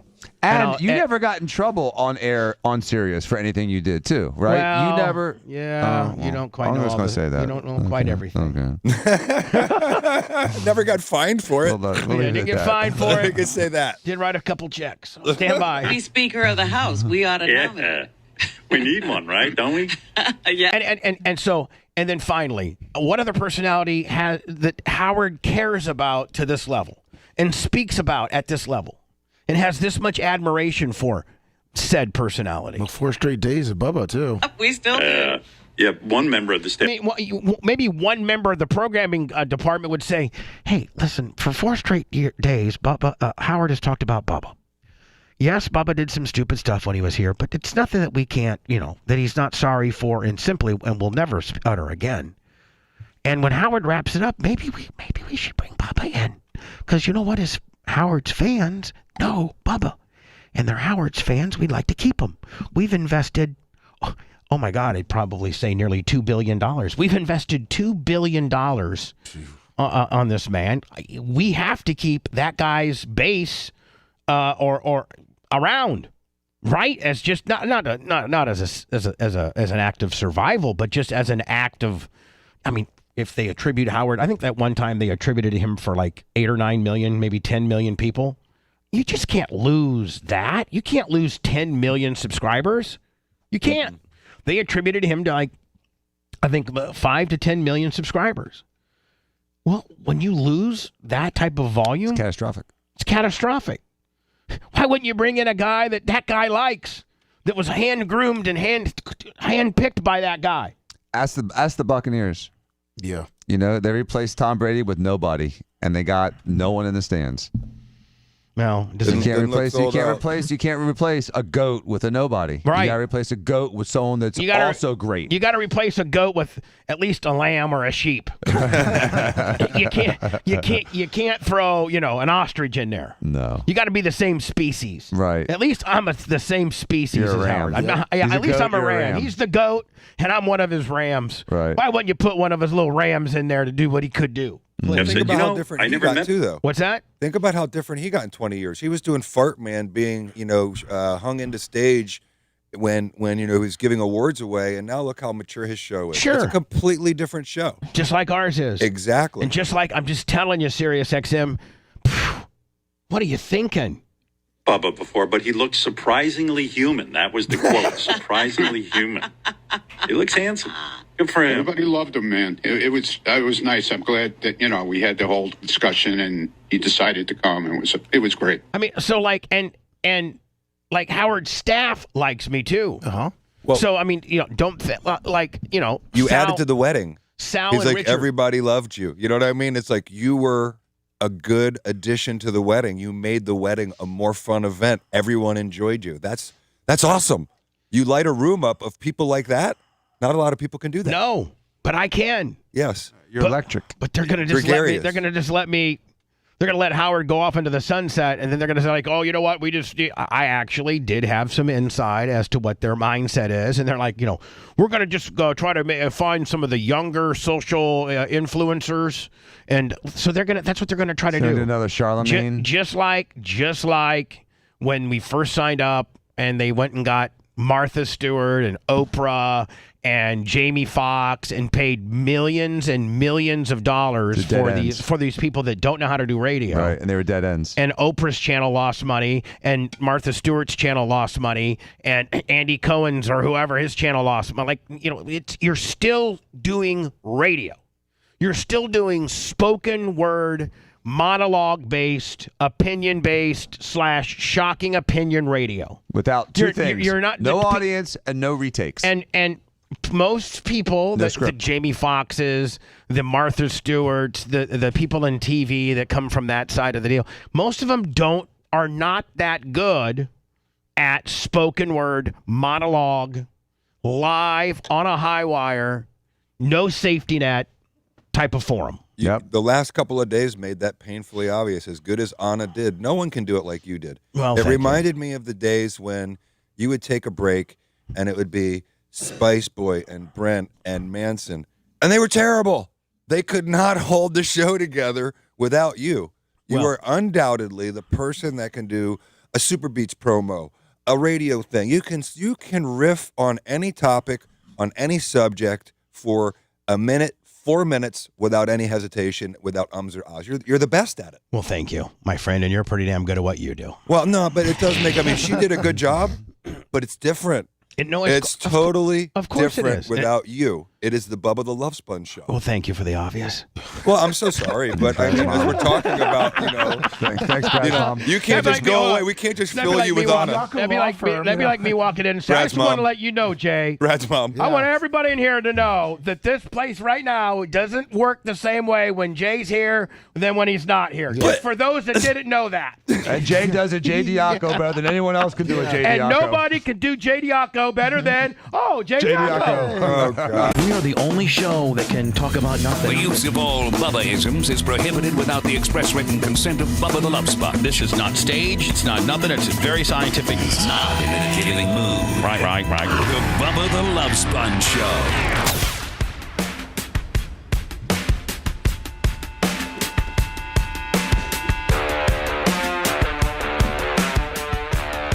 Go follow us on YouTube. Like and subscribe. Costs nothing. It's zero. It's free. Go to youtube.com. Search The Bubba Army and get the latest updates on when we go live. We do everything live on YouTube. And also a lot of one-offs as well. Lummy's Goat Report on his Friday show. Sometimes my food review. Scratching with the homies.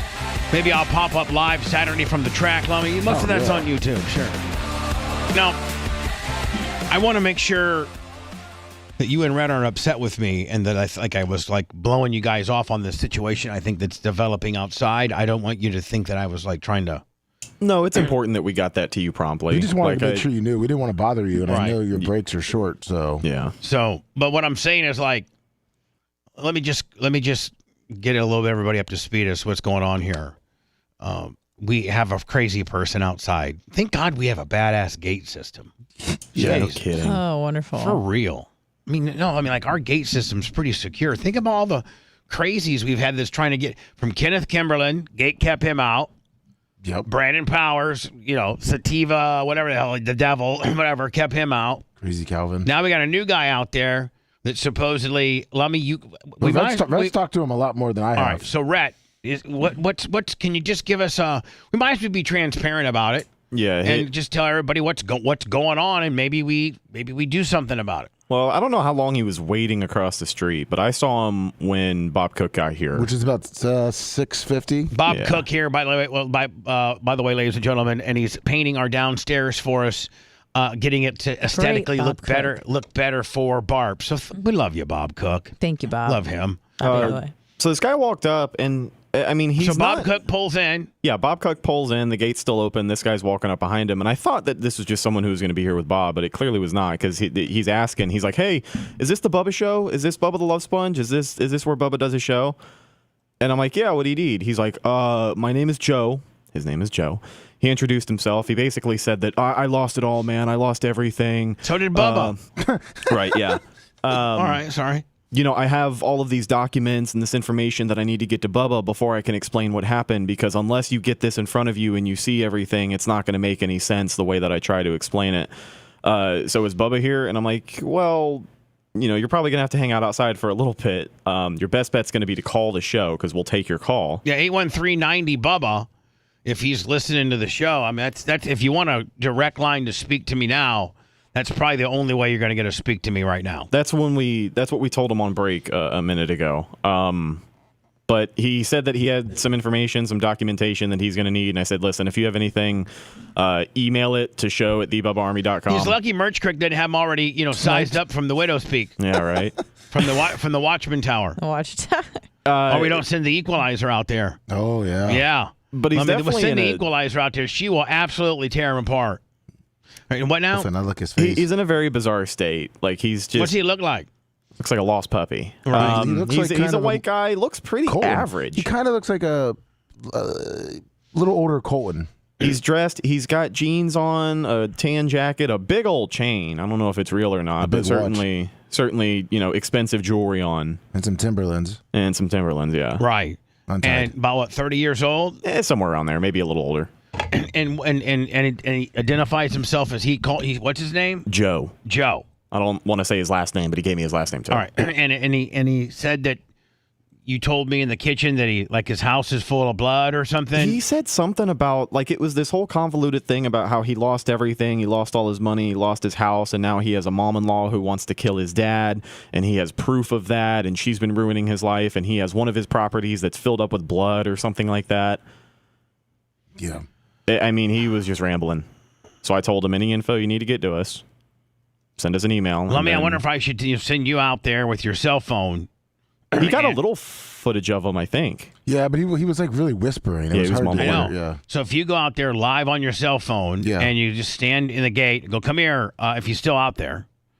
And I got Bubba on the air with me right now. And let me, when you do ask him when we go live to him, you're going to have to put it on speaker, and then with your big, monster hand that you have. And hold on. Yeah, like let him, tell him to put his mouth down by the gate and talk into the phone, because you don't want to hand your phone. He's still currently there, He'll out take there? off. Let me check. Hold on. And if he is, I think that I would like to send Rhett and you, both of you. Okay. Do either one of you have a gun? Mine's in my truck. I could grab real quick. Okay. Yes, I got mine. Hold on. As long as Rhett's got him with your gun with you. Have it on. He's standing out there by the dumpster still. Same place he was, Lummy. All right. So, Lummy, going out there, first of all, call the warm line. I'll come behind you. I'm filming. Yeah. Filming it, and you got backup. Oh, I love being a woman in situations hold on, like this. Filming with cover. And then, Lummy, I think Merch Crick just texted me, and she's got you covered up from the watch. She said she's got you. She's running sniper. cover. She's running snipe power. She's up in the sniper nest. Yeah, she's in the Watchman Tower, and she's got the 308. 308. Here we go. This is Lummy right here. Hello. Hello. Hi, Lum. Hey, Bubba. How you doing, buddy? Don't be afraid. I'm doing great. Don't be afraid. Don't be afraid. Oh, no. Are you a little? Even though you're the biggest, are you still a little bit afraid right now? No, at night, Rhett's got his tactical bag strapped around his. And now we got Merch Truck. All right. I'd feel much safer with Merch Truck. Yeah. So let's go ahead and head on out there. Lummy, tell me. Hey, Joe, come here. I got Bubba on the line. What's his name? What's your name, Joe? All right, you got Bubba on the line. Say hi to Bubba. Now I hold my phone. Hey, what's up, man? What's your first? Now, your name? Your name's Joe, right, Joe? Yeah. Love Here you. because, man, I need some help, and I don't know what else to do. You used to do what? You used to do what? Needs some help and he doesn't know what to do. I need some help. All right, Joe. Yeah. Now, Joe. What type of help do you need, Joe? So, pretty much, man, I've got 7 houses between me and my dad that's been forged, signatured, and signed out of our names. My dad's now dead, and he pretty much wrote me a letter and told me that his ex-wife was going to kill him, and it ended up happening a few months later, and my dad was only 56 years old. So everything we own and my retirement and his retirement and everything is gone. And where did your dad's retire? Your dad died how long ago? It's been about a year now. I've been trying to find help. Okay, so your dad's been gone a year, and you said your dad had multiple properties that are both 7 in your and his name. Yes. All right. So haven't you, did your dad have a will or anything like that, or an estate where those properties are now yours? Well, unfortunately, everything is forged, signatured, and signed out of our name. Now, hold on. Who forged? Sir, I got to think that in today's day and age, and in today's electronic world, and how you can call the cops up to investigate anything, you're saying that these properties got transferred or something to somebody else based on a forged signature? Absolutely. And how did that? And who signed what? And who has these properties now? I mean, should I say the names? Well, no. I mean, is it a relative? Is it your mom? Is it your sister? I mean, it's ex-wife and friend realtor that are involved. All right. So hold on. So your dad's ex-wife and her realtor friend, you say, forged a whole bunch of documents transferring the 7 properties that are supposed to be you and your father's into them. And just another house 2 months ago. You had what? Just another house 2 months ago. Another house 2 months ago, and I caught them in the act of doing it. They forged my signature, the witness's signature. Well, I got to think, bud, that your favorite radio show appreciates you thinking that we can help you out, and we can probably try to keep your spirits up and stuff like that. But you need to call, the police, the police, and the law enforcement agencies. You can help. Yeah, the law enforcement agency where these properties are located. I would start with that and getting a hold of them and about all this, deceit and forgery and things like that. They will not speak to me. They've actually even tried to arrest me and told me to leave it alone. So why do you think Bubba can help you? Yeah, what do you think I can do? Because if you lay it all out for me, I'll try to help. But what do you think I can do? Man, I just know that you got a lot of support system, and I'm running out of options, and time keeps dragging on, and I'm gonna end up losing this stuff forever. Well, yeah, So he wants you to hook him up. Now, hold on. Let me ask you a question. Where are these properties located? Are they all in one county? Are they all in one particular city? Where are they at? They're in Polk.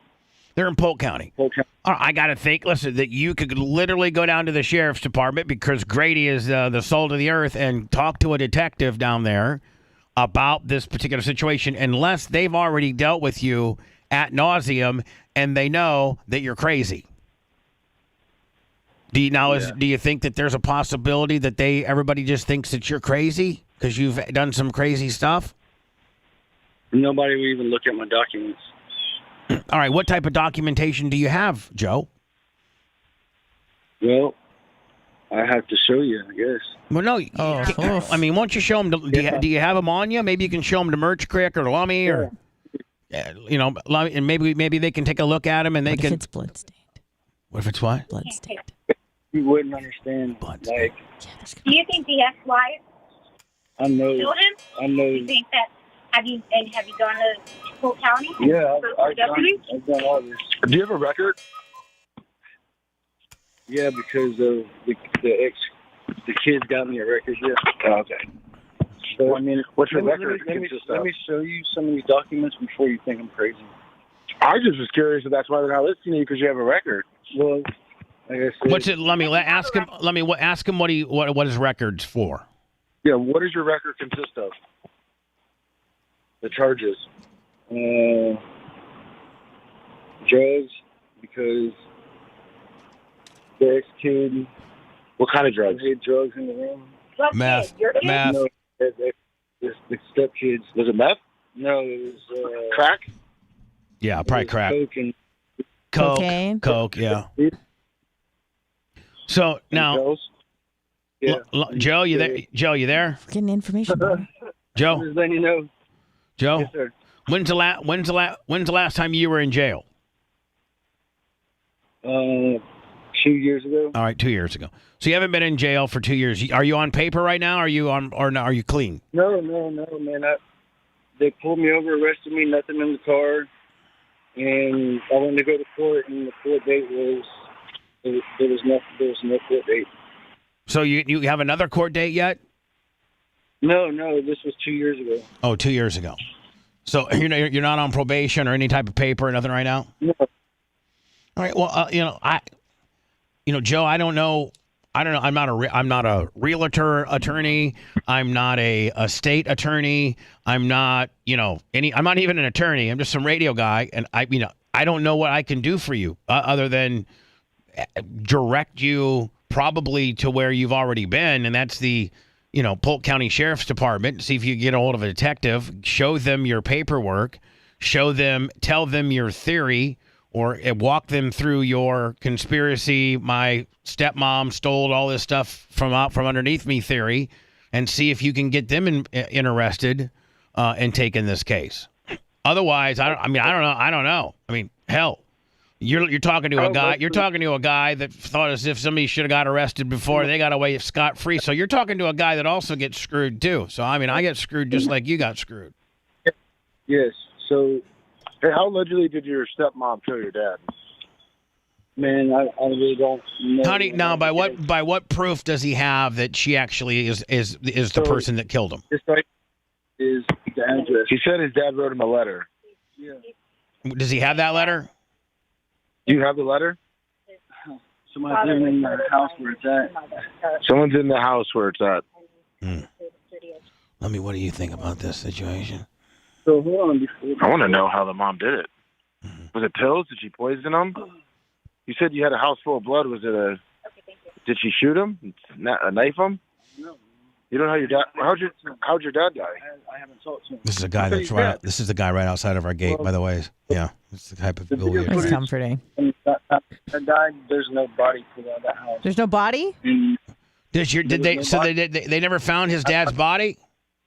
If I didn't, this guy's right outside our front gate, by the way, ladies and gentlemen. That's how we roll. Wait, so you don't know? You didn't bury your? There was no body. You didn't bury your dad? They didn't let me. So where is his dead dad? Body? Where's his dead dad's body right now? Yeah, so you don't know if he's dead. He might be just hiding from you. I mean, there was supposed to be a cremation and all that, and Did you go down to the county and get a death certificate? Yeah, they gave me one. Okay, then he's deceased. No, does he have a death certificate? Eric is breaking it down. Does he got a death certificate that he's producing? Do you have a death certificate on you? I mean, I have it, yeah. Is it in your emails? Yeah, everything. What's caused death?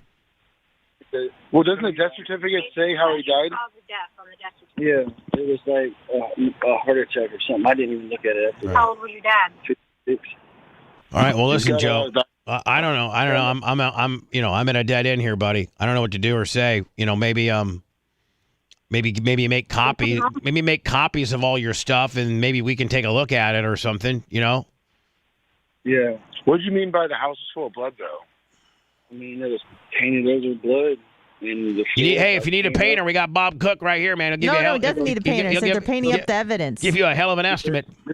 Bob can really do some markup on. I mean, Bob knows how to paint over blood. I think, doesn't he, Anna? Sure would. Yeah. Supposedly there's blood under the carpets when he ripped them up. This lady's been dead for over 2 weeks on the signatures.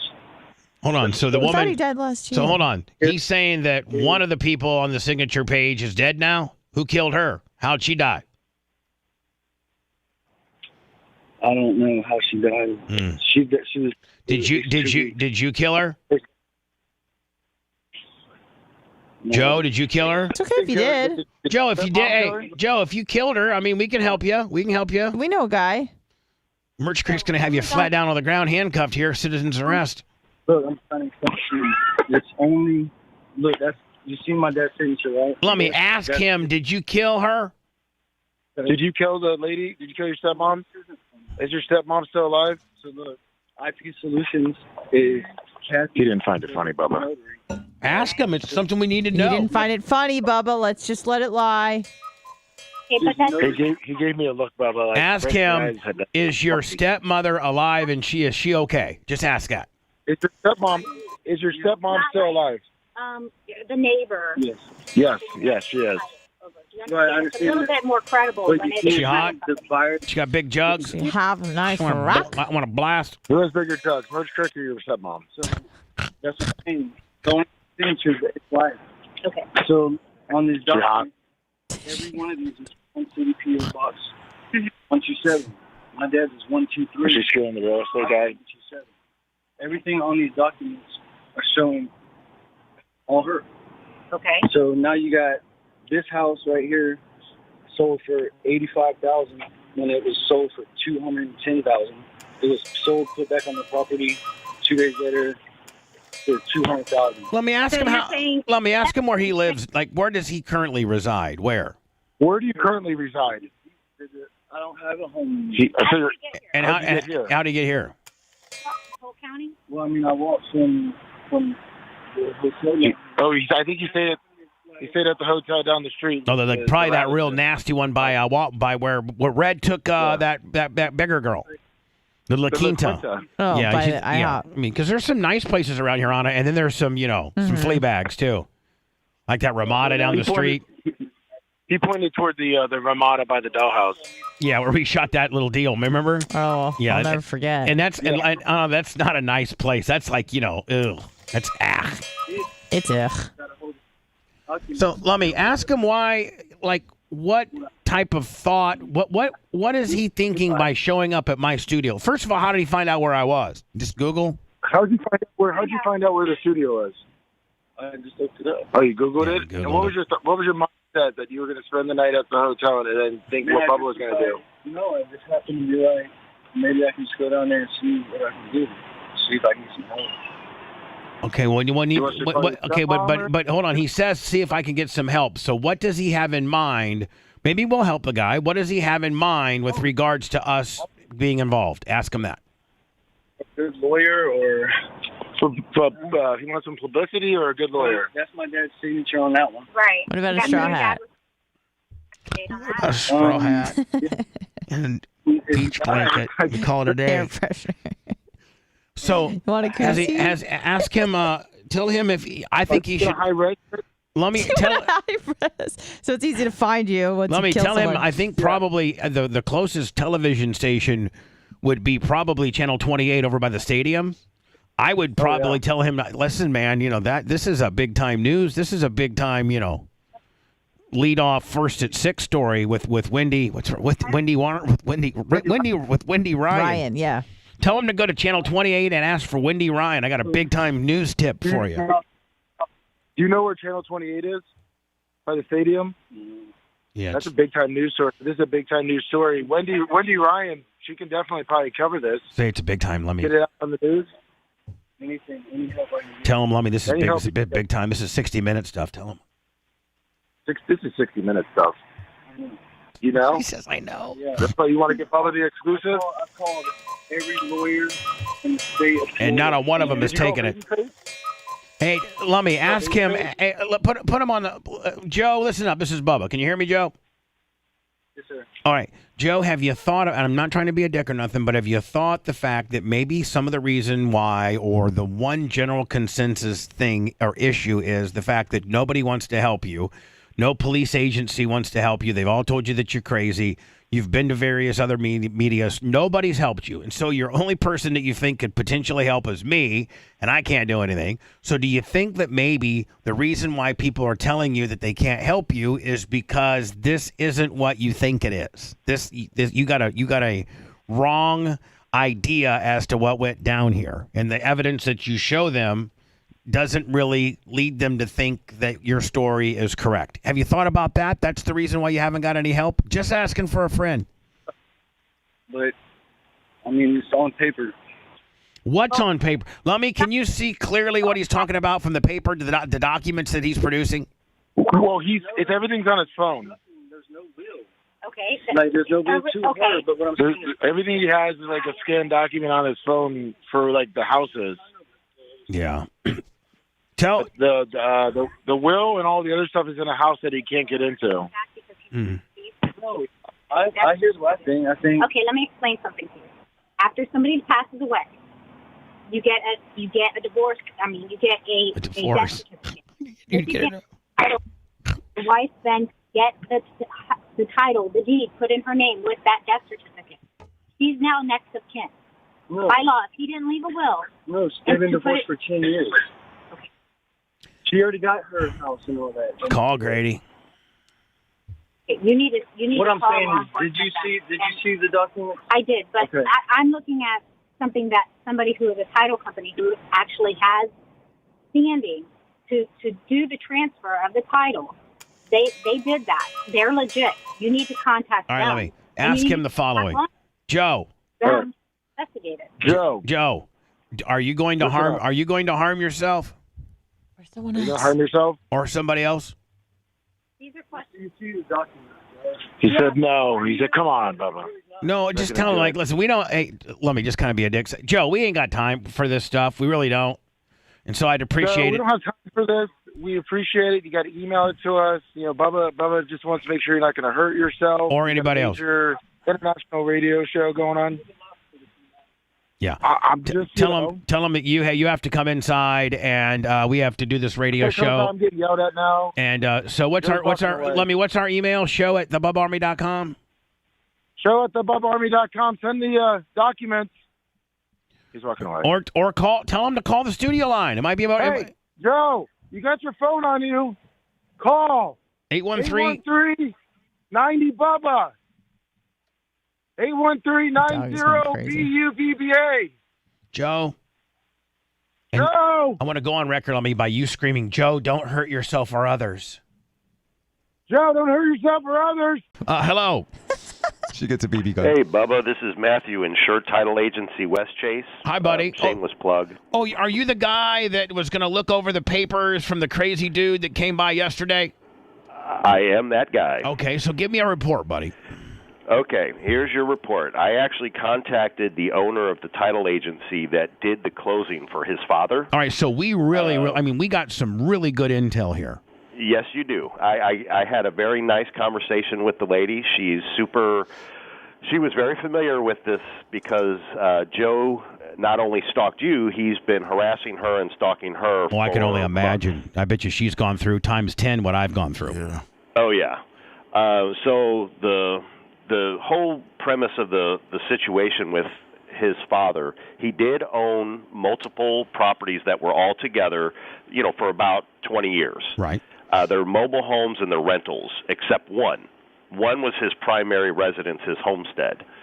So he had been renting them out and all this, but apparently that both the son and the dad have substance issues. Right. And I will give Joe credit when he's looking at documents his father signed 20 years ago. The signatures are different than they were at the closing table. And Dan can explain to Joe, if he's listening, why an alcoholic's signature would be completely different 15, 20 years later when they're drunks and they cognitive can't hold deterioration. Their hands steady. Yep. Cognitive deterioration, Dan. Absolutely. Put a good one on you. Okay. So he was there. He was not drunk, according to her, but he was known as a heavy alcoholic, and he sold these properties for nothing because he just wanted the money. And I think they all were sold pretty much within 6 months of his passing. He was not married, so there was not a stepmom. He divorced his wife, so the properties were all in his name solely. All the funds and the money went to him, and he died like 4 months later. So he cashed out on these properties and basically Nick Caged himself, leaving Las Vegas style. So you're saying the person that got the financial windfall from these properties was Joe's father, and he pretty much blew all the money before he died. Correct. That's kind of like the shorthand version of that. And yes, the signature is different because Joe's dad was a known alcoholic, and signature changed in the 15 years of alcoholism. Correct. And he's the person that closed on these properties, not anybody else. The actual dad that died later. The actual dad. He went to a title agency that's owned by an attorney. There were witnesses there. The son does not understand. Yes, the dad got screwed, but the investor that purchased the property offered him cash deals, quick closings, and he took it. Right. He said, I don't care. I just want the money. Because at that point, he was probably heavily addicted to whatever. And, people that are heavily addicted to alcohol, drugs, whatever, gambling, they'll quick sale, quick claim deed, whatever it takes to get, the... Well, these were legit purchases. The closing was at a title agency. The buyers got warranty deeds. They got title policies. So there's nothing shady. So there really there's nothing going on here. The only shadiness is really Joe's dad and what he did. Yes. Joe's dad made a judgment error because he sold the properties for cheap and then took the money. It didn't tell his family, I'm sure, that he did this. So I can understand Joe saying, I don't understand. He's owned these properties for 20 years, and now they're not in his name. Someone must have screwed him over. Joe, it was your dad. He screwed himself. And that's probably why the law enforcement community has not really came rushing to his aid, because they know that this information's already been investigated, and now we know as well. And more importantly, thank you for running that down for us, because now we know that indeed there wasn't any shadiness or underhandedness or conspiracy stuff that went on here. And I don't know. Do you think Joe's been told this story and he just refuses to believe it? Yes, Joe actually had probate done, and there is a light at the end of this tunnel for Joe. You said, or he was saying, that he's homeless and he can't get into one of these houses, and maybe he can consult his probate attorney that did the probate for his dad, that one of these properties, his father's homestead property, went 100% to him. So he is actually an owner of his dad's primary residence. Whether he understands that or not, that's his house. So he sold all the adjacent properties. He kept his homestead, and because he died without a wife or any other children, it goes by the laws of intestacy to his surviving son. Correct. And probate was done, and the order determining homestead was given to Joe. So why doesn't Joe has a house that he could live in. Now, do we know the value of that home if he was to quick sell it? Yeah, I've got the tax bill here. It's about $70,000. That's something. That's a lot of money. So I mean, $70,000 that he could probably sell it for a homeless guy. It's free and clear. Or you'd live there. Yeah, you get could a job. Either live there. Well, let's be easy on that. He did mention, and I heard this. I listened to the show after work because you replay it.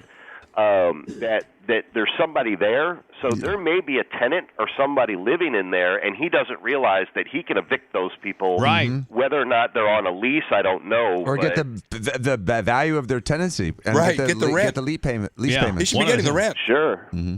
Hey, listen. Hey, more importantly, man, thank you for giving all this information to us, buddy. I really, really appreciate that. We would have never been able to run all that down. Thank you. It's what I do every day, and you can tell Kevin Hazelwood if he needs a title guy, Lummy's got my email. All right, man. I appreciate you, bud. Thank you. Okay, not a problem. I'll listen to the rest of the show. Appreciate it. Thank you, man. Great Bubba Army there, huh? Great guys. No doubt. And now, Lummy, next time crazy-ass Joe shows up, maybe the cops will respond a little quicker. We can trespass him. But more importantly, we can say, Joe, settle down. The house that your dad lived in is yours. I already told him that. Yeah, but let me tell you something. There's somebody living there. Well, then kick him out. Get the rent. I told him what he said, and he said that he was told misinformation, and he's so relieved for you to help him, Bubba. So for real, yeah, we should try to get Joe on the phone. I email. I'll try to. Joe, maybe Monday, call us so we can give you the good news. I mean, you got a $70,000 house that you own, my friend. But please just don't show up. Yeah, you know what? Let's do it over the phone, not through the gate, okay, bud? In the Love Sponge monarchy, thou shalt not challenge King Bubba's authority ever. May, say it, May. He's not on drugs. He's just weird. The Bubba the Love Sponge show returns after these words. It is the very exclusive, celebratory, 5 millionth download show.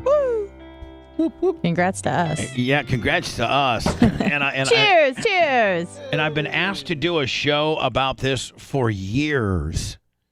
And I never really, it's like, well, I probably should have done a show about this years and years ago. I mean, you might be able to repurpose this and, let's make an exclusive podcast for a while, but then let's also chop it up into a vid. Okay. You know what I'm saying? Yeah. Later on down the line. Will do. And so, in March of 2004, following the Super Bowl, where Janet Jackson and Justin Timberlake were doing a performance, and she had a Velcro top that covered her areola. It was jewel encrusted. It was like a moon, was it not? Yes, it was. It was like metallic. Yeah. And the final, they were like, and then the final grand finale when they, like, the song was over and they're all like striking a pose, like he ripped off like this little Velcro flap door. And she looked surprised. And she looked surprised. Fake surprised. Right. That didn't change her life. That changed me and Howard Stern's life. Justin Timberlake got bigger after that. Yeah. And so Cox Communication, I'll say it, they had a relationship with a guy named Douglas Vanderlyn. And he was this guy out of Jacksonville that had been put up, in my opinion, by Cox management. Now, I later on went on. It's amazing, Anna. These companies all do this to each other. Mm-hmm. They tape each other. They're trying to get each other in trouble. And then sometimes the people that they used to get in trouble will end up come working for them, like I did. Yep. And so they had a guy, as a matter of fact, as I have the official documents here, he's mentioned, what, 7, 8, 9 times? 8 times. Dang. It said, as of an initial, I'm reading this. The Federal Communication Commission is authorized to license radio and television broadcast stations and is responsible for enforcing commission rules and appropriate statutory provisions concerning the operation of those stations. The commission's role in its overseeing program content is very limited. The First Amendment of the United States of the Constitution in Section 326 of the Act prohibit the commission from censoring program material and from interfering with broadcasters' freedom of expression.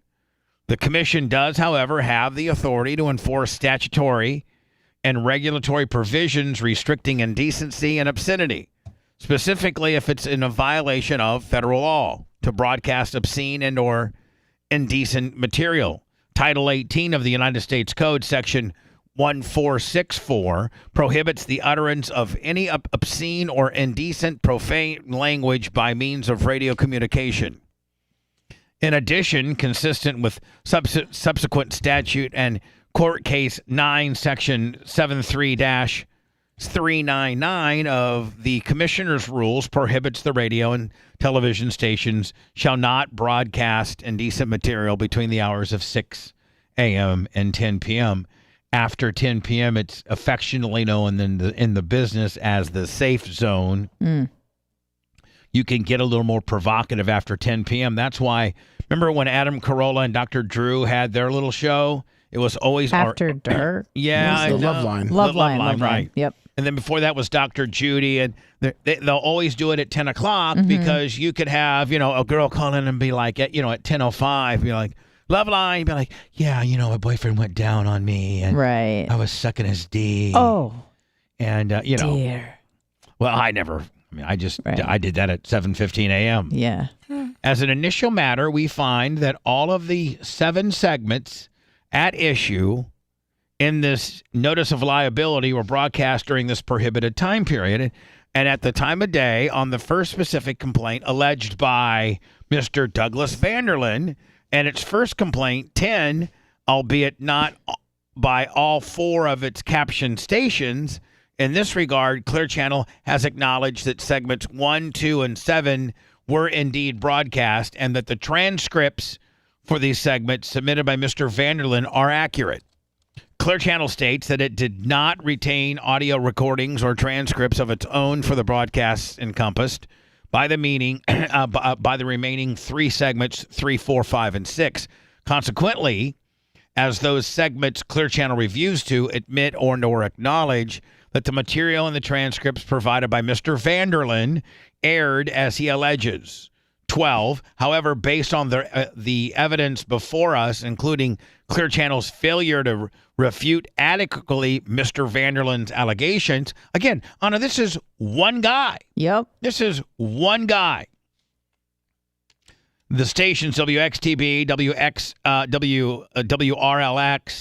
and WPLA regularly aired the Bubba the Love Sponge program the entire period of time encompassed by all 7 segments and does not claim that any of the stations edited the show. Consequently, we find that stations WXTB, WRLX, WPLA broadcast all 7 segments as alleged. Clear Channel, however, represents that the station WCKT, which I did not know I even had WCKT.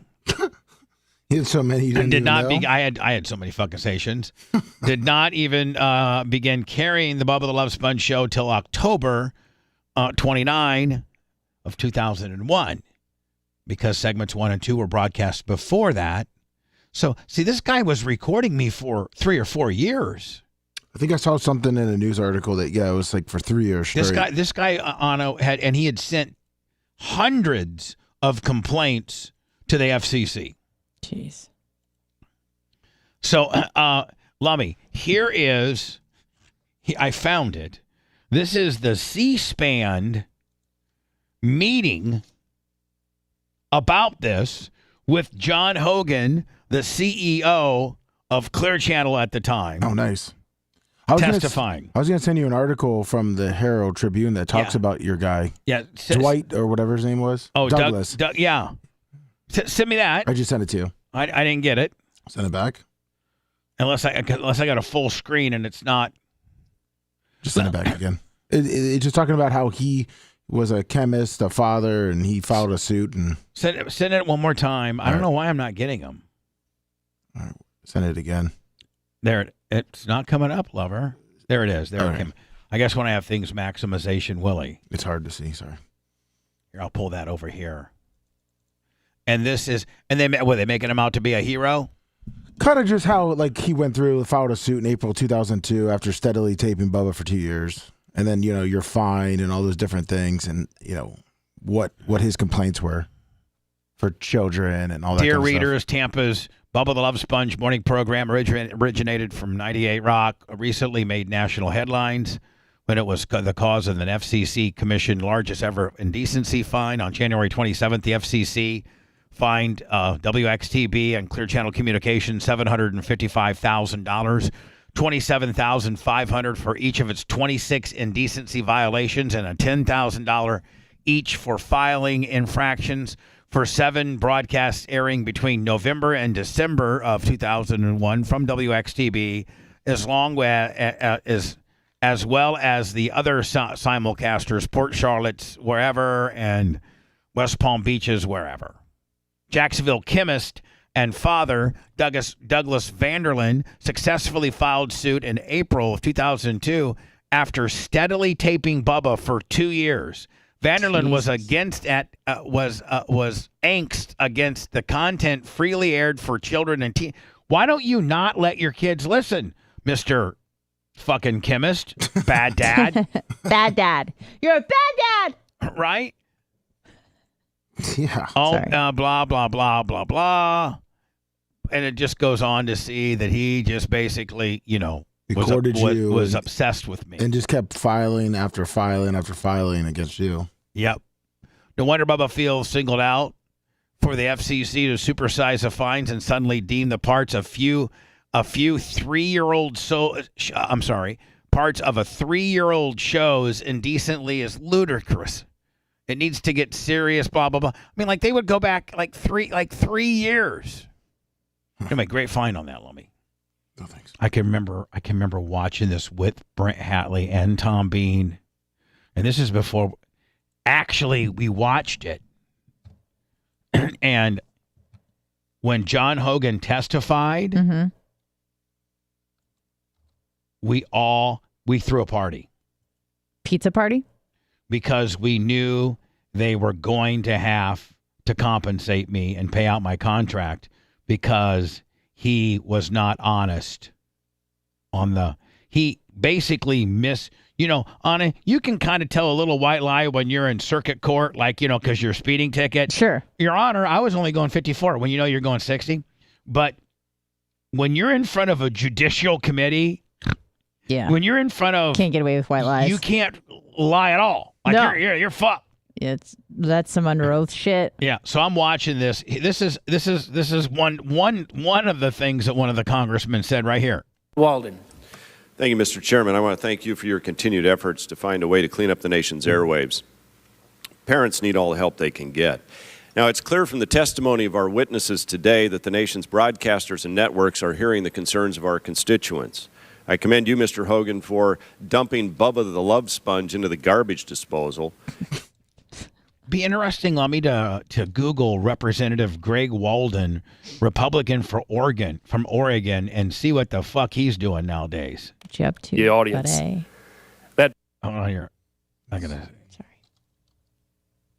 Is it that sensitive? Man, it really is. Hold on here. Fuck. I'm trying to replay. I'm trying to replay it, and it's not fucking letting me replay. Channel surfers who land on that show during commercials and appears on the screen. If dad or mom is in the kitchen, out of the room, or distracted, prompt them off the cable. Did I already miss? No. CEO of Paxton, all right. To be is good friend Ed Markey from Massachusetts. Thank you, Mr. Chairman. Thank you for having this hearing.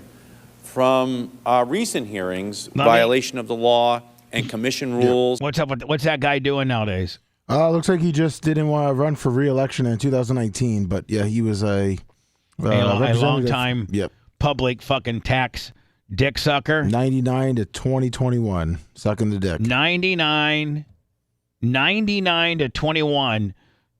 How many years? 1999 was his first year in to 2021. He was the U.S. House of Representative from Oregon's 2nd District. How did I miss it? I just had it. Papa, I don't know. I just had it. He didn't like Donald Trump's attempts to finance his border wall project. I just had it. You just had it. Mr. Stearns. Thank you, Mr. Chairman, and thank you for holding the hearing. I also, like my colleague, Mr. Bilirakis, want to welcome my good friend, Mr. Bud Paxton, Chairman and CEO of Paxton Communications Corporation from up in a different world. Oh, right here. Where you can tell harmful impact on children. If indecency rules and higher fines are intended to protect our kids, why isn't violence more consolidated as local deem offensive markup on this legislation? Now, it's clear from the testimony of our witnesses today that the nation's broadcasters and networks are hearing the concerns of our constituents. I commend you, Mr. Hogan, for dumping Bubba the Love Sponge into the garbage disposal and for suspending Howard Stern's program on Clear Channel stations. Here, Greg. I need Stupid Greg. I need that fucking drop. Is that the best drop ever? Yes, it is. The garbage. So I'm Anna. You know how much up shit crick you are when you're watching C-SPAN and they're like your name's coming out of their fucking mouth, like you're fucked. Or is there's no such thing as bad press sort of deal? Oh yeah, there is. Oh, okay. Sorry. Oh, there's bad press. My bad, my friend. They've got room for our multicast channels. The majority of them, anyway. And members have stated that it was a pleasure to be here. Here we go. That's not the case for me today. So this is the CEO of Clear Channel. Here you go. He's going to give me the good news. More than anything else, I'm embarrassed to be here. I've read the transcripts of the Bubba Radio show. As a broadcaster, as the CEO, and as the father of a 9-year-old girl, I'm ashamed to be associated in any way with those words. They're tasteless, they're vulgar, they should not, do not, and will not represent what our radio stations are all about. So let me start my testimony today with an apology. To our listeners, to the public in general, and to you in this room. When they get you on the railroad tracks, Honda, they fucking railroad you right out of town. Yeah, it sounds like it. We were wrong to air that material, and I accept full responsibility for our mistake. And while we cannot take back those words that were aired on our radio stations, we are taking steps to ensure that it will not happen again. First, as you've heard earlier, we've ended our relationship with the personality known as Bubba. He will no longer be heard on any Clear Channel radio stations. His dismissal is costly and contentious, but for us, it's the right thing to do. Since we've received the notice of apparent liability from the FCC, my top management team has spent considerable time trying to figure out what went wrong and what we need to do to ensure a different approach is. All right, so he goes on. Then here's the last little bit. Here's the last little bit right here, I think. Company-wide. Finally, Mr. Chairman, I'd like to point out that Clear Channel Radio airs tens of thousands of hours of programming each week that is in line with community standards and sensibilities. And I hope that the subcommittee will understand that the Bubbas of the world and the Howard Sterns of the world are the exception rather than the rule. There you go. And we were. Lummy, we turn now to the analysis of these factors that relate to each segment to determine whether the material that was broadcast taken in context is patently offensive as measured by contemporary community standards for the broadcast media. You mean Tampa, Florida, where there's more strip clubs per capita than any place in America? That's it. I thought it was in the world. It might be in the world. It might be in the fucking world. Let me double check that. Aired July 19th, 2001, between 6:30 and 8:30. This segment skit in which voices are purportedly cartoon characters talk about drugs and sex. This is the Scooby-Doo one, is it not? The first one, yeah. Yeah. All right, so hold on. This is my first 27,500 multiplied by, I think, 3, because 3 or 4 stations aired it. Hey, Scooby! Where are you? I think it's Portland. Hey, Scoob, I don't know about you, but I'm jonesing for something real bad. A Scooby snack? No, Scoob, I was thinking something a little better than a Scooby snack. A crack rock? Oh, yeah, Scoob, a crack rock sounds like totally awesome right now. But, like, I don't have any dough for the dope. You can rock Rick. What are you saying, Scoob? Rock Rick. We could suck dick for crack rock, Scooby. Now, again, this is beeped. It even says Scooby-Doo responds to Shaggy. We could bleep bleep kick. But for some reason, Lummy, I don't have the edited versions. These are, totally unedited. Because we did bleep them. Mm-hmm. You're a genius. What's up, Fat Albert? Don't call me Fat Albert anymore. From now on, I'm Fat Diddy Daddy. What makes you so bad, Fat Diddy Daddy? Well, for your information, last night, Jennifer Lopez was sucking Diddy Daddy's dick. Look but out, Fat but Albert. I told you, that's Fat Diddy Daddy. Look but out, Fat but Diddy but Daddy. Puff but Daddy's doobin' up a drive-by. Oh, but no, but he but Diddy kill Fat but Diddy but Daddy. It's not even that big a deal. No. Especially if you guys could hear them with the bleeps. Like the bleeps totally made him not a big deal. Like, really not a big deal at all. Great news, Jane. I don't need Viagra anymore. I got a Spacely sprocket cock ring. Just one flip of the switch. Help, Jane!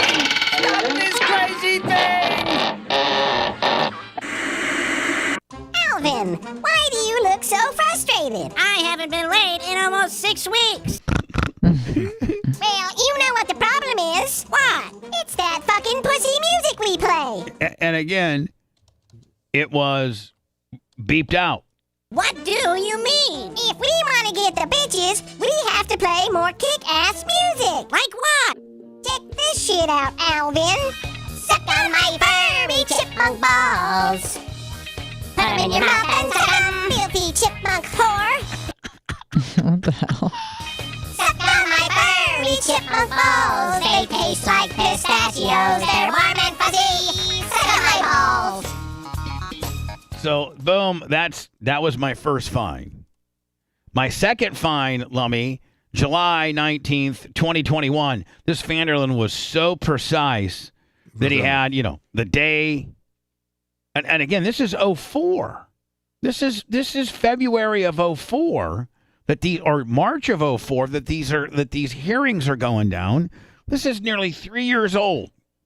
Between 6:30 and 8:14 p.m. this segment, a male applicant for a job as an underwear model calls the underwear model hotline. This was a Ned call. And again, it was beeped. We've never gone through these before, and we got all of them but one, I think, right? I believe so, yeah. Hi, you have reached Kate with the Structure Underwear Model Search Hotline. I'm sorry I can't take your call right now, but if you leave your name, number, and a brief message, I'll get back to you as soon as I can. Thank you. Hello? Yeah, pick up. Somebody pick up. Hello? Hello, Kate? Let's speak to Kate, please. This is urgent. Structure Model Search, Jennifer speaking. Can I help you? Yes, I was trying to get a hold of Kate. I saw this thing in the paper that you're conducting an underwear model search, and I need to find out how to enter, because I'm definitely your man. Well, I can help you, sir. What information do you need? Just how to enter? Well, yes, because, I've done a lot of nude modeling and underwear modeling, and I got to tell you, the response I get is just phenomenal. So, sir, give me some details about yourself. Yeah, I have a pretty good body, I'm toned, slightly muscular, tan, washboard stomach, all that, but frankly, my best attribute is my penis. I don't want to sound like an egomaniac, but my dick is a work of art. It's like the hand of God came down and molded the perfect dick out of clay and stuck it on my body. You catch my drift here? And again, all of it's beeped. All of it's beeped. I do. However, it's not nude modeling. It's an underwear. Modeling show. My dick should be hanging in the fucking Louvre, right next to the Mona Lisa. It is my firm belief that every person in the world should be able to see my dick. Sir, I don't really need to hear that. As a matter of fact, I have an 8x10 glossy in my penis. I could fax that to you. No, you don't need to do that, sir. You can just send us, if you have just a shot of just your body clothed, that'll do. Well, you don't seem to grasp the magnitude of my penis's gorgeousness. Well, it's the perfect penis. Every inch, every. See, like even on it, like, I guess this is beep, right? Yeah, it is. Yeah. Every ounce of gorgeous purple. Sir, that's way too much information, and that's not appropriate. It's like a Van Gogh or a Picasso. Sir, I'm sure it is. Imagine what it would look like in a pair of Structure underwear. Glorious, I'm sure, but I could start a f***ing cult with this dick. Millions of people worshiping my penis. Oh, I got maybe a collect call here. Maybe should I take it? Yeah. Hello, it's Bubba. You're on the air. Hello. Hello. Hello. Hello. Trying to give you every dime that I owe you. Hello. Boop. Thank you. I tell you, get collection calls to go away. Just tell them they're live on the air. Like, honest, so far this isn't really that big a deal. No, not at all. The Reverend Sung Young Moon didn't have a like this. I'll tell you that right now. You know what, sir? I don't need that much information. I think that we could probably just wrap this thing up right now. Just give me the job. I'm your man. Well, you just need to send in the proper information, not the information that you're telling me. Now look, sweetie pie. Do you think there's another man in America who can lift a 25-pound weight with his penis? I can tie a 25-pound weeder plate to my dick and do 13 reps. Mm-hmm. You understand? Do you understand what I'm saying? I got fucking muscles in my dick. Oh my God. Do you know anybody else who's got muscles down there? No, I don't. I mean, and by the way, this is the first time we've played all 7. Yes. But I think we only found 6. But still. Flex my penis. I can split. We're commemorating the 5 millionth download on our podcast by giving you this super exclusive stuff. Split my fucking pants like the Incredible Hulk. You know what? I think that's really great information. But again, we're not going to need that. I'll do it right now. I'll put the phone between my jeans. I'm going to flex my dick like Arnold Schwarzenegger. And then you... Hello? All right. Segment 3 aired November 14th, 2001 between 7 and 8:55. That's how specific this guy. Talk about fucking being obsessed. Why are you so obsessed with us? In this segment 31, one of the men participating on-air discussion is Ned, a self-described loud masturbator who he views the act of masturbating in a public as a performance and states that he looks as though he's having a grand mal seizure when he does it. When asked to, by the way, this is all transcribed in U.S. government. When asked to do so by the host, Ned, with increasingly drumbeat rhythms, as an accomplishment or something, reenacts masturbating and reaching orgasm.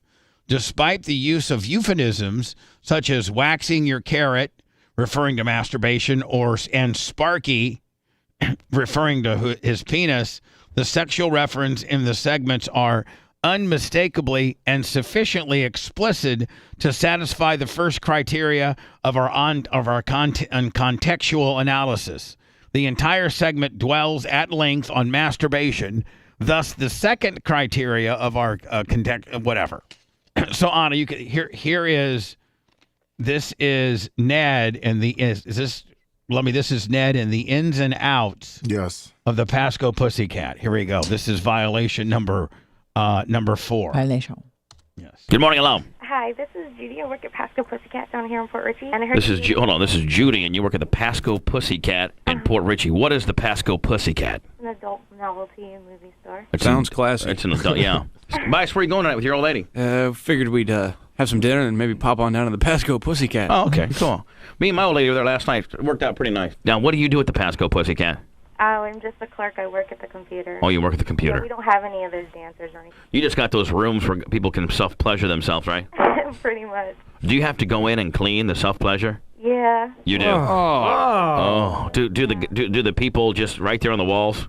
Well, not so much. They're pretty neat. They bring tissues or whatever. They'll go. Do you offer a tissue? No, they go to the bathroom first and grab paper towels or whatever. Right. Tell me you're not just pretty much telegraphing what you're fixing to do. When you go to the bathroom first, have a big wad of paper towel, then go into one of the little booths. No. Oh, don't mind me. A little bit of a cold today, fellas. Yeah. Nose is a little bit runny. Don't you have to tell me you don't have pervert stamped across? These are 6 of the 7 FCC fines that got me the highest fine, one-time fine, by the Federal Communications Commission. For your forehead right there. Yeah, you can't do that at home. Yeah. What's Just do it at VCR home, is man. $98. Yeah. Come on. Honest to God, you can buy a real nice VCR for less than $100. Do you get regulars? We do. We have lots of regulars there. Do they walk in? It's like, hey, hey Jen. Hey Norm. Hey Jim. Fred, how you doing? Hey, Jimmy, stay out of booth 6. Just got done. You know what I'm saying? Gotcha. Thanks for the tip. No problem. Booth 4 looking clean today. Well, I got crazy in there today. I was slinging it everywhere on booth 5. Whoa. I actually think it's How much pretty does funny. it cost to watch one of those? The booth or the theater? And I don't know. The booth of the theater. There's a theater portion, which is like a lot of people. Well, it's like a little tiny movie theater. We had to take every other seat because the county doesn't want people sitting next to each other. Yeah, obviously. You know what? Hey, hold on. have long arms. Now hold on. Usually the things that the county mandates I think are stupid, but I got to give one of these for the Pasco County for this. That's. I mean, usually they're coming up with boneheaded stuff. That's you the can't greatest do this. Sydney ordinance ever. Oh yeah, to give you a little bit of a buffer zone between the next guy that's spizanking it over there. That's the health department. I wonder who voted that in on the council. It's like I'd like to propose a motion. What would you mean a motion there, sir? Well, I'd like to propose that a space of one person between everybody at the Shizak. Oh, over the Pasco Pussycat? At the Pasco Pussycat. You know, as a matter of fact, when I was over there a couple days ago, the guy was elbowing me a little bit. Can somebody second that, please? I second. Anybody thirding it? I third. Fourth. Motion passed. Officially, an empty space. Every other guy on the Shizak of the Pasco Pussycat. I'd like to see how that's written in law. Yeah. I don't think this is a big deal. No. Early would in the books. Because I wouldn't want to get elbowed. Guys got some RPMs going. All of a sudden, whack. Again, $179, a 5-disc Toshiba DVD player. Right. You can sit at home and fist of fury to your heart's content. Wax that carrot all day long. Let me ask you a question now. When you're in the general population, you're not in a private booth, but instead you're in one of those, you're in the theater portion with, of course, the complimentary seat between you. I mean, do people start doing it there too? Oh, well, yeah. Oh, yeah. Oh, well, hold on now. What's going on here? We go. Say it isn't so. Ned, tell me you don't go to the Pasco Pussycat. I've been there on occasion. And I prefer the theater to the booth. Why? For the voyeurism aspect? Yes. Yeah, sometimes I even get a round of applause from another patron, so it's, kind of a show-off thing. You mean another guy will put you over? Oh, yeah, they have to actually stop what they're doing and just go, whoa. Well, based on volume or based on distance? Just, style. Performance. Presentation. Facial expressions. Style. Everybody's got their own style. Well, hold on now. Plus, Ned puts himself over. When Ned's doing it, Ned is, most people it's like, oh, Ned, oh Lord, no. Mm-hmm. It's amazing that, let me see, the ins and outs of the Pasco Pussycat, Ned's underwear, but two of the 7 Lummy were from a guy that's not even real. Yep, Ned. Convulse around. There's quiet masturbators, and then there's loud masturbators. Yes. And Ned happens to be the lather. You look like I'm having a grand mal seizure. Give us an example, like maybe some of the words you use, or it's always "oh God." Yeah, just start off slow. Hold on, I'll give you this. Oh yeah. Oh man. I mean, what's the big deal about this, really? Now you'll say that. Oh God. Oh yeah, people. That's what those guys are there for anyway. They want to see a show. It's coming. Oh man. Oh yeah. A couple hundred RPMs going. Oh God. Oh Lord. Sweet Jesus. Sweet Jesus. Oh, it's coming. Oh man. Oh, I'm losing it. Wait. Oh, hang on. Lost my concentration. Sweet Jesus. I got to build it back up. How's it? Hey, what's up, Jeff? I say, Sparky, what's up? Oh, yeah, oh God. And see here, they completely got it wrong. They said that he referred to Sparky as his penis when clearly he didn't. No. Here I go again. Oh, yeah, I'm gonna go.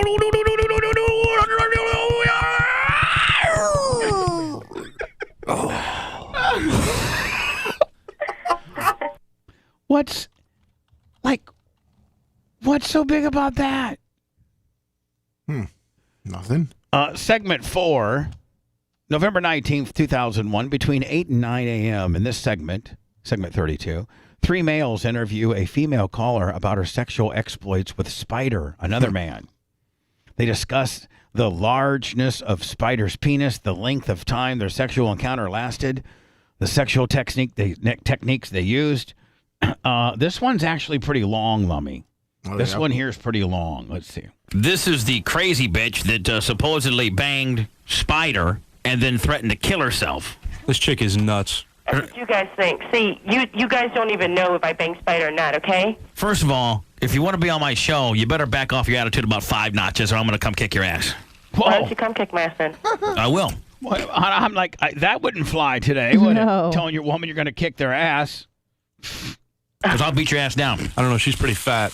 And watch out. Easy there, fatty. Watch your language here, pork. Fat.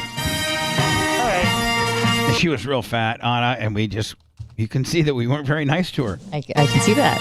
First of all, I consider myself Fat. Are you there? Is that all you guys can say? Fat. Well, you said that you're 140 and you're really 340. So why'd you lie?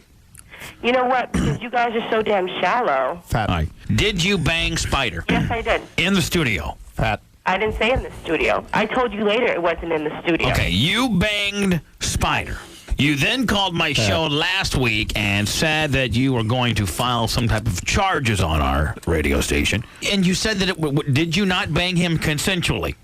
Yes, I did. I didn't see you guys. Now, hold on. Answer my question. Answer my questions. Fat. You're on the witness stand, and you just answer my questions. So, did Spider rape you? No, he didn't. Okay. Did you have adult consensual sex with Spider? Yes, I did. So that you were agreed to the fact of having sex with him, and he agreed to the fact of having sex with you? Yes, he did. You then call the radio station up, try to say that you're going to sue us based on some stupid crap. Based on being poor. Watch your F word, okay? Now, you then supposedly got embarrassed on the radio and whatever, and you called Spider up on his answering machine and threatened to kill yourself. Why would you do that? I was drunk, okay? No, wait a second. She didn't threaten to kill herself. She threatened to jump off the Gandy Bridge. No. You know you can't kill yourself jumping off a bridge. It's only like 40 feet tall. I no think wonder I it's was so ice. fucking fast. Like, no wonder. I probably had people that were into eating, like maybe I had maybe an inflated share due to the fact that I was getting people that maybe not liked me, but like to hear fat asses eat on the air. I'm sure there's a subsection. Oh, of people. absolutely. Why the Very Gandy Bridge of all? ASMR. Yeah. Eating some I was yayas. drunk, Very okay? forward thinking. Bro. If you would have Is that chosen. all you could say, Spice? I mean, That wasn't me, first of all. I'll say it, bitch. Okay, hold on, Porky. Now, would you not? oh, you guys are just so attractive. Would you not think that you should jump off the Sunshine Skyway? That's where everybody kills himself, not the Gandy. Yeah, there's a lot of suicides at the Gandy Bridge. Yeah, that's like saying I'm gonna. I used to swan dive off the Gandy with my buddies during high school, man. I'm gonna shoot myself with a BB gun right in the temple. I'm gonna overdose on Fred Flintstone vitamins. I'm glad to see that you guys find this amusing. Stand by. So I'm gonna play the suicide call. This is from Spider's perspective. This is the message left on my voicemail, Spider's voicemail, indicating that the stalker was going to jump off the Gandy Bridge, all 3 feet of it, end her life, and was very sorry for messing up my life, which she did a pretty good job of after my program director gave me the business. Well, here it goes. The beeps actually protect any anonymity I have left. Is that a word an Well, here it goes. Sent Wednesday at 4:52 p.m. By the time you receive this phone call, this message, and the letter I'm about to send you, I will have already jumped from the Gandy Bridge. Are you there? Can't you laugh with Anna? That's like I think you formerly just recently with or for a long, long time, you and Reagan lived on the second floor of an apartment complex. Yes. Okay. Now, if you jumped off of it, you might break an ankle. You could maybe even kill yourself if you had just dove in head first. Yeah. But that would be like if you left, I'm going to jump off my balcony tonight and kill myself. Like, if you were on the 15th floor. Yeah. But do some damage. Second floor. I get caught in some hedges. Can't we turn this into a positive where we all start laughing? No, 'cause, see, you guys laugh at everything. By the time you get this, I will have already eaten 15 McNuggets. See, you guys don't even know who I am. Fat. Stand by. I'm gonna keep. Hold on. We're gonna. seen you. Hold on. You and I, baby. Hold on. Don't go anywhere. I'm so sorry. There's so much going on right now, and I just can't cope with it anymore. I'm dying anyway, and all I have done is made you miserable, and I am so sorry. And there's no way that I can take any of this back. There's no way that I can make up for what I've done. I'll never expect you to forgive me. I deserve to die. Oh, man. What is she already dying of? What are you dying of, supposedly? What does this matter? You guys are just thinking that it's really funny. It's a blood clot disorder of some kind. Did you write this? Was this written, or did this come off the top of your head? Because it sounds like it was written. No, like I said, I was drunk, okay? Well, you're pretty well versed for being drunk. I mean, you're not slurring or nothing. Right. I got to give you credit. You're pretty together drunk. Fat. Stand by. This is not out of pity. And this is not out of anger. I am so sorry. I am mad at myself. I am so stupid for everything that I still don't know why this would be a problem, but any grief I have caused you. And I don't know what to do with myself now. I don't know what kind of action, other things to take. I don't know what other action to take. I've tried to drink myself to become calm, and I can't do that. You need to become calm. It's like Anna at brunch. She needs to go out with us on the weekend. You need to go out with me and Fabrizi. We get the throttle wide open. We'll drink you to calmness. Yeah. To a coma. We'll make you shoot yourself. Are you there? I'm here. And film it and put it on Bubba TV. Yeah. If you do jump off the Gandy, can I film it for Bubba TV? I want to be the first attempted suicide. I want to have that on Bubba TV. The Gandy Bridge. Stand by, ma'am. I'm sorry. I'm heading out now, and I'm signing off. Oh, signing off. Were you headed out and signing off? You know what happened after I started drinking all that? What? I got really sick, and I wound up in the hospital. And Spider was, for somebody that really doesn't give a crap about me, he sure was calling back a lot.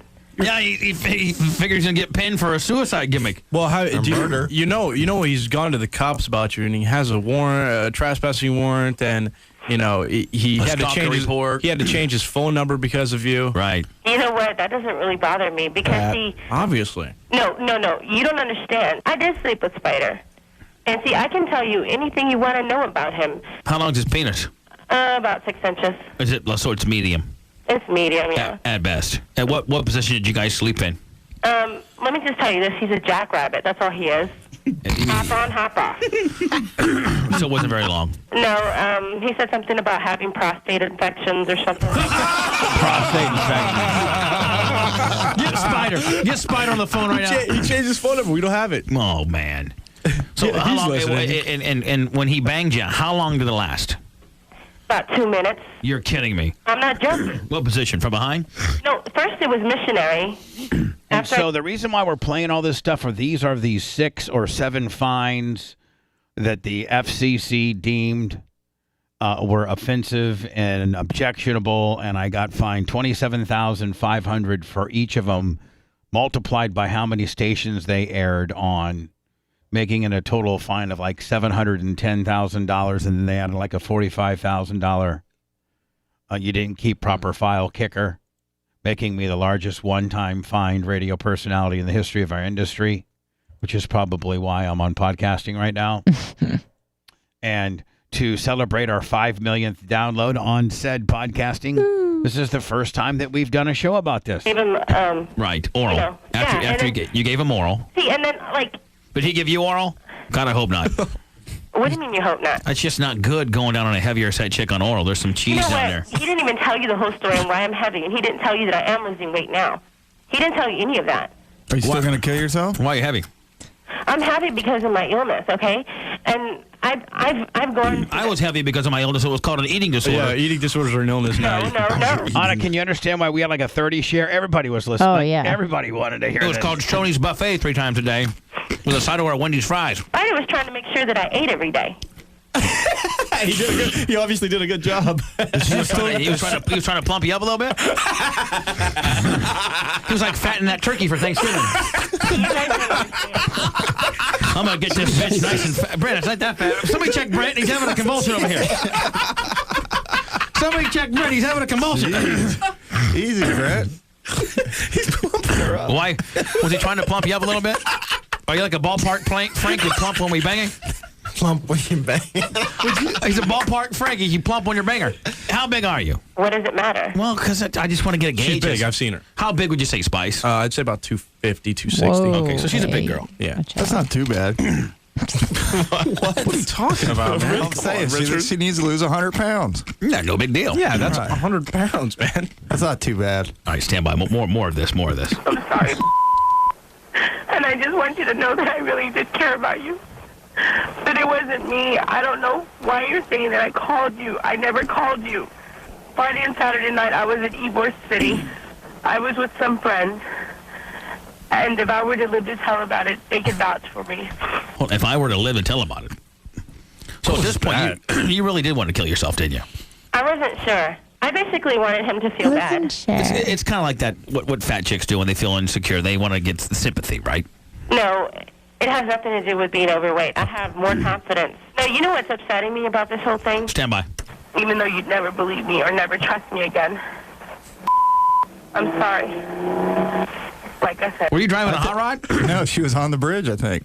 Were you on the bridge? No, I was on my cell phone. Oh, okay. Were you gonna? If you do jump, well, can we duct tape your cell phone to your face and then do play-by-play as you're headed down? Whatever floats your boat, Bubba. Hold on, baby. I'm sorry. And I will definitely walk out of your life forever. Goodbye. Waddle out of your life. End of message. Jump. Wow, that is pretty drama. That's a lot of drama right there, baby. My mother was in town yesterday, and she just recognized my voice. I wasn't here to listen to the whole thing. Hey. I just gained weight this year. Oh, you were thin? It only took a year to gain that weight? I'm gonna get that for a T-shirt. I just gained weight this year. Yeah, it's just I was this year. skinny last year. Took me about 10. It was the treatment I was under. What is that, intravenous Big Macs? Quick, we need 3 Big Macs, stat!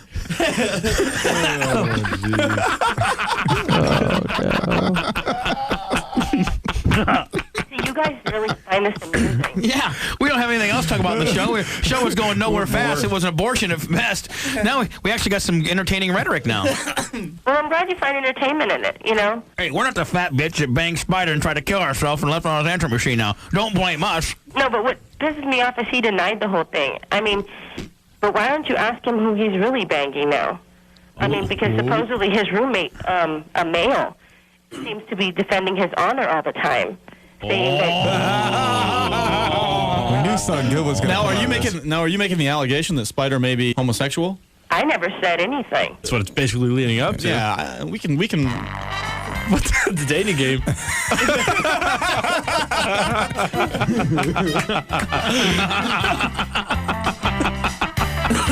So far, there's nothing wrong with this. The newlywed game, right?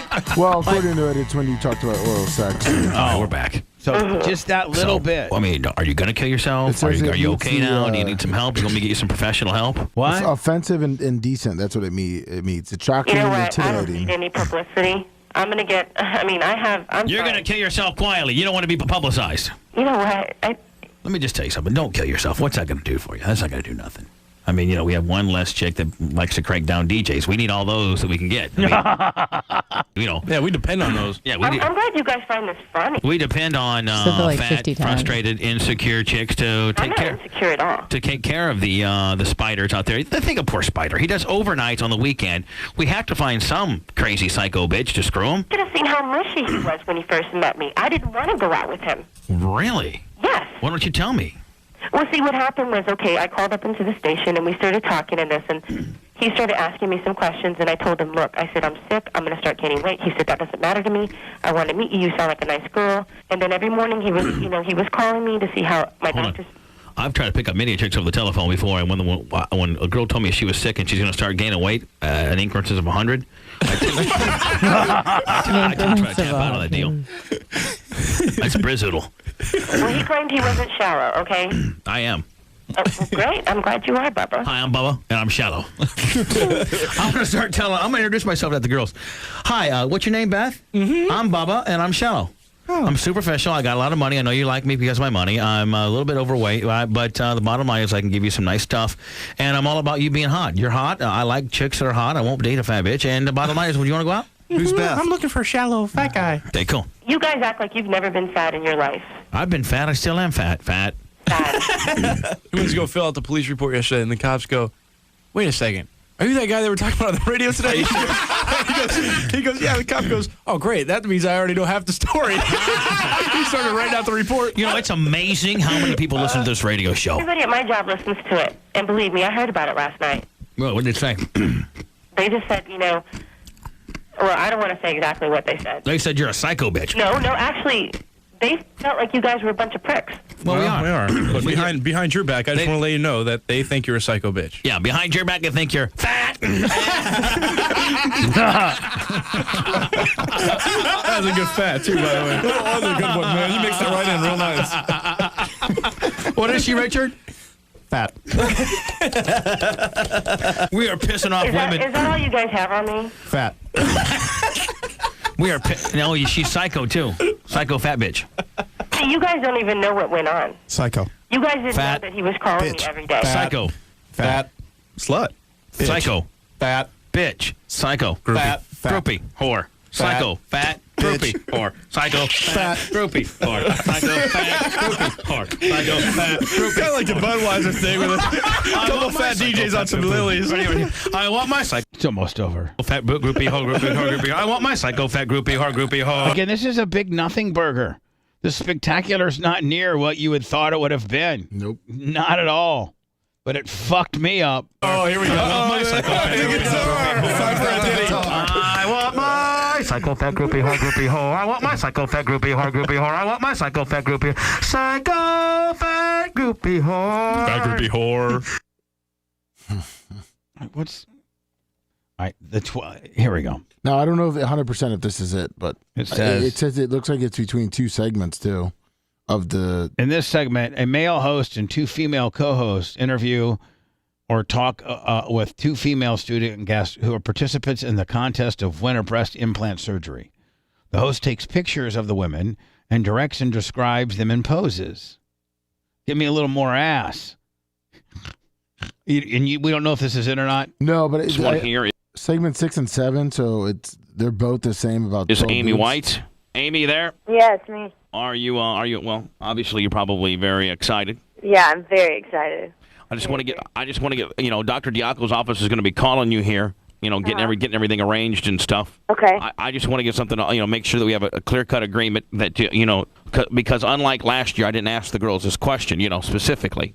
Uh-huh. But the final question is, do you promise that you will come back in and let us see your brand new ones once you get them? Hell yeah, I will. I'll definitely come back. You promise? Yes, I promise. And I can contractually hold you to that. Yes. All right, I don't think I was it. No.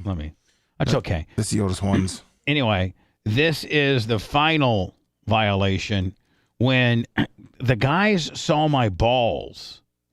I had a tummy tuck done by Dan, and I had to have like this compression thing around my stomach. Those are brutal, right? Yes, they're so brutal. The tummy like tucks. And so, but it had a cutout for your balls, Lummy. You had to like wear them like almost like athletic, tight fitting, like sprinter shorts. Yeah, and they went halfway. Biker shorts. Yeah, and they went halfway up your stomach to compress. But they had a little notch for your balls. Ball notch. And I was peeing in the bathroom, and it just happened to be my balls were kind of hiked up on the compression garment. And Spice looked at him. He goes, "Oh my God, my balls are not that big. Your balls. My balls are not big at all." But the way they were hiked up in this particular compression thing. Spice Boy comes back and goes, "Oh my God, you should see Bubba's balls." Like what? His balls. His fucking balls. And my balls are probably on the smaller side. Oh, really? Yeah, probably. Not that day. And so I think Manson or Ned writes, "Bubba's got big balls." And that gets us in trouble. Honey, I didn't know that I had big ones, but I guess I got big ones.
ever caught on fire. Bubba's balls bounce on the floor every time he gets undressed. Jesus. And those things would be a D-cup if you stuck them on your chest. I got a big one. Bubba's balls are firm and meaty, and they never ever droop. One time I even saw a black man try to dunk one through a hoop. Oh, Bubba's got big balls. That's huge. Giant big balls. Softballs. They're shaped like beach balls, and they're stinky big balls. Hanging. Yes, Ned has big balls, and oh, Spice Boy's got big balls. But Bubba's got the biggest That's huge. balls of them all. You got some cantaloupes down there. And he's just itching to tell you about them. Do they look big from the side? Ad I nauseum. think it would look fairly impressive if I would show it to you guys. Ingrown hairs. Got a big one. Pimples. God. Cottage cheese. Yeah, you need to start dumping on them like a produce. Chafing. Jesus. Car keys. So those are the 6 of 7, right, Lummy? Yes. And that's it. It's the first time I've played them all. We're going to offer this as a show, and then Anna will offer them individually as well. Lummy, this is, I think we'll end it. Is this when I was on Deborah Norville? Yeah, Deborah Norville. Fine Didn't you have a crush ever. on her for a little bit, or God, you said she was hot? She was so fucking hot in person. Oh, my God, she was so fucking hot. Following a radio sketch featuring a couple of cartoon characters, a crack house, and some prostitutes. Clear Channel promptly fired Bubba, and it also dropped Howard Stern's syndicated radio show from 6 of its stations after the FCC imposed a $495,000 indecency fine in February. Now another Stern carrier, Infinity Broadcasting, is also facing huge fines against the Howard Stern show. While Stern calls himself the king of all media, the real king, at least in terms of FCC fines, is Bubba the Love Sponge. Joining us for this exclusive interview is... What a good setup, huh? Yeah. Bubba the Love Sponge Clem. Yes, that really is his real name. He legally changed it, and it's good to see you. I've been on your radio show. Nice to have you on my program. Thank you. I thank you very much. First of all, let's get over the name thing. Why did you change your name to that? Your mother called you Todd for a kid. Yeah, I was always Bubba Clem. I don't want to play with the girls in I got all that. 1990s. What on earth can anyone say that's that expensive? What'd you do? Well, you know, Deborah, I just did my show that I've been doing for 13 years in Tampa, Florida, and then syndicated throughout America. And I'd never been given notice that anything is, you know, in the vague rules that we have in our government as to the community standards. And this particular situation was a Scooby-Doo parody element that had Scooby and George Jetson going down and buying. Scooby got fired from his job and was buying some crack and picking up some hookers or something like that. And it was, you know, again, my show is for adults. You know, I'm #1 with adults, 25-54. I'm dead last with children. I tell kids not to listen to my show. Do you really? You go on the air and say, kids, if you're listening, change the channel? Oh, we run disclaimers that said if you're under the age of 18, absolutely do not listen to the Bubba the Love Sponge But show. isn't that a bit of an attraction? Come on, you know, if you're under 18, like, The only thing it's attraction is how fucking hot you are. there's something really wrong with you. We got to listen. Well, but you know, I can show you tons and tons of phone calls, hundreds of them, where kids would call in and I'd say, listen, don't, you know, tell your mom and dad they're not being responsible. Are they around? What kind of mom and dads are they? We're talking about, you know, adult content today. Don't listen to my show. Were you worried that was going to get you in trouble? I mean, is that why you were admonishing the kids who would call in, don't? Because you knew this was not appropriate for kids and it could get you into trouble if the right person got annoyed enough. Yeah, Doug Vanderlyn, who was a Cox mole. God, Anna, Cox has fucked me a lot, have they not? Yeah, they have. Fuck. Not the only ones, too. Fucked me, hired me, then fucked me. That's what they did. No, you know, I'm a father myself of a little baby boy, and I wouldn't want my son growing up through until he was an adult to be exposed to my adult entertainment show that I do, you know, for adults. So I wasn't really thinking of any type of hindsight as to whether I'm going to get in trouble or not. I just, as a responsible 37, 38-year-old guy, I'm like, you know, when you have girls in the studio and you're doing the various things that we do that are for adults, it had nothing to do with covering my butt or anything like that. It had everything to do with what I truly feel.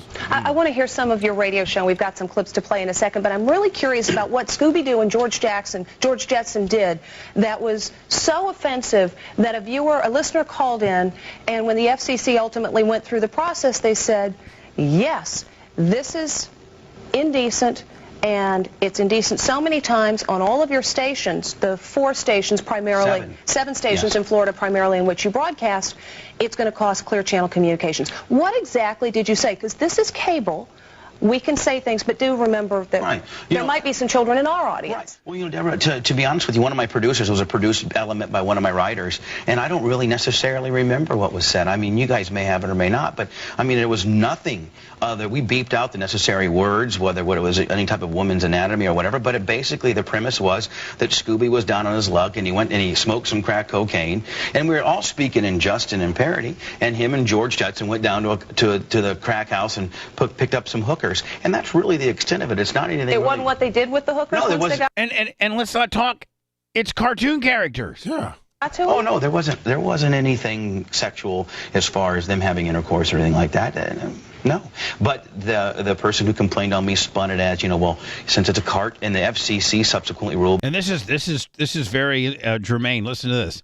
The FCC ruled that because it was a cartoon, Anna, that kids might be more likely to tune in because we were doing cartoon stuff. Even though I was like, didn't have like not even a 0.3 share in kids. Jeez. Like no kids.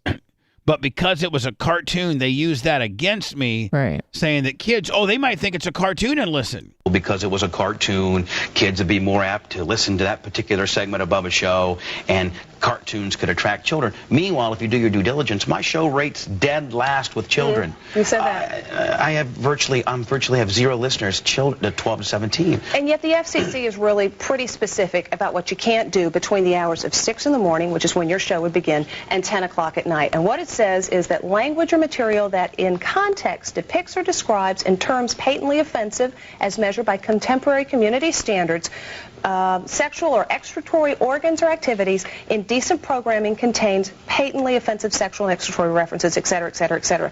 There's a reasonable risk that children may be in the audience. It ends. That was the part that got you. It's reasonable to expect that 7, 8, 9 in the morning, kids are up. Well, you have to be almost an attorney to be able to interpret that, and I'm a broadcaster and I'm an entertainer, and I've been doing this for 18 years, and on this particular town and this particular syndication venue all over America for 13 of them, and for years and years been #1 by the community. Doing this kind of material. I've not veered from this male skewing a guy locker room type mentality ever. Well, let's give our listeners a chance to hear. This is a little bit that you I think I did pretty good here. You did on your program in which she got me one time, though. This was the one time I did real good with her. And then she had me on another time, and I had my defense down thinking she'd softball me again. She fucked you, not in a good way. She filleted me. It's called... God, she's so fucking hot. Rednecks Want Boobs. And it's a story of what happens when some guy has a fantasy and calls in. Let's listen. Okay. We want to do a damn... one of them, the mother-daughter things. One of them incest things. Have you had sexual relations with your stepdaughter? No, I have not. First of all, let me ask, how old is she? My stepdaughter is 19. Right. And your wife is what? My wife is 39. Right. Do you look at your 19-year-old stepdaughter in a sexy kind of way? Oh, no, man, I can't do that, man. Well, you say you can't do it, but do you do it, sir? I know you're not supposed to. Can't? Right, you can't help but think about it, but no, man, I don't do that. That's the kind of stuff. That's funny as hell. Stuff that would be on the Bubba the Love Sponge show. Oh, yeah. Fairly regularly. I take calls occasionally, and that was a real caller? Oh yeah, absolutely. And I don't do anything for fake. Sure. For sure. I raise my hand. I don't prefabricate. I go right to my phone calls unscreened, no producers, no phone editors, nobody like that. And I blend. I'm a chameleon as far as what I'm working with. And I obviously had a redneck individual. So when us men, and whether it's appropriate for this show or not, but when we're making fun of rednecks, we're making fun of incest and banjos and pickup trucks and beer drinking and stuff like that. That's just if we're going to be truthful about it, that's the way we think. And if you're going to be a smart ass about it or whatever, that's the way I was thinking that particular day. So I was drilling him on that, trying to get him, trying to see if he'd bite on that. And when did you do that? When did you do that bit? Oh God, probably 3-4 years ago. And that didn't get you in trouble. Oh, no. But the George Jetson and Scooby-Doo did. Has the community standard changed if your radio broadcast didn't? Did you get in trouble now? Because I got one guy that was hired by a radio station to lay on me for 3 years and send incessively FCC fucking violation willies. We lose your show because of something that's fairly similar to what you've done 3-4 years ago. Because we're 8 months from an election. That's why. So you would be right there next to Howard Stern when he says a lot of what's going on is all politically motivated. Before Howard was saying that, I was saying it in December and January. This is a religious right-wing witch hunt is what it is. It's the same type of witch hunt they were on when they had the big rugged V-chip has to be in every television. Meanwhile, the V-chips cost each individual television $50 extra that gets put into this country, and the usage of V-chips are less than 3% nationwide, and violence in television has not settled down at all. Boom! Boom. Damn! Nailed it. It's the same political witch hunt they're on now. These congressmen and these senators want to be able to go back and say, I got Bubba the Love Sponge fired. I'm messing with Howard Stern. We're trying to clean up the airwaves. Keep America safe. Keep America safe. Keep America strong. You know what?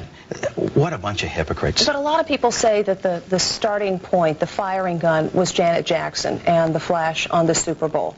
You're saying it began before that. I think that we have a political, some type of political agenda every 4 years. The Republicans and the Democrats, you know, politics. I think Janet Jackson definitely lit a fuel to this particular fire. And this, you know, what turned out to be a television issue is now a radio issue. Bono and the Golden Globes. Janet Jackson with Bono and the Golden Globes says fucking brilliant. Yeah.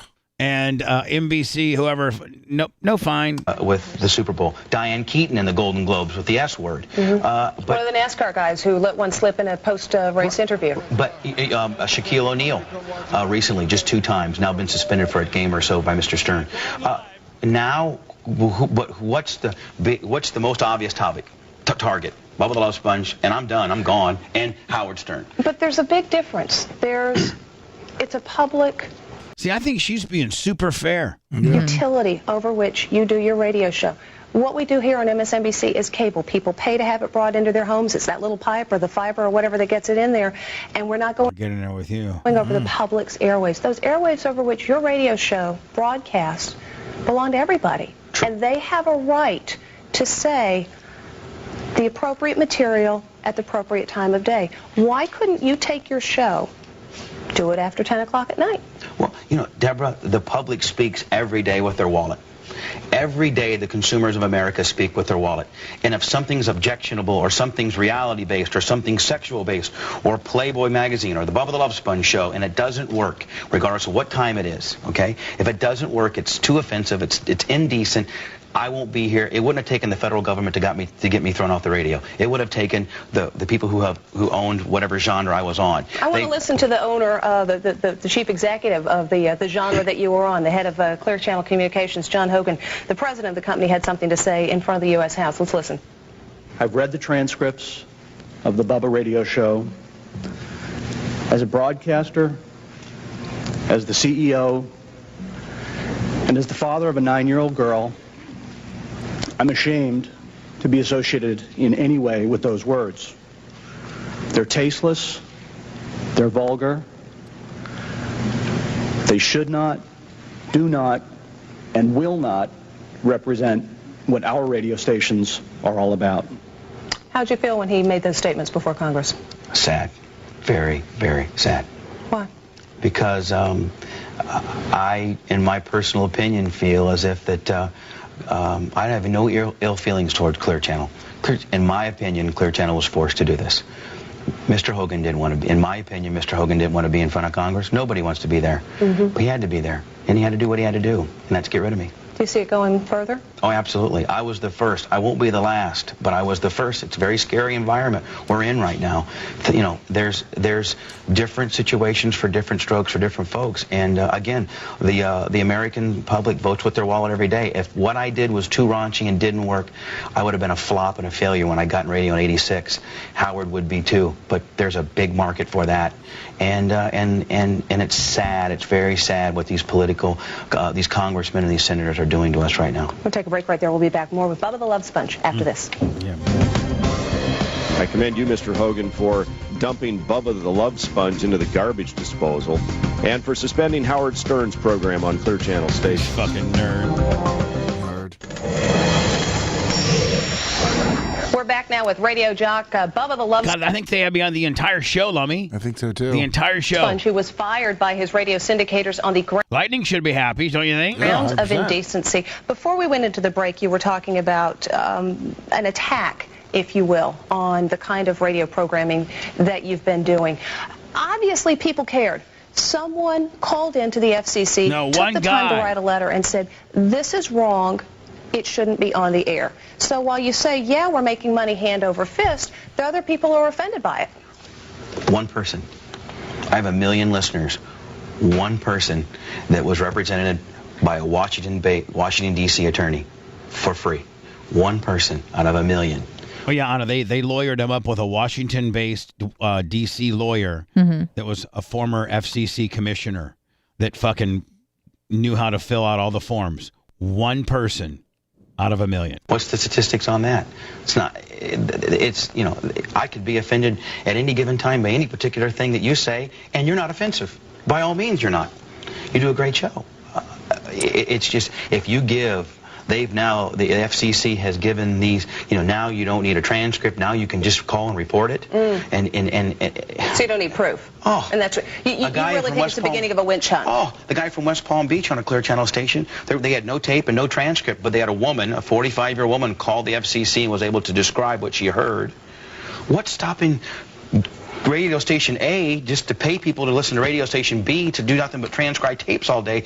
The FCC has just... That's what they do. Just opened up an unbelievable can of worms. Now, I believe that we need to have some regulation, but tell the broadcasters of America what those rules are. Everybody wants to be responsible. I don't want to be here with no job right now. I had a great thing going. But tell me what a community standard in Salt Lake City as compared to Tulsa, Oklahoma as compared to Tampa, who has more gentlemen's clubs than we have churches, is. Congress has got a couple of measures pending right now. One of the House would... I'm still kind of fat there, Lummy. I think I'm thinner now. Increase the fine. I think I'm side thinner. I think I'm a little side fatter there. Per indecent act or utterance on the radio to some astronomical heights. And you would have been happy to get away with $715,000 if the new rule had been in place. It sounds like what you're saying is, beyond just thinking about fines, someone in a position of authority needs to be thinking about what is appropriate to say. But the FCC says they've already done that. Yeah, by the gray community standards moniker. What is a community standards? I mean, you and I can go on the streets of New York right now and see the nicest of nice and the worst of worst, and the community in itself is, you know, sets its standards. It's a very, very trying time we're going through. And let's not forget that the First Amendment issue here, too. There's a huge First Amendment issue. And we've not even begun to get into that. We could be here for 3 more days talking about that. It's the First Amendment because it's the most important. See, my own thing is, I've been on your show, and I made you tone it down when I came on. I said, I'll come and be on your show, but you She did. She would be on my show, and I have to, like, you know, softball her. And I knew that, and I was good with it. Got to leave that girly stuff alone. And, you know, like, I knew I was dealing with you. Yeah. But I had that redneck on the phone prior, maybe the day or day after, and I knew I was dealing with a heathen. Some guy that's drinking Miller Lights and getting drunk. So I'll treat this guy A, and I'll treat Deborah Norville, who is very respectful and very newsworthy, as such. When I have girls from Mons Venus in there, I'm going to treat them as such. And I'm going to make my show adult. And I'm going to emphasize it's for adults. And I'm not going to be hypocritical, and I'm not going to be fake. I'm going to be a real man that's 38 years old that acts like a real man. That also has a 2-year-old little boy that also goes to church on Sunday. Absolutely. I think when people learn more about your personal life, they're kind of amazed I'm a regular guy. You do on the radio. I carry pictures. And so, Anna, Tom Bean told me, let's get Tyler in and have your wallet. You know I don't carry a wallet. Have your wallet ready with pictures of your son like the average guy does. Watch me whip it out, Anna. Picture of my little boy right here. I carry a picture of my little boy, Tyler, with me. There's Does he know what's going on with Daddy? Uncle Hulkster. Hulk Hogan, yeah. He's one of my best friends. There's Tyler, and when I did a fundraiser for the children on the radio, sweet. You know, I didn't have any objectionable broadcasts when I had my son say his first couple words, truck and bike and dog. So I'm a 38, soon to be 38-year-old man that is an entertainer. I do a adult skewing men-based show for 20 hours a week, and I don't have the luxury of having... I mean, this might be one of the most national, extensive things done. Fair things the done. Visual effect, so I have an audio effect, and some of it is smoke and mirrors, and some of it is sound effects, and sometimes there's a lot of hyperbole and parody, but it's not illegal. It shouldn't be illegal in this country. Now, if it was rated X, it's illegal. But my show's nothing more than rated R. You can go to any rated R theater. You can go to you can watch anything on... My show's Jackass with a little bit of South Park. That's what my show is. Can you take that show somewhere else? Yes. Can you find a radio station? Can you find a satellite broadcaster that would put you on the air? Yes, I can. You're going to be on? I'm in negotiations with a couple other different situations, and in actuality, Deborah, this could be the best thing that ever happened to me. Not that I can go hog wild now if I'm on satellite radio, but I have another barrier of insurance. I have the subscription portion. My show's not going to have, penetration now or... Which we did. Anything like that, like it never had. But we can do what we used to do. Will you do stuff like salad tossing? Anna, look at her. Get in there, girl. Get in there and get some of that. Which is another bit. Let's give a listen, and we'll see if it's something that would still be part of Bubba the Love Sponge. Absolutely. Salad tossing is either you, a guy doing it to a girl, or a girl doing it to you. Do you have any idea what it may be, what salad tossing is? Are you asking me? Yeah. No. What do you think it is? A lot of things it could be. Oral? Yes. It has to do with that. It has to do with oral. You said your audience was like young men 25 years old. That sounded like someone from the nursing home. But she wasn't a kid, was she? No, she wasn't a kid. She was so far off this, I couldn't get in trouble with her. She's almost dead. Now, to me, that was just sort of dumb and raunchy and stupid. Right. But, not terribly clever, to be honest with you. But did we talk about what salad tossing was? Did I describe? I simply said... It's the mind. It's exactly the listener figuring it out. And that's what a lot of your stuff is. I want to go through... Oprah did Bubba a thing Speak. on... Bubba Speak. Please okay. Do. Swerve. Means, swerve means, I'm trying to mislead you. Okay. Gimmick. Gimmick is an unbelievable word that I picked up from my good friend Hulk Hogan, and gimmick could be anything. I could be like, man, it's a nice necklace gimmick, or, Man, I like to see her gimmicks. She's got nice gimmicks, or... I put that in there. That's one heck of a gimmick. Boy, yeah, wow. And that could be anything. Why don't you whip out those two gimmicks? Something like that. Gimmick can be anything, And you can also... Deborah was running a little loose with me, don't you think? So say the words that the FCC and George Carlin in his bit said you can't say on the radio if you interchange certain letters. Right. Like, well, no, you can't anymore, Deborah. I mean, so what can and can't... Deborah, I can't sit here today, look you straight face, and tell you what I can and cannot say. Because in today's environment, if I say, hey, this is Bubba the Love Sponge, and I got some chicks in here, and they're whipping out their gimmicks. Well, what am I talking about? I think you and I probably know, but at the end of the day, I don't think the word gimmick is illegal. I don't think that's one of the 7 dirty words. It's not, like to see Congress talk about gimmicks. But at the end of the day, in today's witch hunt, religious, no separation between church and state environment, it's not right. Not all of the stunts have to do with sexual activity. Not at all. There was one a couple of years ago that got you into a great deal of hog deal. I mean, you knew she was going trouble. It was a stunt that involved a hunter and a wild pig and a barbecue. Right. And here we see part of the situation. Tell us what's going on. I hate watching this. On here. Well, we had Bubba's Roadkill Barbecue, and I had a hunter came down, and we were initially going to have people just bring simply that roadkill, stuff they found on the road. Possums and stuff. Raccoons and squirrels, and that's the way it started out. And then all of a sudden, this hunter called up and said, I'm a professional trapper. I've trapped over 600 hogs in my lifetime, and these kind of hogs are what Florida has. We have a bunch of those. And he said, I want to, slaughter it and butcher it, and we'll eat it, like a lot of churches do, and for various fundraisers and stuff. And I was in the studio, and this was happening in the parking lot. So I said, well, yeah, I don't think that's a problem. I didn't think it was a problem. I have dogs, cats. I've never... You never killed them on the air. No, nor would I. And so this guy, I said, well, he goes, I'm going to kill it the way you kill it and butcher and quarter a hog. And he's describing this on the radio? Yeah. Well, my producer's out there with a cell phone, and then, they killed it. They They butchered it, they quartered it, and they ate it. And then PETA organized it, and I got put on trial for being cruel to the animals. And I was found not guilty because it wasn't cruel to animals. Because he was a professional, hunter. It was distasteful, Deborah. It was distasteful, and I would never do it in a million years again. And I'm not going to try to plead and sit here and say that, innocent me, but I didn't know what was going to happen. They killed it, and I've seen the video, and it is offensive, and it is not right. But unfortunately, we like to buy our meat prepackaged, and we don't know how it comes, and that's how they do it in the wild. Part of getting an audience is sometimes, in your business, pushing the envelope. Man, she just like fucking completely is putting me over. Is there anything I love her that you've done pushing the envelope that now, in retrospect, at this period in your career, you wish you hadn't? The pig. The hog deal, yeah. Bubba the Love Sponge, it's always great to see you. It's been an interesting chapter. You're pretty in person, too, let me tell you. You got a face made for radio. What can I say? Easy. Ouch, what a bitch. I was trying to put her over. I was trying to put her over, and she shot me right the fuck down. Threw you right under the bus. We wish you well. Keep us posted on what happens. Thank you so much. Thank you. All right. Yeah, thank you, Deborah. And one more note about the firing of Bubba the Love Sponge. We asked Clear Channel Radio CEO John Hogan to come on our program, but he declined. Oh. Why'd you I think it was a big put-over session. Hey. To that last part. No, not last. Well, yeah. Cunt. Bitch. Lummy. Oh.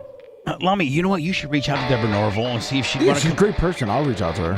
Hey, She's man, still alive? Bubba was just watching some old tapes and wanted to know if you wanted to come on the show. She's still cute? She'll throw you nothing but softballs. I think she still does Inside Edition. I think. She does, yeah. I was looking her up. There you go. The 6 out of 7 FCC fines. Anna will also have them tomorrow.